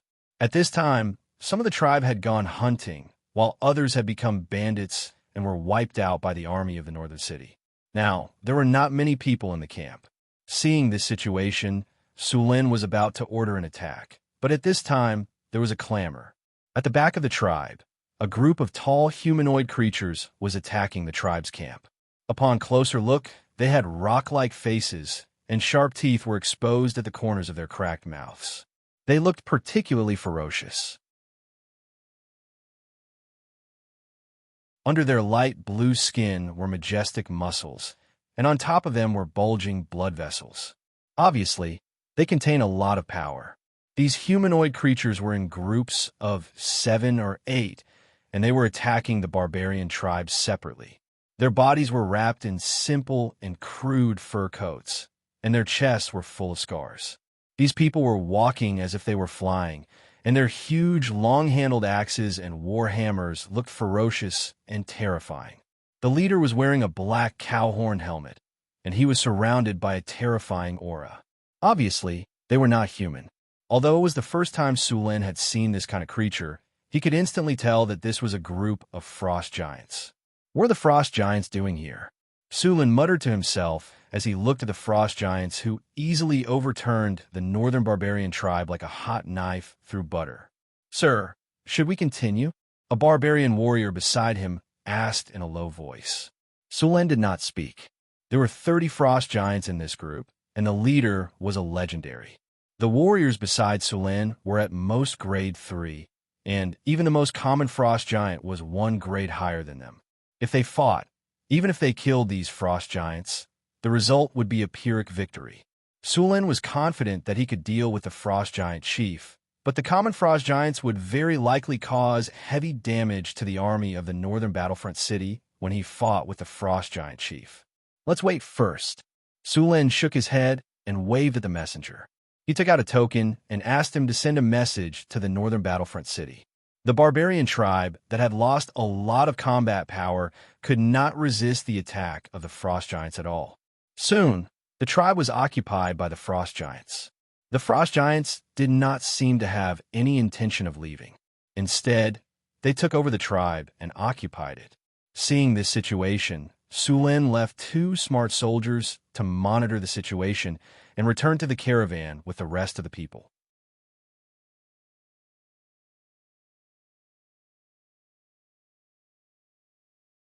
Chapter 355. The meat in my mouth was stolen. Su Lin was in a bad mood. He looked back at the barbarian tribe and left. He had already decided to leave the frost giants behind. As for living in harmony with the frost giants, it was impossible. The frost giants were arrogant, cruel, and greedy. When they knew there was a human town nearby, their first thought was to rob it. As frost giants of the evil faction, they didn't know what a win-win situation was. Perhaps in their mind, a win-win situation meant that they won twice. Sulin wanted to figure out the reason why these frost giants had come to the south. A frost giant tribe like this was a threat to the north town, so there was no room for others to sleep on. A legendary powerhouse could drop a lot of good things, such as legendary skill points and platinum treasure chests. After returning to the caravan, they found a place to set up camp. It was getting late, so they started cooking and waiting for the army of the northern wastelands to arrive. Time passed quickly, and in the blink of an eye, it was the next morning. After breakfast, Su Luin saw Hathaway and Alex arrive at the camp with the troops that had been assembled overnight. The two brought barbarian warriors, harpies, 2 teams of half-elf archers, and 2 teams of centaurs. Although there weren't many people, it was half of the northern wastelands fighting force. They also brought some powerful weapons, 30 ballistae. It was difficult for the ballistae to hit normal people, but it was much easier for the frost giants. If the ballistae were used as a trump card on the battlefield, the frost giants would definitely suffer. Sulin had been keeping an eye on the frost giants. At the same time, he told the army to rest as soon as possible. They had to be patient when facing this frost giant tribe. Although the frost giants weren't the most powerful giants, they were second only to the storm giants. An adult frost giant had around 29 points of strength and 21 points of constitution. Although they didn't have any magic abilities, they were still powerful enough. They were also immune to ice magic and had strong vitality. They wielded heavy weapons like killing machines. They were very difficult to deal with. Of course, they were not without weaknesses. Frost giants were afraid of fire, and fire could deal 150% damage to them. In the past, some adventurers thought that they could easily kill the frost giants after knowing their weaknesses. But when they really did it, they realized that even if they knew the weaknesses of the frost giants, it was still very dangerous to kill them. Although the challenge level of frost giants was LV13, this was only in theory because frost giants usually lived in groups. Additionally, when facing a frost giant, one should never face its attack head-on. Even a rank 3 knight wearing a knight's plate armor would be blown away by a frost giant's full-strength strike. Fortunately, frost giants were not very agile due to their huge size, which gave the others a chance to dodge. The frost giants had a period of chaos. To be specific, all the giants had a period of chaos. At that time, all the giants attacked other races as if they had gone mad. Even the giant races often had conflicts with each other. Moreover, the giants of the lower order actually dared to attack the giants of the upper order. This was simply something that had never happened before, but it really happened. At that time, giants could be said to be the public enemy of the continent. All other races were hostile to them. As long as they were found, they would attack them. This situation lasted for a long time, and the number of giants on the continent decreased by about 40%. Then, after that, the giants stopped and returned to their original state. It was said that this was because the giant god Anin canceled the order among the giants. He announced that the giants would be ranked by themselves through competition. In this way, those lower-ranked giants actually wanted to be promoted, and the original giants were also trying to preserve their status. However, it was said that this action failed in the end. The dragons didn't want to see their enemies become stronger. After a day of rest, the army of the northern battlefront city began to move in the evening. The sentries arranged to monitor the frost giant camp would send messages every half an hour. Although Sulin didn't go to the scene in person, he knew the situation of the frost giant camp very well. "Sir, the frost giants still have no intention of leaving today. They seem to be using this place as a temporary camp," a scout reported to Sulin. "Moreover, at noon, I saw more than 20 ogres come here. It seems that these frost giants really migrated here. They plan to live here permanently." Hearing the scout's words, Sulin said with some surprise, "Frost giants like cold areas. Although the northern wilderness is cold in winter, it is still hot in summer. These frost giants are definitely not used to it." But why would they violate their living habits and come here? Forget it, don't think so much. Since they dare to come here, they might as well stay. The wall of my castle still lacks a head like this as a trophy. Time passed by minute, and soon night came. After a day of rest, the soldiers of the northern battlefront city were full of energy. They were all ready to do something big. Sulen didn't hesitate. After a simple dinner, he led the army directly to the frost giant camp. About 3 hours later, they arrived at the periphery of the camp. The camp had changed a lot. The houses in the camp were built taller. Although the northern barbarians were tall, about 2 meters tall, their houses were naturally not suitable for the frost giants, who were 4 meters tall and weighed more than 1.5 tons. Therefore, during the day, the frost giants let the captives cut down trees and then came back to build houses and camps. When they were 5 kilometers away from the camp, Sulen stopped the army and then asked Hathaway to summon a few wizards' eyes to investigate the camp. After summoning a few wizards' eyes, they quickly hid in the darkness. The wizards' eyes soon flew over the camp. Hathaway snapped her fingers and tapped her finger lightly. Suddenly, there was a ripple in the air in front of her. The next second, a circular image with a diameter of 20 centimeters appeared. After combining the water mirror with the wizard's eyes, the water mirror could project the image seen by the wizard's eyes on the crystal. It was like watching a movie, and the situation of the entire frost giant tribe could be clearly seen. 25 ogres and 22 winter wolves. After seeing the image of the water mirror, Sulen quickly got a lot of information. Fortunately, we didn't attack directly. Otherwise, this sneak attack would definitely have been discovered. Sulen frowned and looked at the group of winter wolves. Frost giants and winter wolves often cooperated. Creatures like winter wolves knew the giant language and the common language, so they could communicate with the frost giants simply. These winter wolves had a good sense of smell, good hearing, and night vision. They were good helpers in hunting. Frost giants often brought winter wolves to hunt. If Sulen had led the army to attack just now, he might have been discovered by the frost giants before he even got close to the camp. Then, the sneak attack would have turned into a direct attack. Many people thought that the frost giants would fight you head-on, but in fact, the frost giants were very cunning creatures. After they hunted white dragons, if there were white dragon fledglings, they would not kill them directly. Instead, they would tame the white dragon fledglings and let the white dragon help them hunt. Of course, the frost giants preferred to use dragon beasts because the real white dragons had the inherited memory of the dragon. In the face of such a situation, they would pretend to be tamed until they grew into young dragons or adult dragons. Then, they would suddenly attack. Later on, the frost giants also learned to be smart. They would kill the white dragon in advance before it became a young dragon. Many people thought that the frost giants were very stupid and thought that they only knew how to fight head-on. In fact, they liked to ambush and often sneak attacks when the white dragon was asleep. If they found that they were being attacked by humans, they would immediately counterattack. Of course, many times, they would set a trap for humans to fall into and then attack. As a melee profession, when facing the attacks of the frost giants, it was best to dodge as much as possible. Don't think about blocking the attacks of the frost giants. People who did that basically paid an extremely heavy price. When the frost giants were fighting, once they found that things were not going well, they would immediately retreat and escape. "Move the ballista over," Sulen said. Soon, some barbarian warriors moved the ballista that had been dismantled into parts.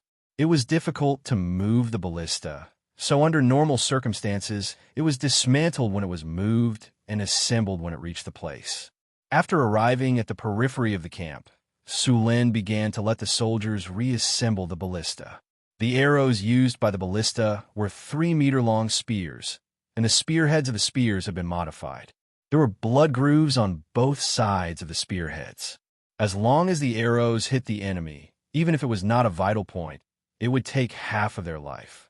If they were unlucky, they would even bleed to death.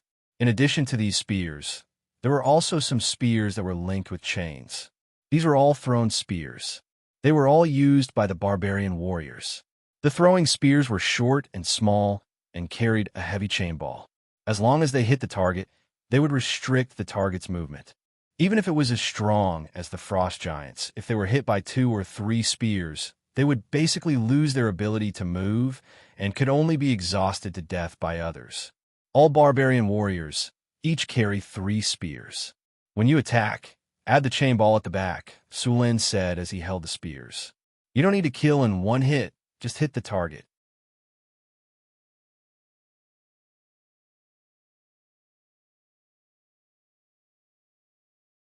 Chapter 356. Mass Invisibility, Mass Bull Strength, Mass Bear's Endurance, Mass Haste, Raise Your Spirits, Vanish. The light of spells kept flashing. Soon, the soldiers of Northtown City were buffed with 7 or 8 different buffs. The combat strength of these soldiers almost doubled in a short period of time. The ballistas were also reassembled. At the same time, the arrows and heavy javelins were distributed to the barbarians. The javelins shone with a cold light and had obvious barbs. They looked like the javelins used to catch large fish in the previous world. Even the frost giants could not withstand such weapons. Next, Su Lin led the northern fortress city army closer to the camp. Maybe the frost giants were too confident, or maybe the sentries were too lazy, but they did not see any sentries outside the camp. Hide and wait. Su Lin gestured to the soldiers behind him and said in a deep voice, "You guys stay here. I will lure the frost giants out first. Then, all the ballistas will find an opportunity to shoot. After that, it will be your turn to shoot. The enemy this time is not goblins or kobolds. Don't blame me for not warning you if you accidentally die. Don't worry, boss. We will be careful." Johnson patted his chest and said, "I hope so." Sullen's figure quickly disappeared into the darkness. He looked around and found his way to a fence outside the camp. Whether it was the barbarians or the frost giants, the fences were very rough. Su Lin easily went over the fence. After entering the camp, the first thing Su Lin smelled was a foul stench. There were some human and animal corpses on the ground. Although the frost giants did not eat humans, the ogres did not. These should be the corpses of the northern barbarians that were captured earlier. Looking at the marks, it was most likely done by the ogres. Su Lin took out kerosene from his storage space and poured it all over the camp. Although he was very careful, it still made some noise. Before they could react, a fireball fell from the sky. Boom! A loud noise instantly broke the silence of the night.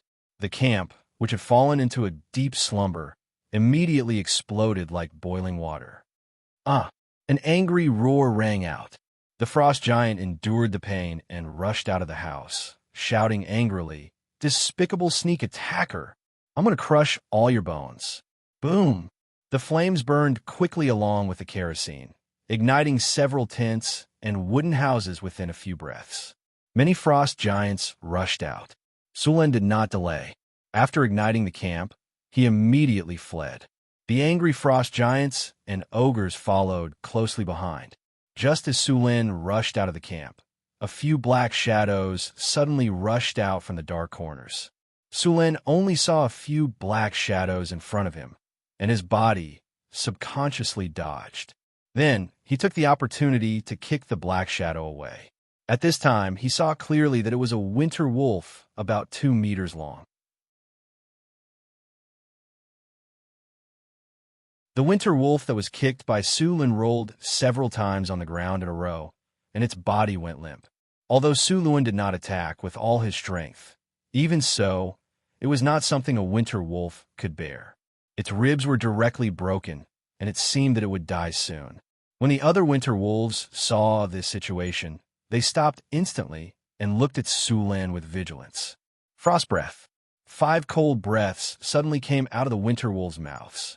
Under the bone-chilling breaths, the ground quickly froze into ice at a speed visible to the naked eye. Soon, a layer of smooth ice appeared on the ground. The power of the winter wolf's ice breath was average. Not to mention the white dragon, it couldn't even compare to the ice-winged dragon's breath. The winter wolf's ice breath wasn't enough to freeze the enemy. It could only make the enemy's body stiff and slowed down their reaction speed. Sulin accelerated and directly rushed out of the attack range of the frost breath. With cold resistance and elemental resistance, this level of frost breath could not affect him at all. Without the obstruction, Sullen's footsteps were light, and after a few flashes, he rushed out of the camp. The frost giants behind him were furious. They waved their heavy giant axes and directly cut down the fence of the camp. After seeing Sullen's figure, they rushed up without thinking. Damn sneak attacker. Don't run. Obviously, Sullen's act of setting fire to the camp had completely angered these frost giants. Boom! A dull noise came, and a boulder flew out from Sullen's side and hit the ground next to him. Sullen did not slow down and passed by it in an instant. The dexterity of the frost giants was not high. An adult frost giant only had 9 points, which was a little more than ordinary people. Because of their huge size, they could rarely dodge the enemy's attacks. However, this did not mean that their movement speed was slow. In fact, because of their large size, one step of theirs was equivalent to several steps of ordinary people. If they encountered some short rogues, one step of the frost giant might be equivalent to 5 or 6 steps. Especially for halfling rogues, they were very unfriendly. 30 frost giants and 20 ogres rushed out of the camp and chased after Sulin. The distance of a few hundred meters was covered in a few breaths. After Sulin rushed to the predetermined ambush position, he immediately shouted, "Attack!" Then his figure flashed, and he accelerated forward. Bang! Bang! Bang! The sound of bowstrings was constantly heard. The invisible Northtown army instantly launched an attack. 3-meter-long crossbow bolts were shot out. The bolts flew through the air and hit the frost giants' bodies. Some of the bolts were directly blocked by the frost giants with their giant weapons, and some were dodged. Only less than 1/3 of the bolts hit their targets. The frost giants that were hit by the bolts were directly pushed back by the bolts. The sharp spears pierced their tough skin and muscles, and blood gushed out.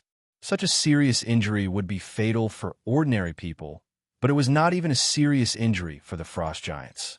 After being ambushed, the frost giants immediately realized that this was a trap.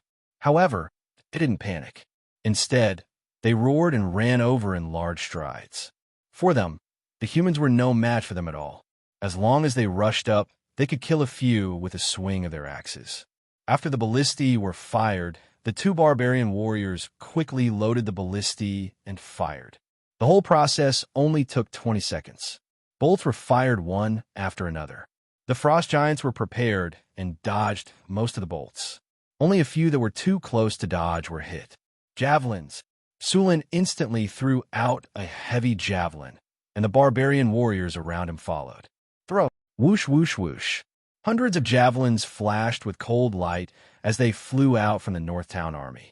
Sharp whistling sounds were heard, followed by painful roars. The frost giants were severely injured. Bang! Rocks the size of footballs flew over quickly. Sulin waved his halberd and sent the rocks flying. However, the other barbarians were not so lucky. A few of them could not dodge in time and were sent flying far away. If not for their strength and thick skin, they would have lost their lives. After 2 consecutive waves of javelins, the frost giants were severely injured. A few of them died, and almost all the frost giants were injured. The ogres following them also suffered heavy losses. Cursed roared furiously, his eyes turning blood red. He waved his hands and threw the rocks around him, then charged forward with his giant axe. The frost giant tribe had suffered such great losses. As the chief of the frost giants, Curse could not wait to kill all the humans in front of him. The charging speed of the legendary frost giants was very fast. Their huge size and ferocious aura shocked some of the soldiers, causing them to stand there in a daze. Although the frost giants did not have dragon's might, their violent aura was not much weaker than that. Not everyone had the courage to face such a behemoth. However, after seeing the frost giants charging up, many of the barbarian warriors were eager to give it a try. Idiot! Dodge quickly! Seeing this situation, Sulin immediately shouted. Sulin had a clear understanding of the frost giant's strength. The force of their full power attack was several tons. Although the barbarian warriors were quite strong, they had no way of resisting against such overwhelming strength. A cruel and bloodthirsty expression flashed across the enraged frost giant chief's face. He hated these humans to the core. He attacked with all his might, swinging his giant battle axe. The frost giant chief's axe was close to 3 meters long, and its blade was close to 1 meter. This giant weapon weighed at least 500 gene, and its weight alone could easily crush a person to death. After seeing the enemy, he swung it down instantly. Swoosh! The gigantic axe swept across with a piercing sound of wind, followed by the sound of metal clashing. That barbarian warrior's two-handed axe, which was forged from fine iron, was broken. The frost giant cursed gigantic axe swept across, and the well-made half-body armor was torn apart by this terrifying force. Blood splattered everywhere, and the barbarian warrior was sent flying back over 10 meters. With a boom, he smashed onto a crossbow cart, which was smashed into pieces. The others only took one look to see that the barbarian warrior's chest armor had been completely destroyed, and there was a hideous wound on his chest. His sternum was shattered, and his internal organs were also shattered. His entire chest seemed to have sunk in, and this tyrannical force had broken his spine. There was no need to look to know that this person was dead. With such serious injuries, unless he was a giant demon or an energy life form, it was impossible for him to survive. Damn it! Lightning flashed in Sullen's eyes, and in the next second, dazzling lightning exploded from his body. Lightning flashed, and Sullen appeared before Cursed in an instant, swinging the Tempest halberd in his hand. Boom! With a loud sound, the frost giant chief, who was about to go on a killing spree, felt an astonishing force coming from the battle axe in his hand, and his body retreated a few steps uncontrollably.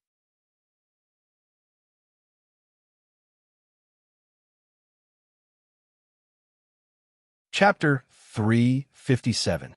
Sullen took 2 steps back to dissipate the force before pouncing forward again. At this moment, the frost giant chief raised his axe slightly, his body twisting slightly. The muscles on his arms bulged as if he was about to exert force. Sullen quickly shouted, "Dodge!" Whoosh! The axe cut through the air, bringing with it a sharp gust of wind. The huge two-handed axe swept in a circle, and everything within 5 meters was under his attack. A barbarian warrior nearby heard the warning and rolled to the side to avoid the attack. The sharp gust of wind slashed across his face, and a trace of blood quietly slid down. Sullen dodged the attack with an iron bridge, and the storm war halberd in his hand stabbed out like a viper. Lightning flashed, and the barbarians all retreated. No one dared to approach the area where the two were fighting. The lesson from before made them understand that they didn't have much confidence in receiving an attack from the Frost Giant Chief. Just as Sullen and the Frost Giant Chief were fighting, the remaining Frost Giants and Ogres rushed over. Chain of fireballs, bursting flames, slow, flame burst. Hathaway, Alex, and the others made their moves. Fire spells were the best way to deal with them. These Frost Giants, who had just been baptized by arrows and javelins, suffered heavy losses, were hit by spells one after another. Flames exploded, and cries rang out continuously. As Frost Giants with negative fire resistance, fire spells made them wish they were dead. With the addition of slow and other spells to control the field, these Frost Giants couldn't gain the slightest advantage even though they were a level higher than the barbarians. Moreover, the barbarians outnumbered them by several times. Under the siege, these Frost Giants were forced to retreat again and again. The elven magic archers and centaur archers constantly harassed them with arrows. It was only a matter of time before these Frost Giants were killed. The ogres that had been following the Frost Giants couldn't resist at all. As grade 2 creatures, they were beheaded by the barbarians in a few exchanges.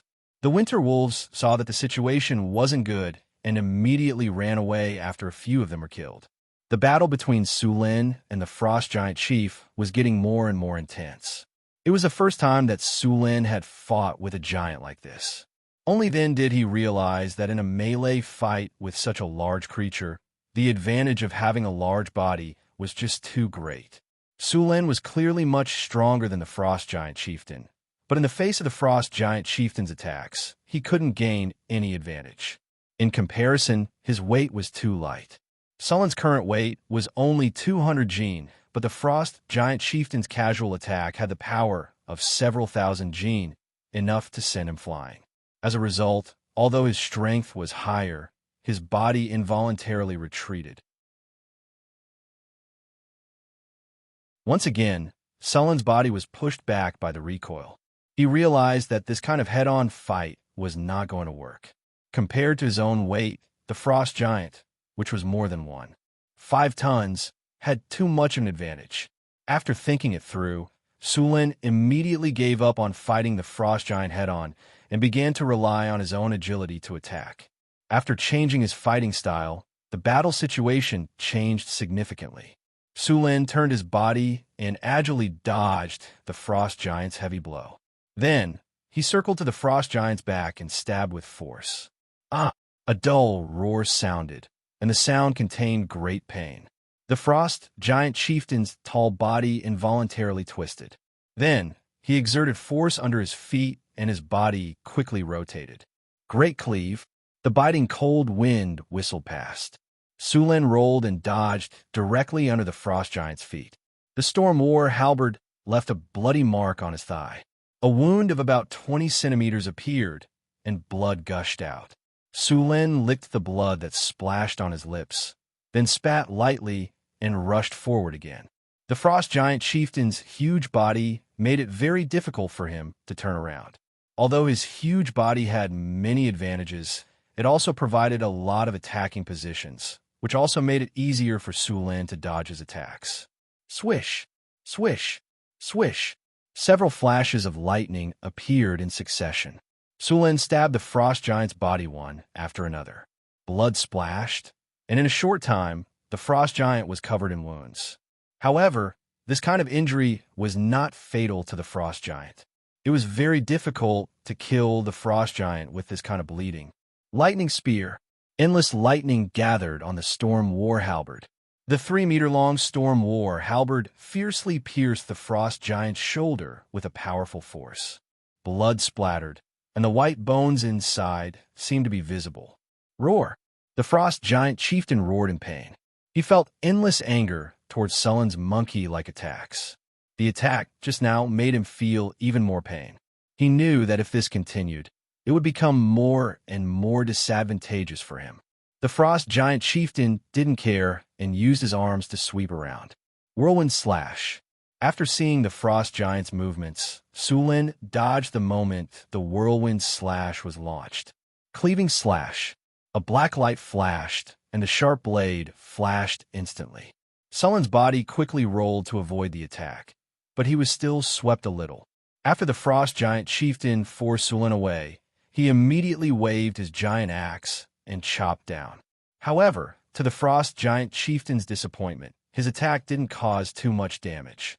Before the Frost Giant Chieftain's attack fell on Su Lin, the ring on his hand suddenly flashed, and an energy barrier instantly appeared in front of him.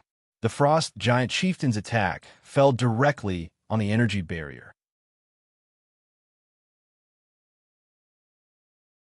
The energy barrier flickered a few times and finally blocked the attack. However, the energy barrier flickered a few times and then dimmed. The continuous fierce attacks made the wound on the Frost Giant Chieftain's shoulder even bigger, and blood instantly gushed out. This also made the Frost Giant Chieftain show an obvious flaw. The severe pain from his shoulder made the Frost Giant's movements stiff. Su Lin's eyes flashed with lightning. In the next second, his body quickly rushed forward. The Storm War halberd in his hand flashed with endless lightning power and directly pierced the Frost Giant's eyes. The Frost Giant's continuous attacks caused the wound on his shoulder to tear, and his body had a short period of stiffness. Although the time was very short, Su Lin still seized this opportunity. 1 second, no, it should be half a second. Half a second was just the blink of an eye. But for Su Lin, it was enough. Boom!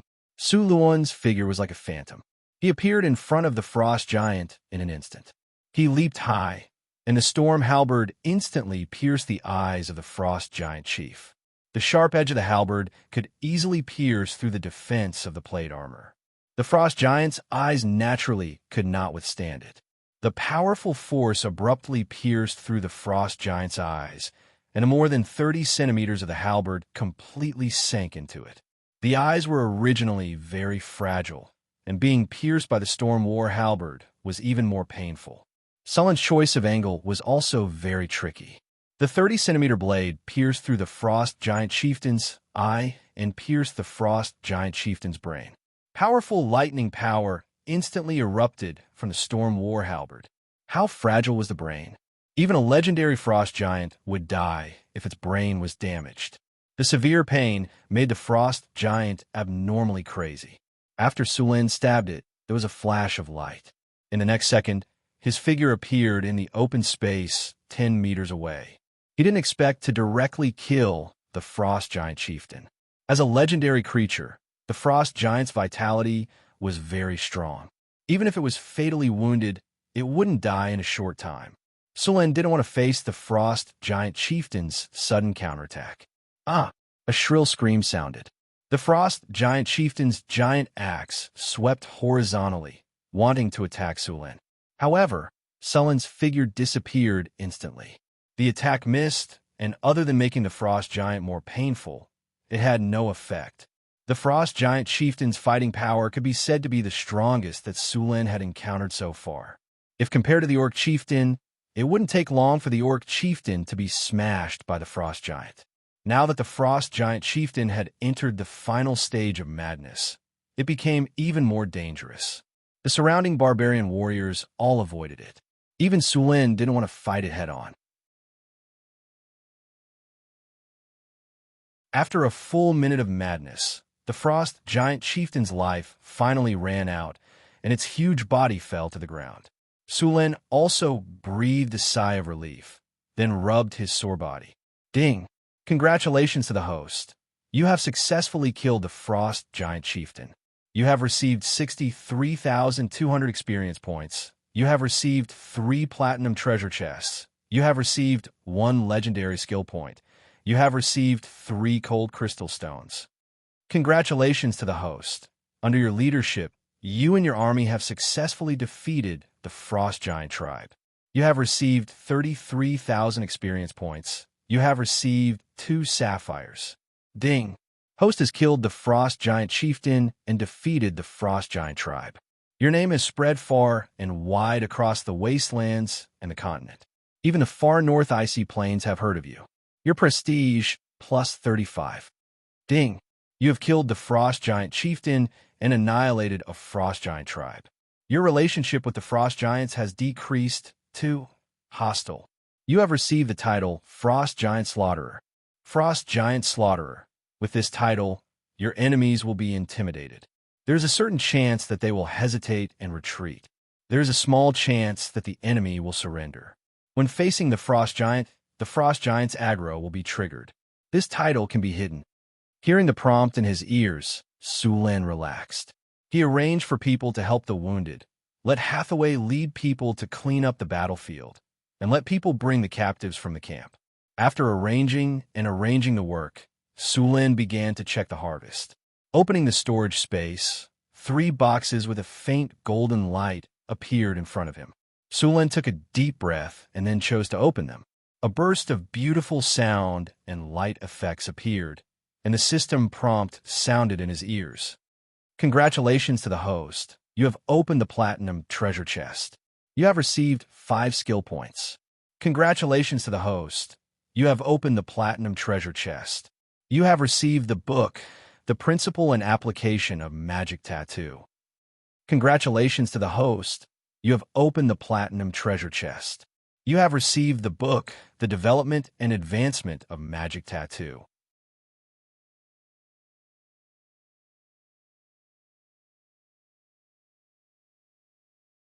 Chapter 358. Mageweth Tattoo Technique. After hearing the system prompt, Sulin picked up the 2 books in surprise and flipped through them briefly. One of the two books was The Basics of Mageweth Tattoo, and the other was Advanced Knowledge. The Mageweth Tattoo technique was first born in the early days of the Arcane Empire. It was invented by a red-robed sorcerers club, which was a very powerful evil sorcerers organization. How powerful were they?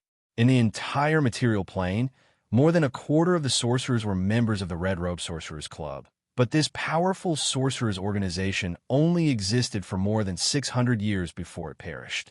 It was said that the organization was destroyed in a civil strife.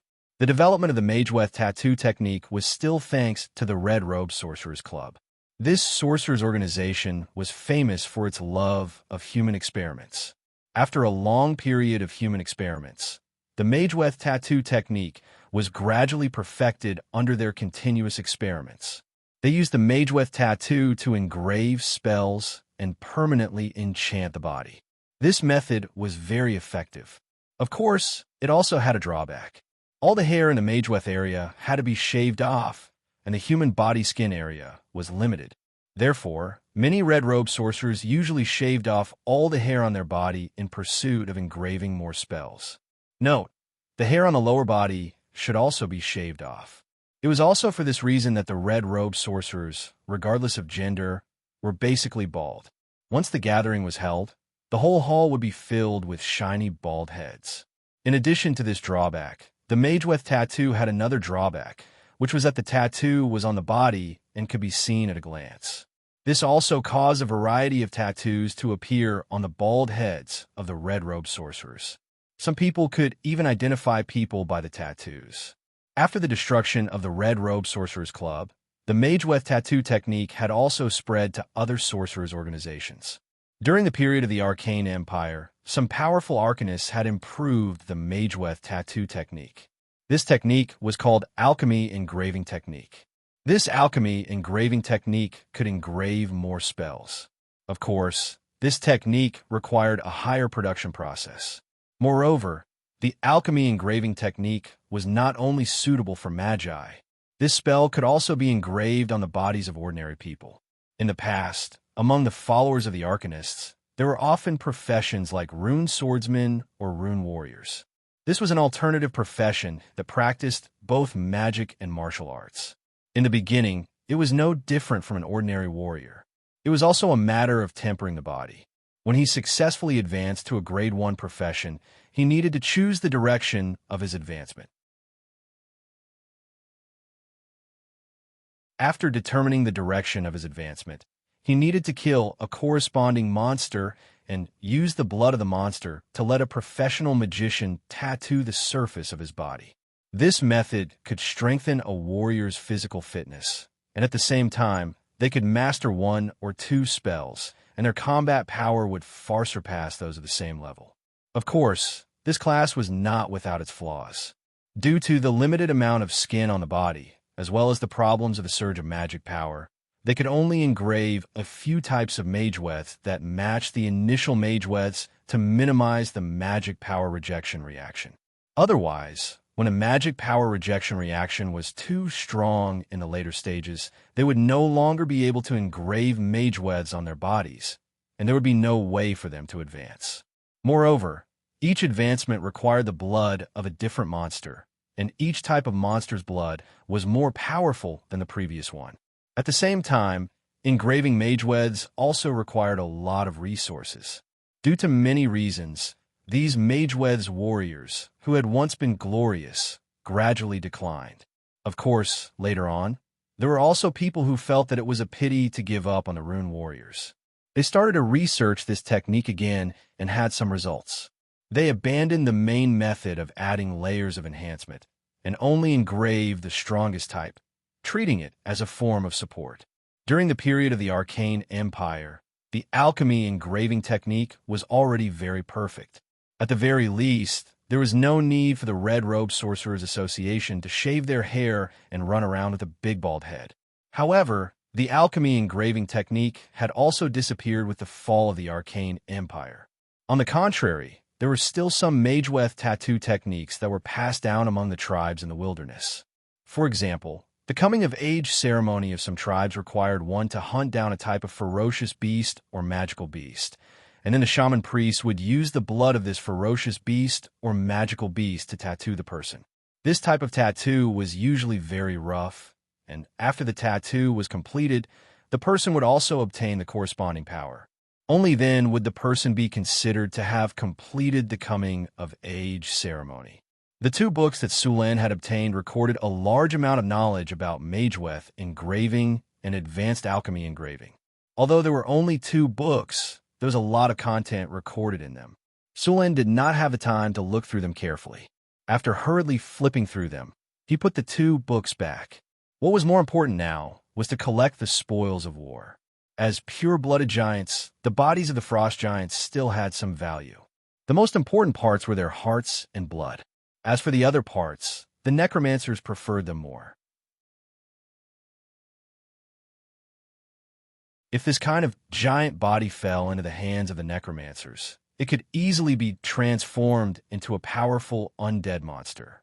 Sulen, Hathaway, and Alex collected the hearts and blood of the 30 frost giants. At the same time, the body of the frost giant chief was also preserved. It was a very good experimental material. At the same time, a few of the remaining frost giant bodies were also selected. The rest of the worthless ones were burned and buried. The heart of the frost giant was very large. Sulen preserved it in a special crystal container. This crystal container could keep the heart alive. A part of the flesh and blood was also left. The remaining parts were the more precious parts. It was a little difficult to preserve the blood because it was easy to coagulate, and there was too much blood. Hathaway used a special water tank to store the blood. At the same time, she cast a spell on the blood to prevent it from deteriorating and coagulating. Looking at the remaining frost giant corpses that had been burned to ashes, Sulen felt that it was a pity. If there were necromancers around, these corpses could all be used. Now, he could only watch them burn to ashes. Apart from these materials, the equipment of the frost giants and the equipment of the ogres were also collected. Even the camp was turned upside down. In the end, all the resources and captives were brought back to Northern Citadel. The captives were assigned to various construction sites to work. At the same time, they were told the rules and regulations of the northern city. After working for a few years in the city, they would regain their freedom and become free citizens of the city. The weapons of the frost giants were sent to the blacksmith to be melted down and reforged. The giant axe used by the frost giant chief Cursed was left behind. This weapon was not simply made of steel, but was also mixed with many rare metals. It was considered a magical weapon and required the help of a magus to smelt it again. The other materials used by the frost giants were also sorted out and stored. After making all these arrangements, Sulen once again led the caravan to the kingdom of Florence. Of course, this time, he brought along Chris and Karina. The matters of the northern city were temporarily left to Hathaway, with Karina and Grace assisting her. Crete was left to Alex to manage. Even Phyllis Sulen had arranged some work for her. After all, the orthodox education of the royal family was not just for show. Swordsmanship, literature, etiquette, and many other subjects were compulsory for a princess. Moreover, Phyllis's studies were not bad. Sulen let her handle the affairs of the Lord's mansion. This time, Sulen planned to go to the kingdom of Florence to recruit some wandering wizards. At the same time, he was also preparing to sell some items. For example, the bottle of life potion that could cause bloodline abnormalities, and the bottle of water demon's blood that could be used to become a bloodline warlock. As for the bottles of life potion that did not have any side effects, they had already been used by Phyllis. After all, whether it was Chris, Hathaway, Alex, or his two personal maids, none of them were ordinary humans. They had long lives and did not need these potions for the time being. However, Phyllis was different. She was only an ordinary human. In fact, Sulen was prepared to let Phyllis use the bottle of water demon's blood to turn her into a warlock. However, after thinking about the limited potential of the water demon's blood, he gave up on this idea. As his woman, she had to be at least a dragon disciple. The water demon's blood's grade was too low. The caravan set off once again. Sulen brought Chris to the cult city. Other than sugar, rum, and spices, the caravan also brought along large amounts of furs and paper. These goods were very popular on the continent. The spices of a northern city were now very famous in the northern countries. Cumin, pepper, chili, and other spices, some of which were even produced by magical plants, were very popular in the north. Although the variety and quantity of spices could not be compared to the spices of the south, after being carefully mixed by Su Lin and the halfling Frodo, they tasted very good.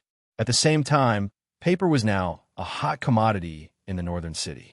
The paper sold in the northern city was divided into two types. One was used for writing, and the other was toilet paper.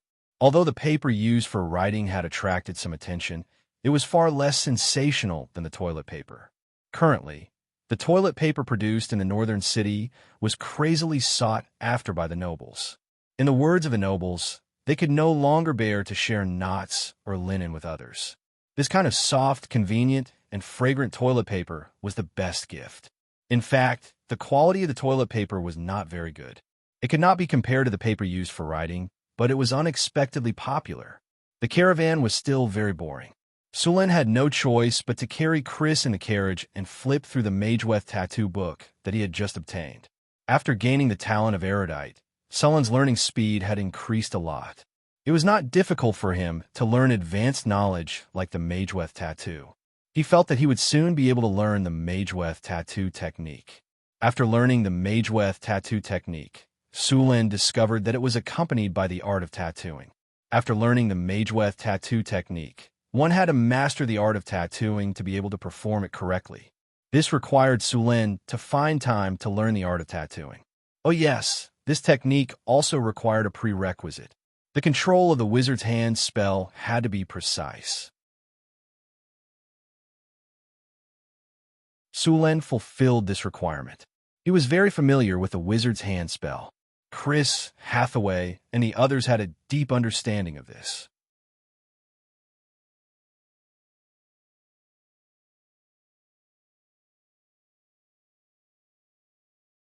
Chapter 359. Suluin planned to use the skill points to level up his rune tattoo after learning the rune tattoo technique. This time, he had not used the 5 skill points he had obtained from the platinum treasure chest. He had not even used the legendary skill points he had obtained from killing the frost giant chieftain. Sulin wanted to master the rune tattoo technique as soon as possible. He planned to at least level up the rune tattoo technique to the advanced level. The road from Northtown City to the Kingdom of Florence was quite smooth. The caravan arrived at Callant City after a week. Along the way, no robbers dared to make a move, which disappointed Sulin. Coming to Callant City again, Sulin's mood changed drastically. When he first came to the north, he was envious of the city. Although Northtown City's population couldn't be compared to Callant City, it had reached or surpassed Callant City in other aspects. Compared to the terrible sanitation of Callant City, Northtown City was like heaven. Fortunately, it didn't rain in Callant City, so the roads weren't muddy. The arrival of the caravan from Northtown City attracted the attention of many people in Callant City. After all, Northtown City's goods were popular. As soon as they arrived at Northtown City's warehouse in Callant City, many people who were hungry for profits tried to build a relationship with Northtown City. Unknowingly, Northtown City's existence made the surrounding nobles take the initiative to befriend them. Of course, Sulin was part of it. If it weren't for Sulin, these nobles would have torn off their disguises and started robbing Northtown City of all kinds of things and techniques. Sulin couldn't be bothered with these small fries. He left them all to Xion, the manager of the caravan. Sir Lord, Xion respectfully handed a document to Sulin and said, "This is the list you asked for." This was the list of Callant's nobles that Su Luan had Xion collect. It contained their titles, fiefs, strength, and other basic information. There were also some simple interpersonal relationships. Although this list was simple, it wasn't easy to collect. It could be seen that Xion had put a lot of effort into it. The most powerful family in Callant City was the House of Savoy. Callant City was the fief of the House of Savoy, which was rich in mineral resources. The land around the city was quite fertile, and the transportation was well developed. The House of Savoy also possessed great power. Through the connections on the list, Sulin quickly discovered Marquis Savoy's methods. He had promoted a large number of lesser nobles, and many of these lesser nobles were his knights. These small nobles had no foundation, and their fiefs were only 1 or 2 manors and castles. Thus, they could only rely on the House of Savoy.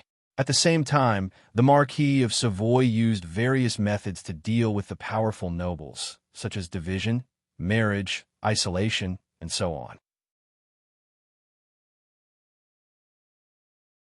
The entire Calais city was completely under the Marquis of Savoy's control. Sir, after Marquis Savoy heard that you've come to Calais city, he'd like to invite you to a banquet. Xian respectfully handed over an invitation card. I got it. Sulin nodded and received the invitation card. Sulin had great admiration for this Marquis of Savoy.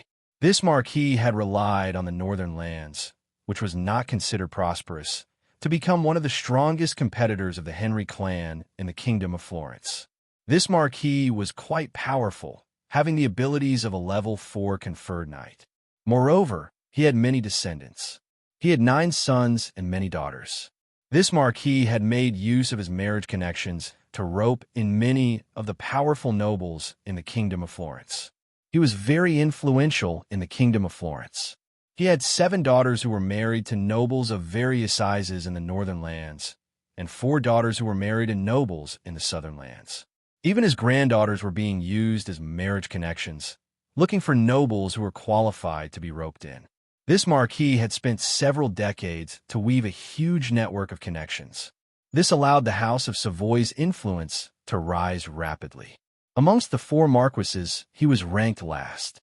Right now, even the Henry clan, which was part of the royal family, could not do anything to him. Right now, the House of Savoy was continuously accumulating power. If the Henry clan, which was part of the royal family, were to weaken, the House of Savoy could very well become the new royal family of the Kingdom of Florence. Night fell. A luxurious carriage headed towards the manor of the Marquis of Savoy. The driver of the carriage was a sturdy young man. There were no family emblems on the carriage, but no one dared to look down on it. All the nobles in the city knew that this was the carriage of the owner of the caravan in the northern town. Sulin was wearing a gorgeous hunting outfit as he sat in the carriage. Beside him, Chris was also wearing a beautiful court lady's outfit. At this moment, Sulin was looking at the little succubus, who was wearing a serious outfit, with great interest. One had to know that succubi exuded a kind of seductive charm from their very bones, making people unable to resist. Now that she had changed into a conservative court lady's outfit, her movements were dignified, but there was a different kind of flirtatious expression between her eyebrows. Sulin's heart was on fire. All right, master, don't touch me anymore. We still have to attend the banquet tonight. The little succubus said with a charming smile. Sulin had no choice but to tidy up his clothes a little gloomily. My lord, we're here. A guard's low voice came from outside the carriage. At the same time, a few guards at the side hurriedly came forward and asked, Is Lord Sulin here? It's the lord of the northern town, Lord Sulin. The guard glanced at them and said plainly. A middle-aged man who looked like a manager immediately said with a smile, Welcome, Lord Sulin. I'll inform the Marquis right away.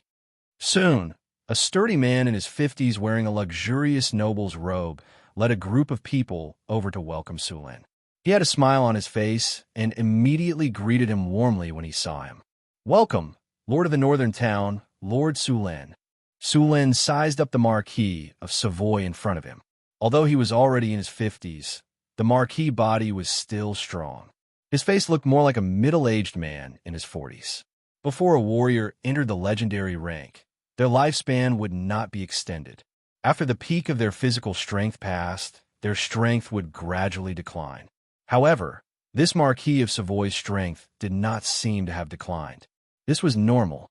With the strength and foundation of the Savoy family, it was normal for them to have some methods to extend their lifespan or maintain their combat strength.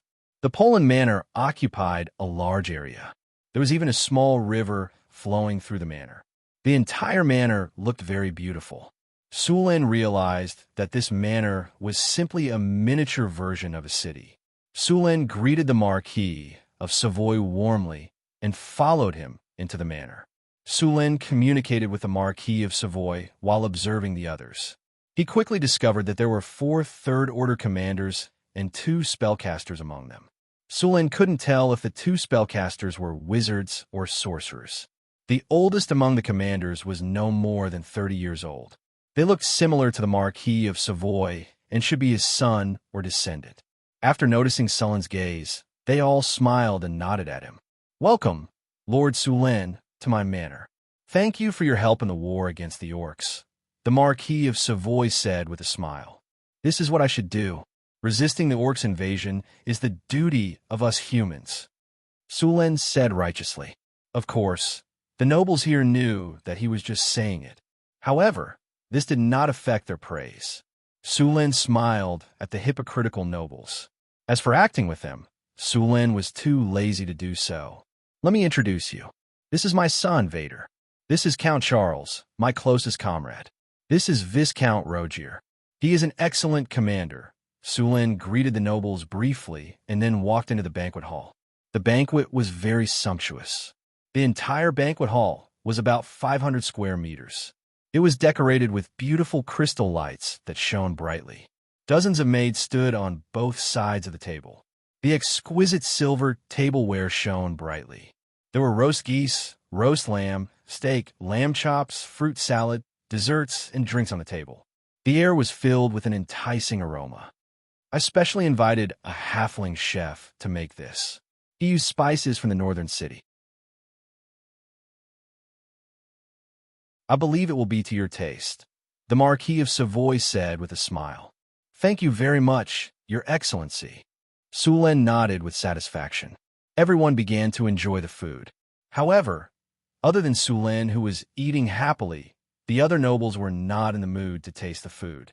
They kept secretly observing Sulin. Sulin's expression was calm, as if he did not care at all. When Sulin was finally full, the impatient Marquis of Savoy could not wait to invite Sulin to his study. It was obvious that they were going to talk business. Sulin patted Chris's hand and took her to the Marquis's study. "Sir Sulin, it is a pleasure to meet you." The study was brightly lit with magic lamps. The Marquis of Savoy sat on a soft and comfortable chair with his son beside him. Although there was no one else in sight, Sulin could clearly sense that there were dozens of elite guards around the room. Sulin smiled and sat across from the Marquis of Savoy. He then smiled and said, "It is a pleasure to meet you too. Sir Sulin, I would like to have a deeper cooperation with you in your northern city. You should know that both of us are in the north. We can have a better cooperation," the Marquis of Savoy said with a smile. "Business cooperation is not a problem. Our northern city welcomes more partners," Sulin said. Sulin naturally knew what the Marquis of Savoy's intentions. However, he did not intend to have a deeper cooperation with him.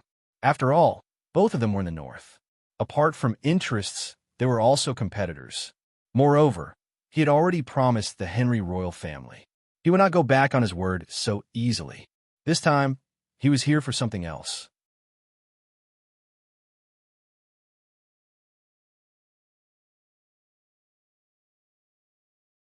Chapter 360. Sulin wasn't surprised that the Marquis of Savoy was trying to rope him in. After all, the Marquis' actions over the years had made it clear that he wanted to become the new royal family. During the last orc invasion, the king's faction lost a legendary knight, which gave him hope. However, he didn't expect the Henry royal family to react so quickly. They immediately found another legendary figure and gained his support. This greatly disappointed the Marquis of Savoy.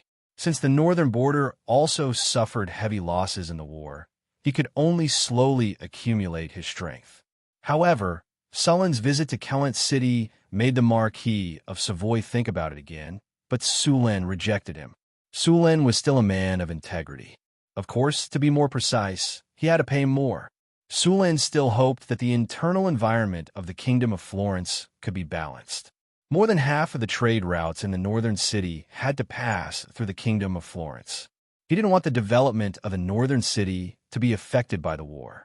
At the very least, he had to wait until the northern city had completely digested the previous population. Sir Sulin, did you come to Callant City just for some business matters? The Marquis of Savoy was a little disappointed. Sulin shrugged and said, of course, other than business matters, I also want to recruit some people.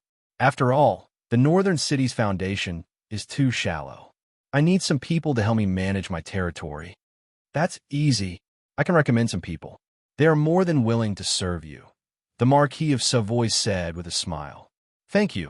Sulin nodded and said, Sir Marquis, you are the owner of this place. I have another request that I need your help with. What request? The Marquis of Savoy put down the black tea in his hand and moved his body. Sulin took out a crystal bottle from his storage space and put on the table. I have some special things that I want to sell. I need some powerful buyers. Of course, these people are best if they are wizards. Of course, nobles can also participate. What is this? The Marquis of Savoy looked at the crystal bottle on the table in confusion.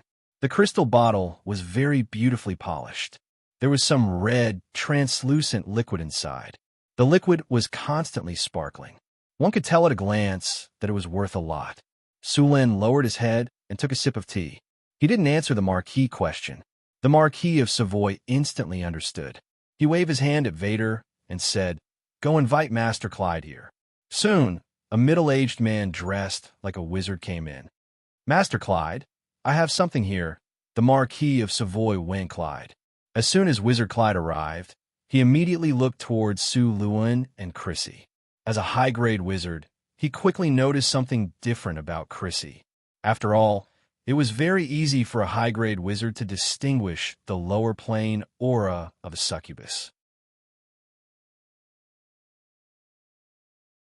A magic, Savoy, tease. Su Luan smiled faintly and made a gesture of invitation. Clyde didn't hesitate. He reached out and picked up the potion on the table.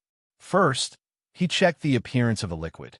After getting Sullen's permission, he carefully opened the bottle and took a sniff. Clyde furrowed his brows and snapped his fingers. A ray of light flashed across the crystal bottle. A look of surprise flashed across Clyde's eyes. He slowly put down the crystal bottle and said, Marquis, this is a bottle of life potion. It can increase one's lifespan by 10 years and has a chance to regenerate. It can be used by anyone. Hiss, the Marquis and the others sucked in a cold breath. 10 years of lifespan. To a wizard, 10 years of lifespan wasn't a lot. There were many ways to do it, but only wizards could do it. Normal people wouldn't be able to do it. For example, a professional lich could only become a ghost. Even a wizard couldn't succeed every time. The Marquis of Savoy's eyes flashed a few times. He looked at the potion with eyes full of passion. To others, this potion could only increase their lifespan by 10 years.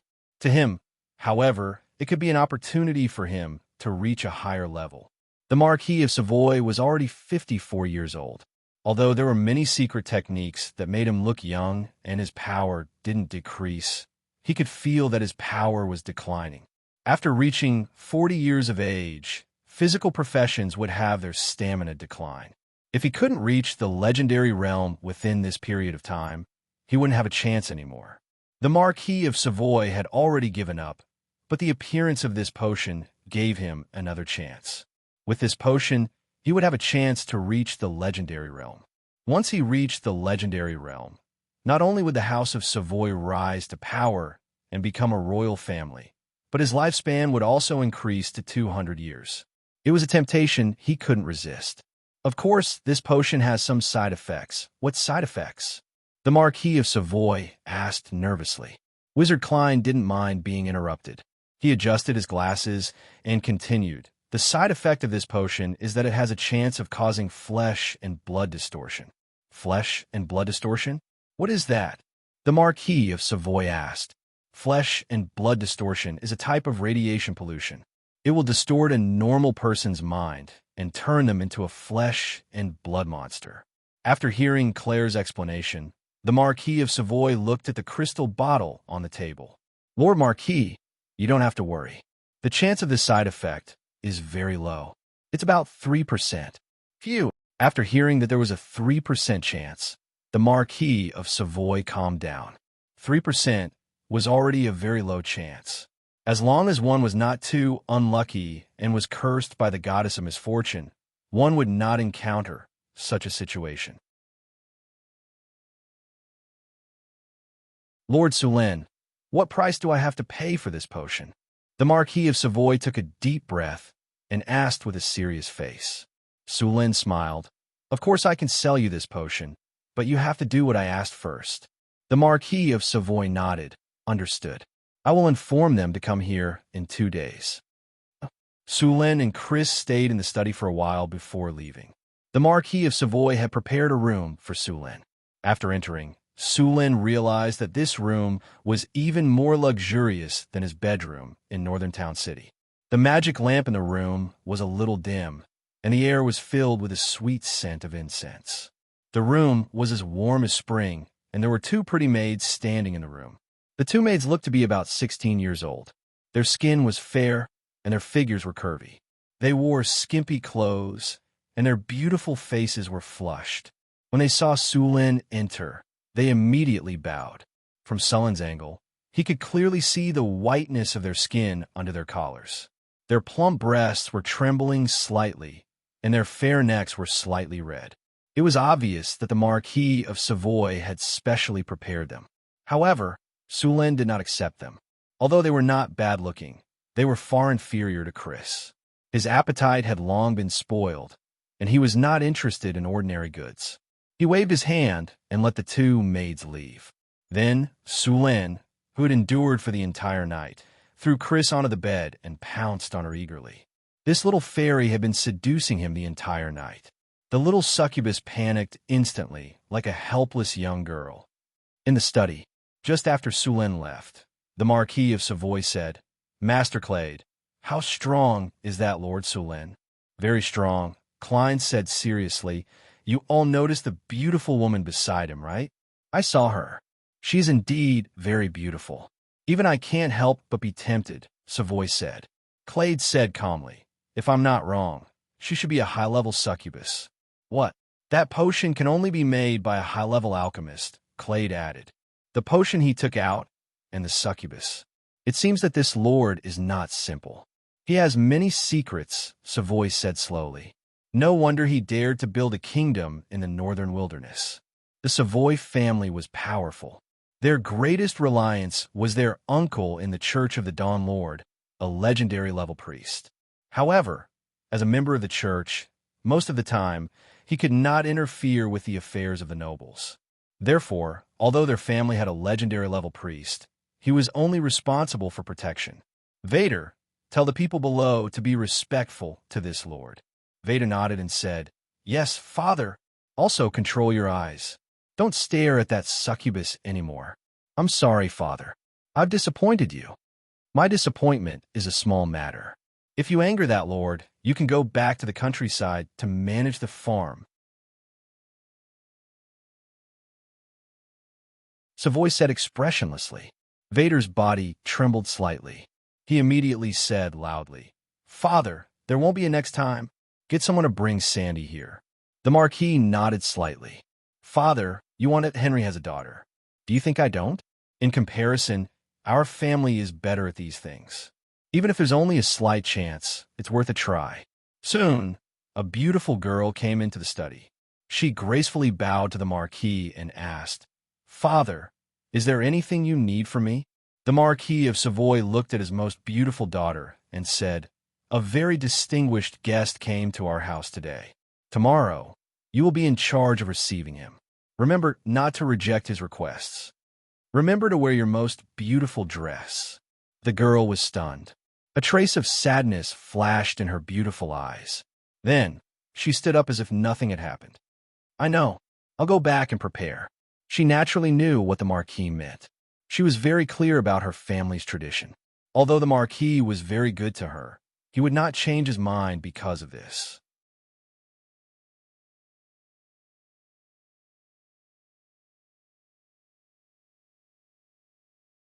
Chapter 361.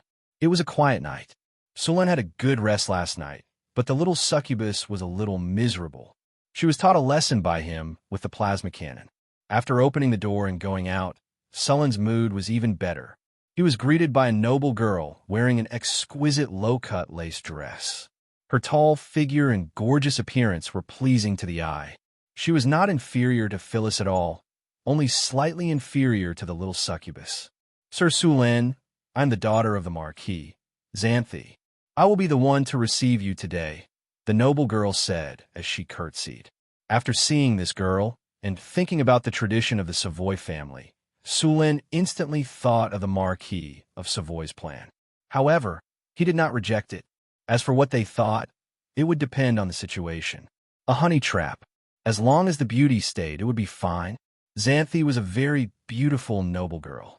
Due to the fact that Northlanders had some barbarian blood in their veins, they were a little taller. She was 1.8 meters tall, had fair skin, and her legs were long and slender. Because she was wearing a slim-fit dress, her tall breasts and slender waist outlined a beautiful curve. It was a good choice to talk to her and relax. Under Xanthe's lead, Sullen had a simple breakfast. At the same time, he asked someone to prepare a meal and sent it to his room.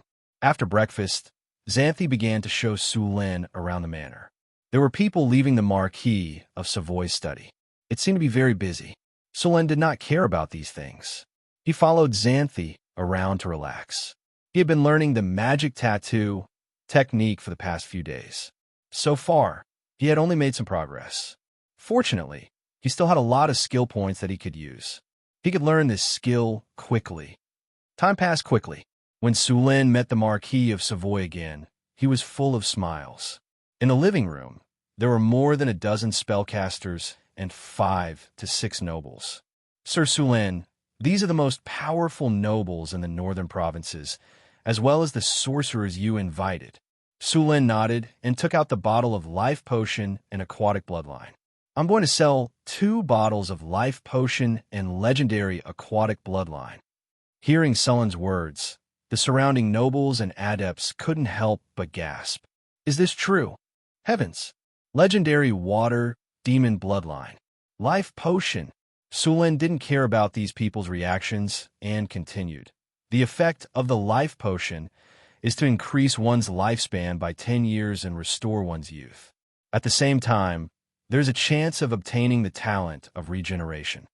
When they heard the words 10 years of lifespan and regaining youth, the nobles around them started to breathe rapidly. The wizards did not react at all. Legendary water demon bloodline. This bottle of elixir is the essence obtained after killing a legendary water demon and condensing its heart and blood. It contains the purest power of the legendary water demon bloodline. As long as the bloodline is successfully implanted, it can turn an ordinary person into a warlock. Because this bloodline potion came from a legendary creature, its theoretical limit is also legendary. As long as this potion is used well, it can create a warlock family with a legendary bloodline. The people who were shocked by the bottle of life potion were instantly attracted by the bloodline potion. Their eyes were full of passion as they looked at the potion. A warlock family with a legendary bloodline was something they couldn't help but pay attention to. Everyone's breathing became rapid. The wizards were also very interested in the water demon bloodline. After all, there are very few wizards who could enter the legendary rank, and these wizards weren't confident of success. With this bloodline, they had a chance to become legendary warlocks. Although they wouldn't be as powerful as legendary wizards, they would still be better than those who couldn't break through. Sullen took in everyone's expressions and was very satisfied with their performance. Next was the auction for the 2 potions. The first to be auctioned was the life potion. Although it couldn't compare to the legendary water demon bloodline, the 10 years increase in lifespan was still coveted by the nobles. The wizards around didn't bid. They had already planned to do their best to get the water demon bloodline. The nobles, on the other hand, bid one after another. In a short while, the price rose to 50,000 kinner. After this price, the bidding slowed down a lot. In the end, the Marquis of Savoy bought the potion for 83,000 kinner. The other nobles hesitated for a moment and looked at the water demon bloodline potion next to them. After weighing the pros and cons in their hearts, they finally gave up. Sulen knew what they were planning. In fact, if they wanted to sell it for a high price, they should sell the Water Demon Bloodline Potion first. This way, both potions could be sold for a high price. The reason he didn't do this was because the Marquis of Savoy had already helped him find over 10 scholars. Sulen naturally had to take care of them. Of course, Sulen also planned to prevent the Marquis of Savoy from bidding for the Water Demon Bloodline Potion. If the Savoy clan had a high-level warlock, they would become a warlock clan. Their strength would definitely increase tremendously, and the balance would be broken. This was an outcome Sulen didn't want to see. As for the life potion, even if the Marquis of Savoy used it, it wouldn't be easy for him to advance to the legendary level. It wasn't that easy to advance to the legendary level. Advancing to the legendary level was, in fact, tempering one's entire body. At this level, one would already be very different from ordinary people.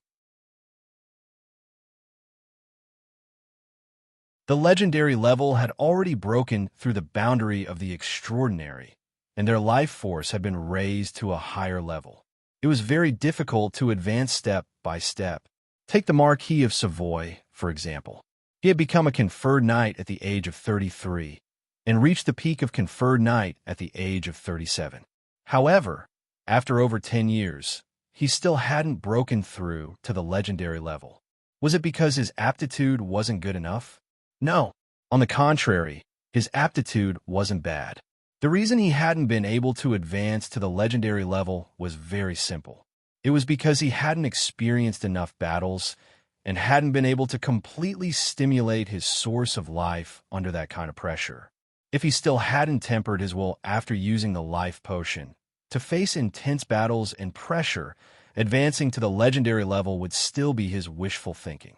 However, how many people would be able to let a noble who had been raised to be on the verge of life and death? Next up was the auction for the Water Demon Bloodline Potion. Compared to the life potion, the auction this time around was even more explosive, and the price quickly broke through 200,000. In fact, it wasn't difficult to form a warlock family with something like the legendary Water Demon Bloodline Potion. However, it wasn't easy to advance to the legendary level. Even if this bottle of blood was left behind by a legendary level water demon, and its upper limit could reach the legendary level, that was only in theory. There were many dragon bloodline warlocks whose bloodline potential was much stronger than this legendary level water demons. However, how many dragon bloodline warlocks had actually managed to advance to the legendary level? Most of the dragon bloodline warlocks were stuck at the advanced and master level. As for this bottle of legendary level water demon's blood, it was at most at this stage. The chances of it advancing to the legendary level were very slim. Very soon, the price was raised to 300,000 kinnur. At this moment, only the 3 warlocks, the Marquis of Savoy, and another noble were still bidding. The price was still rising bit by bit. Just as Sulen felt that this bottle of potion would eventually fall into the hands of these few people, a warlock beside him suddenly said, "Lord Sulen, I'd like to have a talk with you." A talk? Sulen raised his eyebrows. That's right. This middle-aged warlock, who looked like he was in his 40s, said with a calm face, "I have a better offer." Sulen hesitated for a moment, and then said, "All right." After signaling for the auction to stop, Sulen and this warlock went to another room. After entering the room, this warlock waved his hand and set up a soundproof spell. After that, he spoke to Sulen. "Lord Sulen, I am Andre, an intermediate warlock. I'm proficient in runes, potioneering, and alchemy. You call me here just to say this." Sulen said with a smile. Andre shook his head and said, "Of course not.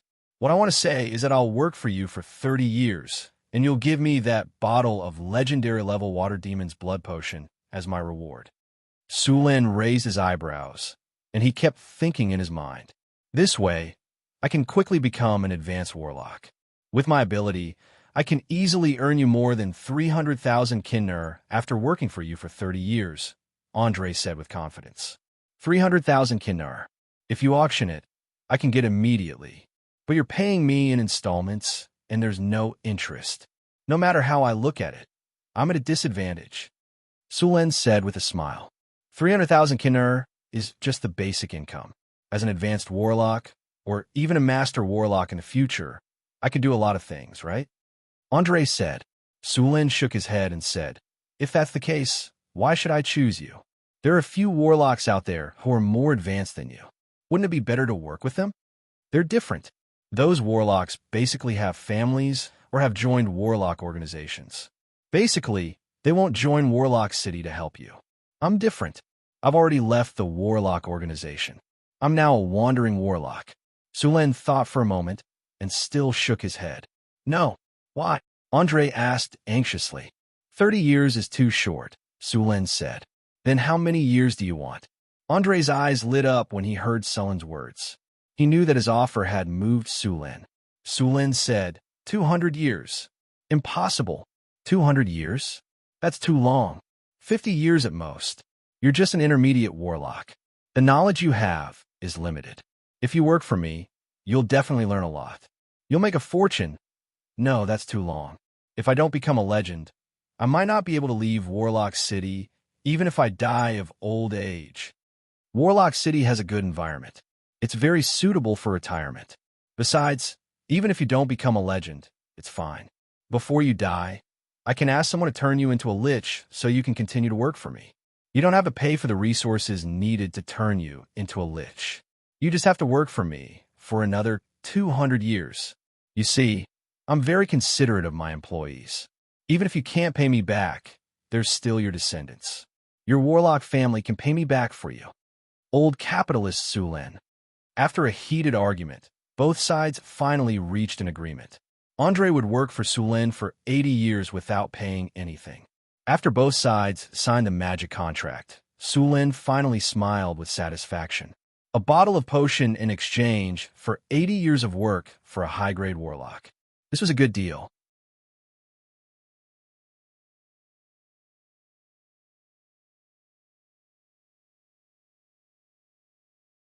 Chapter 362.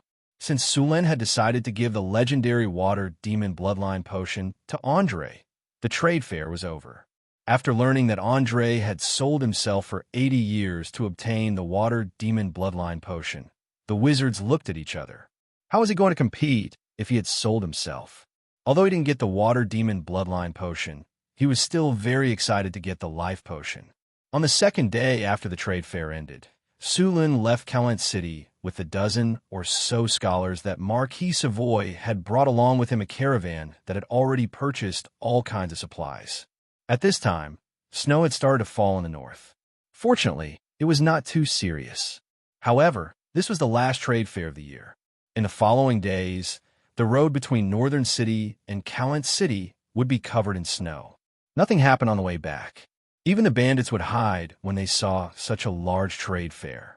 Sulen was bored, so he stayed in the carriage and studied the rune tattoo technique. When he was tired from studying, he would do something he liked with the succubus to pass the time. Although this life was boring, it was still tolerable. The only thing that annoyed Sulen was the bumpy carriage. He planned to make a magic carriage when he returned. First, it had to be as smooth as flat ground. It had to be big enough, with a constant temperature throughout the year and good soundproofing. When the time came, he would let the new slave, no, the new spellcaster, Mr. Andre, make it. When he arrived at Northern City, infused with the bloodline potion, he would be an advanced spellcaster. It should not be difficult to make such a carriage. After spending a week, the trade fair returned to Northern City. Sulen stretched his body. During this time, he had made some progress in studying the rune tattoo. He was ready to give it a try. He opened the attribute panel and saw that there was a new skill, Rune Tattoo, Beginner, in his personal attribute column. Rune Tattoo, Beginner. After learning the rune tattoo technique, you have grasped some knowledge about the rune tattoo. You can perform some simple operations. Sulen chose to use the skill points on Rune Tattoo.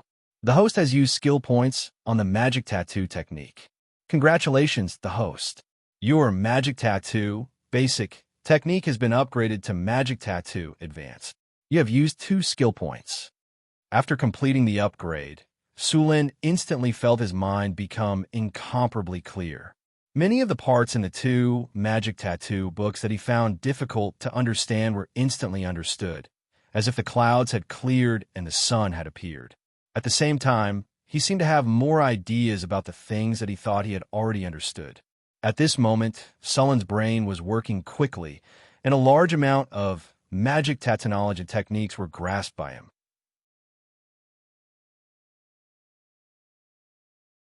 After a while, Sulin let out a sigh of relief and opened his eyes.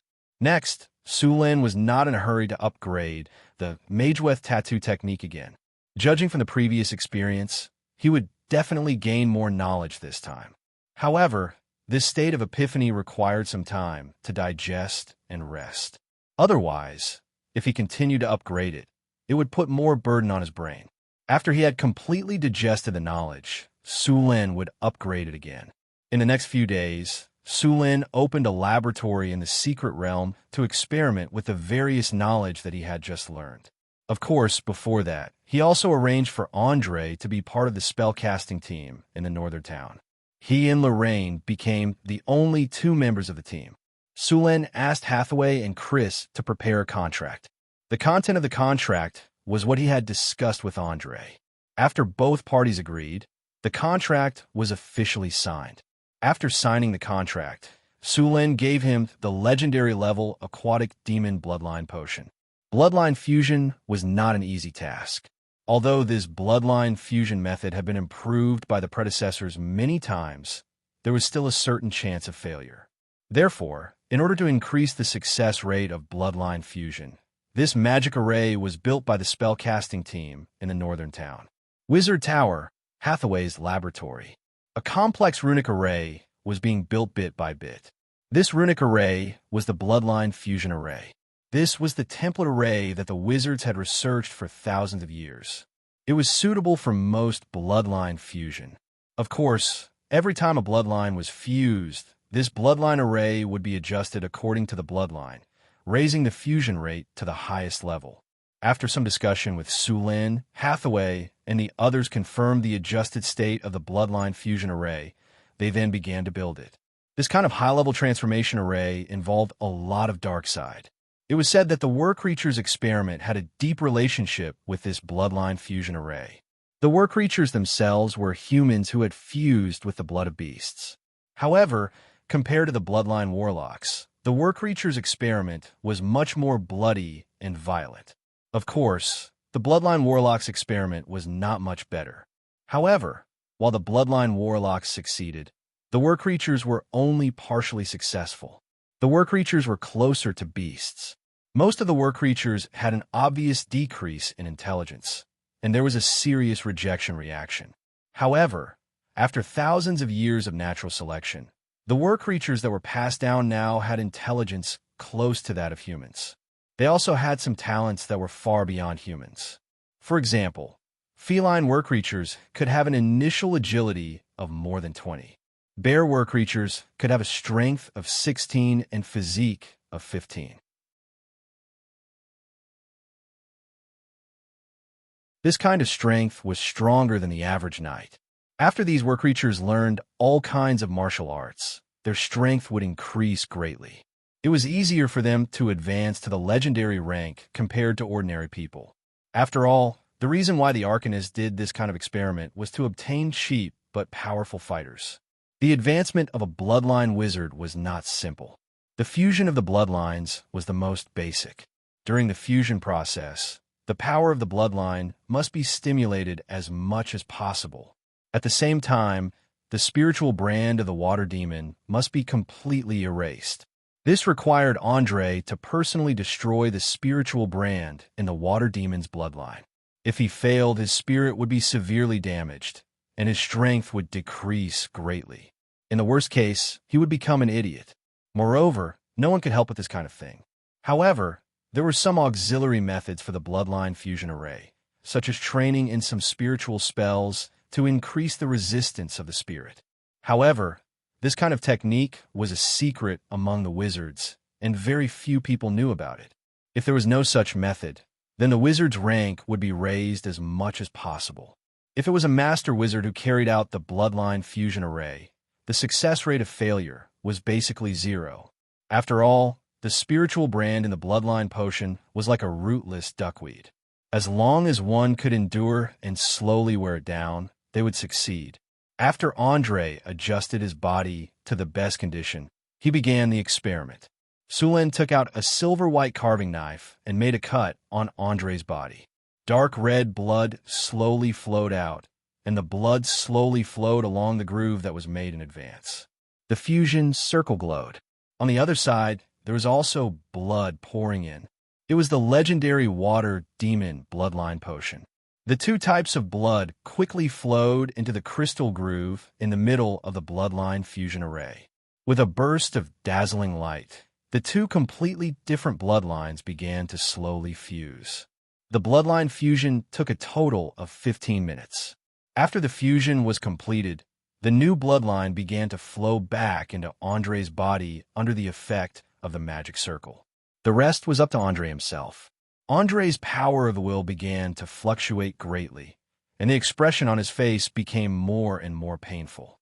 The blood vessels on his body were like dragons swimming under his skin. After waiting for an hour, Andre's power of the will began to stabilize, and the bulging veins on the surface of his body also calmed down. Sulen let out a breath of relief. It seemed that the bloodline fusion was a success. Soon, Andre's power of the will began to increase, and the surrounding elemental energy began to slowly enter his body. On the other hand, Andre's body had also undergone some slight changes compared to before. With a groan, Andre slowly opened his eyes. "How do you feel?" Sulen asked with a smile. "Very good," Andre nodded and said, "I can clearly feel the powerful force in my body. This feeling is so captivating." "That's just an illusion of having just advanced." Sulen interrupted his fantasies. "All right, since the bloodline fusion is successful, let's get to work." "No way, I just advanced. Shouldn't you hold a banquet to celebrate? Or give me some time to familiarize myself with this new force?" Andre said loudly. "Forget it. You're still holding my money. Hurry up and make money to pay off your debt." Sulen rolled his eyes and said directly, "You know, in order to help you advance, the Wizard Tower's construction has been stopped for 2 days. You still want to rest? As for familiarizing yourself with a new force, you'll have plenty of time after work." Very soon, Andre dejectedly left the bloodline fusion array and went to the laboratory next door to start working. After Andre had successfully become a bloodline warlock, Sulen also left the Wizard Tower. After this period of digestion and absorption, as well as the construction of Andre's bloodline array, Sulen had finished digesting the knowledge of Mageweth Tattoo Advanced. He was ready to level up this skill again. Opening the attribute panel, Sulen chose Mageweth Tattoo and leveled it up. 3 skill points disappeared in an instant, and Sulen's mind entered a state of emptiness. A large amount of knowledge about Mageweth Tattoo appeared in his mind, and his understanding of magic tattoo technology began to improve rapidly. In this state, all the difficulties in the knowledge of the Mageweth Tattoo were solved in an instant. The Mageweth Tattoo Advanced on the attribute panel also silently changed to Mageweth Tattoo Proficient.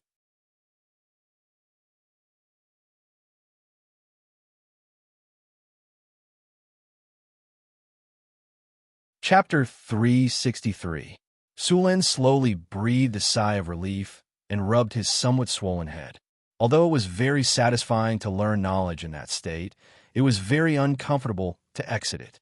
This kind of after-effect would last for a while, so Sulen didn't continue with the experiment.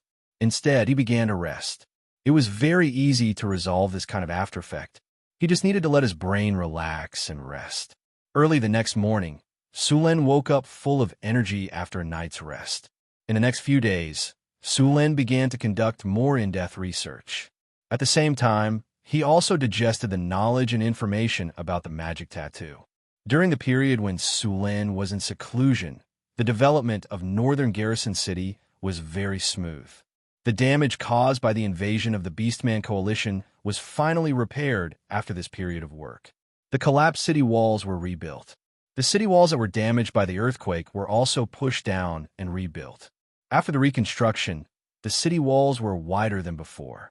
They were 12 meters wide at the bottom and 7 meters wide at the top. The city walls were 15 meters high. In order to prevent them from being damaged by the earthquake again, the foundation of the city walls was reinforced. Some obsidian was also mixed in to strengthen the magic defense of the city walls. It wasn't easy to destroy the city walls like before. City walls: indestructible plus 41, high ground plus 25, range plus 25, defense plus 37, stability plus 20, prosperity plus 10, magic resistance plus 20, earthquake plus 15, impenetrable defense plus 20. The residential buildings that were destroyed during the war were also completely rebuilt. The newly built residential buildings were also more solid. Residential buildings: warm in winter and cool in summer plus 12, comfort plus 10, indestructible plus 20, population growth plus 10, stability plus 20, popular plus 15, earthquake plus 15. After the construction was completed, the infrastructure of Northern Garrison City continued. According to Sullen's plan, all the roads in Northern Garrison City needed to be paved with stones or slabs. The width of the main road required 8-horse carriages to pass side by side. The other roads also had to allow 4-horse carriages to pass side by side. Although the main road of Northern Garrison City seemed very wide compared to the Vermilion Bird Avenue of the Great Tang Empire in his previous life, the main road of Northern Garrison City couldn't even be compared to the Vermilion Bird Avenue of the Great Tang Empire. One must know that the Vermilion Bird Avenue of the Great Tang Empire was more than 150 meters wide. Such a wide main road could even be used as a football field, let alone vehicles. After 3 expansions, Northern Garrison City's surface area wasn't small in this world, but it was still far from being comparable to the Great Tang Empire. Ancient Chang and city had a length of 9,700 meters from east to west and a width of 8,600 meters from north to south. The entire city had a circumference of 36.7 kilometers and an area of 84 square kilometers. Northern Battlefront City was only a fraction of its size. Although Sulin didn't plan to turn it into a super city like Ancient Chang, and he still wanted to make it a first-class city, Sulin was still working on the 4th phase of the city's blueprint. By then, the area of the city would be 4 times bigger than it was now. Of course, this was a long-term goal. The population of Northtown City was too small to support such a large city. Together with the roads in the city, there were also drainage canals. The drainage canals in the northern part of the city extended in all directions.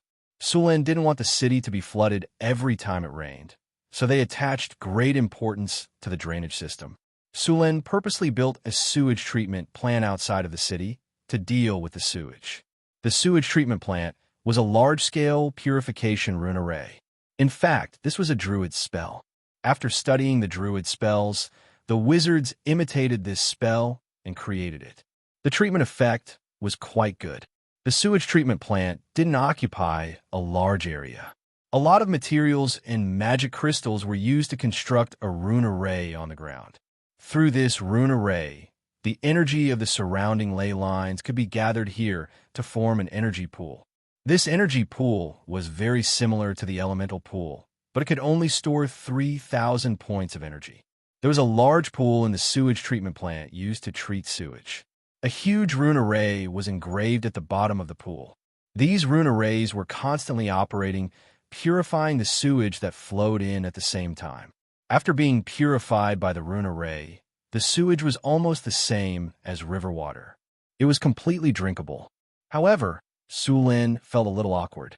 Part of the purified water was used to irrigate the farmland, while the other part flowed back into the river. During this period of time, other than the construction missions, the Northern Battlefront City had also issued a large number of missions to collect magical plants. These magical plants were planted in the Arcane Garden, which had now become another landmark of the Northern Battlefront City. The rich elemental energy The exquisite craftsmanship of the buildings and all kinds of beautiful plants made many people want to come closer and have a look. Unfortunately, Sulin didn't open this place to the public. The magical plants in the arcane garden were thriving. Half of the spring water from the Fountain of Vitality was used to irrigate them every day. Every day, there would be wizard apprentices coming to the arcane garden to do all kinds of planting missions. It wouldn't be long before the magical plants here were harvested. The ones who liked the arcane garden the most were the half-elves. Grace purposely asked Sulin to allow the half-elves to enter the arcane garden. There were many druids among the half-elves, and they were quite knowledgeable when it came to cultivating plants. Sulin agreed to this request, but he also asked the elven druids to complete all kinds of missions. With the addition of these half-elves, the arcane garden quickly became more beautiful. The half-elves were also art lovers. These half-elves also began to modify and decorate some of the sculptures in the arcane garden. It could be said that the arcane garden had now incorporated some elven art. Sulin was very satisfied with the development of the northern battlefront city. After all, it took less than 2 years to build a city like this on the wasteland. It was a miracle. After digesting and absorbing the knowledge, Sulin had a lot of ideas about the craft of Mageweth Tattoo, but he was not satisfied. Instead, he used the legendary skill point to upgrade Mageweth Tattoo Expert to Mageweth Tattoo Master. The master-level rune tattoo technique was very powerful. After mastering this technique, Sulin began to modify his Lord's Guards. With the development of the northern battlefront city, Sulin was now facing more and more powerful enemies. Although the barbarian warriors were all level 3 professionals, they didn't have the overwhelming advantage that they used to have. Just like last time, when Sulin led people to attack the frost giants, the ordinary frost giants were already level 4. If it weren't for the ballistae and the baptism of spells, the barbarian warriors would have suffered more casualties. These barbarian warriors weren't heroes. It was difficult for them to continue to improve their strength unless they could rely on their own strength to become heroes.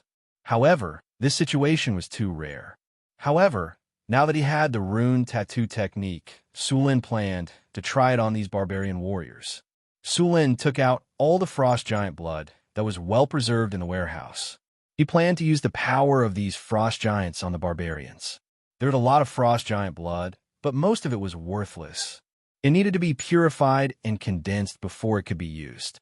Sulin built a rune array used to purify and condense the blood, and then purified the frost giant blood bit by bit. Sulin was very familiar with this operation. After preparing the rune array, Sulin chose to officially start. It was said that the frost giants had the blood of the titans, but this blood was very thin. In fact, the storm giants had the closest blood to the titans, but there were very few of them.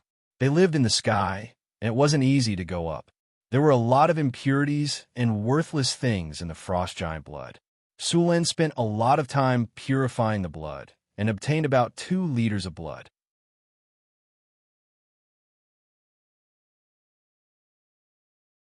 Originally, the frost giant blood filled more than a dozen vats, but in the end, there were only 2 liters left.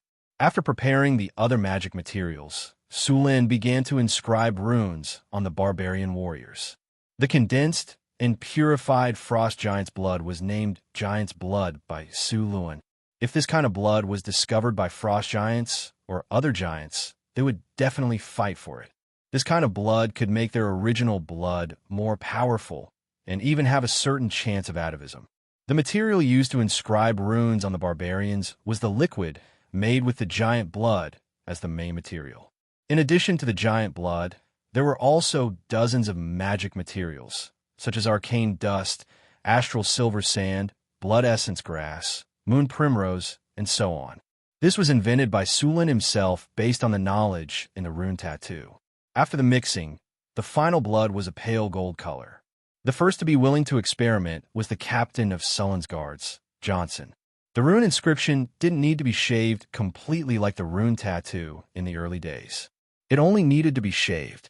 Sulin let Johnson lie on the experiment table, and then cast a hypnotic spell on him. After the spell took effect, he began to inscribe runes using the giant's blood. If successful, these barbarian warriors would have some of the giant's abilities, and their strength would also be increased. Sulin controlled the wizard's hand and began to inscribe runes on Johnson's body. Before this, Sulin had done thousands of experiments, and he also tested it in the system. He only started when he had enough confidence. As the silver-white carving knife continued to move, the mixed blood was slowly inscribed on Johnson's body. One rune after another was quickly completed in Sulin's hands. The pale gold liquid slowly merged into the runes, and soon, the runes covered most of Johnson's body. Finally, after Sulin inscribed the last stroke, all the runes were connected. A dazzling light appeared on Johnson's body, and an ancient aura also appeared. Johnson's body continued to grow stronger, and finally, all the light dissipated, and Johnson gradually returned to his original state. However, there was some additional information on Johnson in Sulin's attribute pane. Giant strength.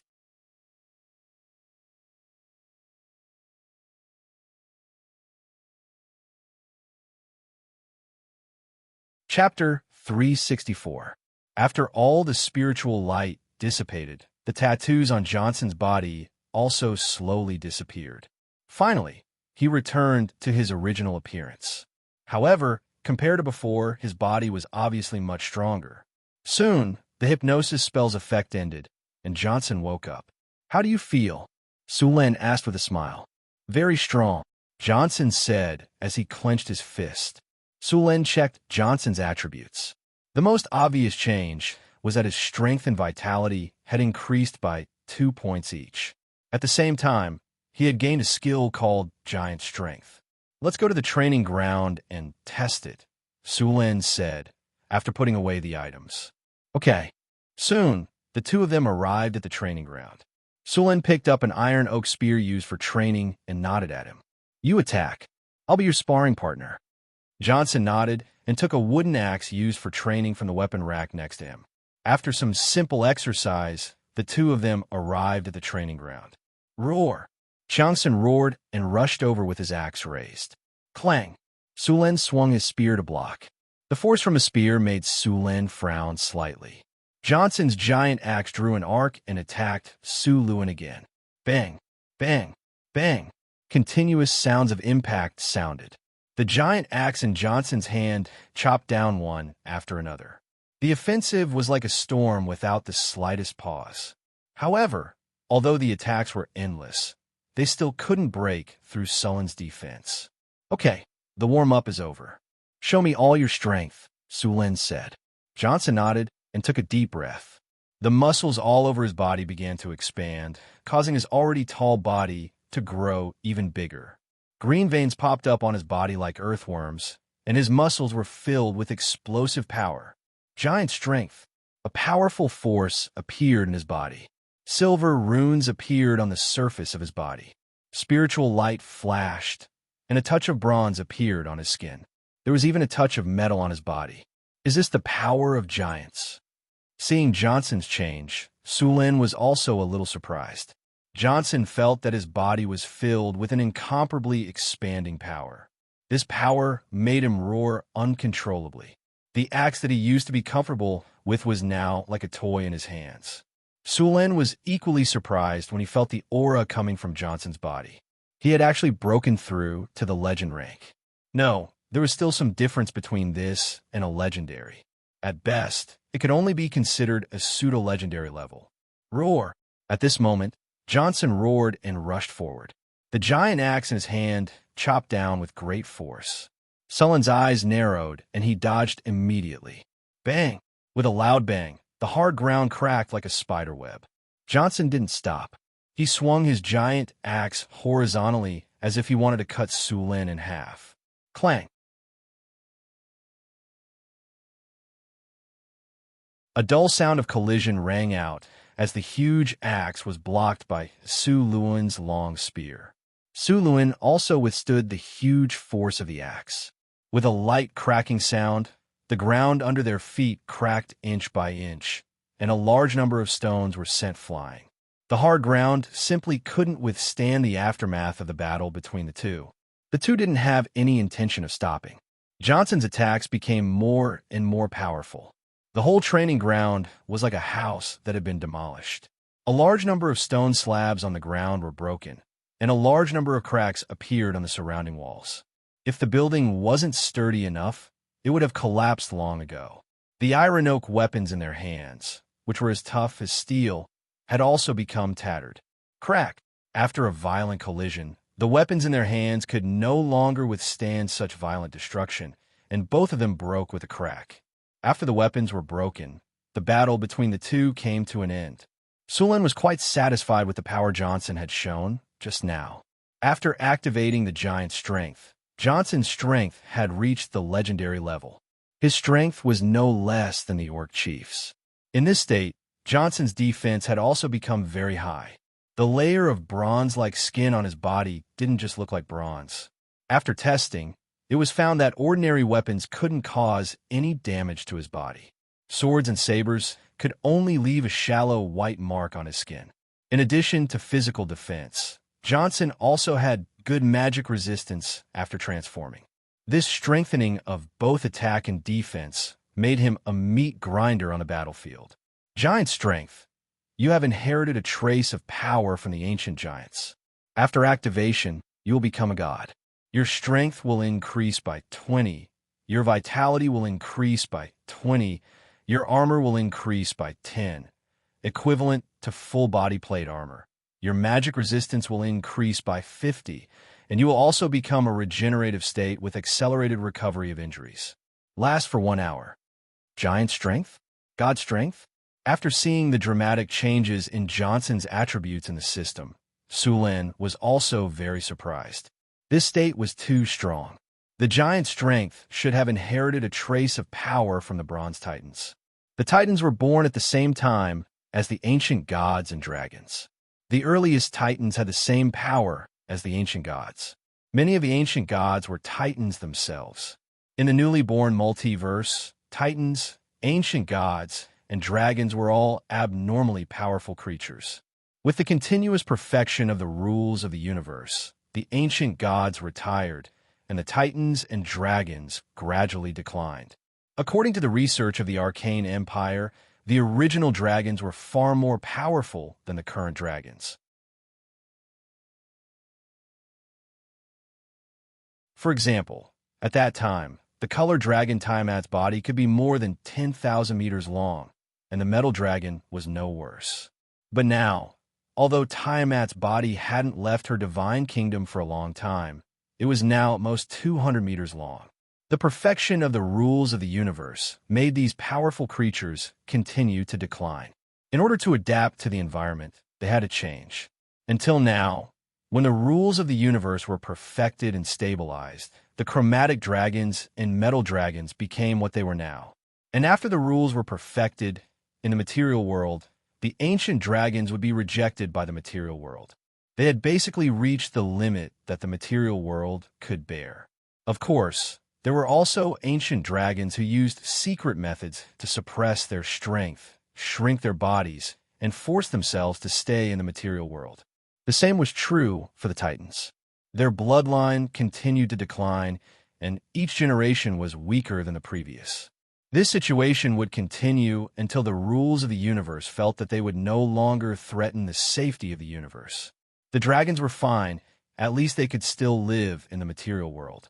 But the Titans were not so lucky. There had been no trace of them in the material world for a long time. They were now living in a place called the Titan world in the astral world. The dragons used different ways to survive. For example, the legendary dragons paid more attention to quality and were unwilling to reduce their strength too much. Therefore, the number of these dragons had become very rare. There were only a dozen powerful dragons like the Time Dragon in the entire universe. The white dragons, on the other hand, chose numbers and obtained the strongest reproductive ability of the true dragons. However, their strength was a little lacking compared to the other dragons. The storm giants, frost giants, and cloud giants also had some Titan bloodline, but like the dragons, it was gradually deteriorating. This time, Sulin used all the blood of 30 frost giants, including a legendary level frost giant, to purify and condense the blood with a trace of Titan bloodline power. After obtaining Titan strength, Johnson's strength also rose to the peak of Tier 4. After activating Titan strength, he reached the legendary level. Seeing the powerful effect of the magic pattern inscription, Sulin began to experiment with the other barbarians. This time, Sulin didn't purify a lot of Titan's blood. There were only enough for 12 barbarians. Apart from Johnson and Boulder, there were still 10 more who could be inscribed. After confirming the safety of the experiment, Sulin began to inscribe the magic patterns on the barbarians. It was a lot of work to inscribe 11 barbarians. Sulin spent a week to successfully inscribe the magic patterns on all the barbarians.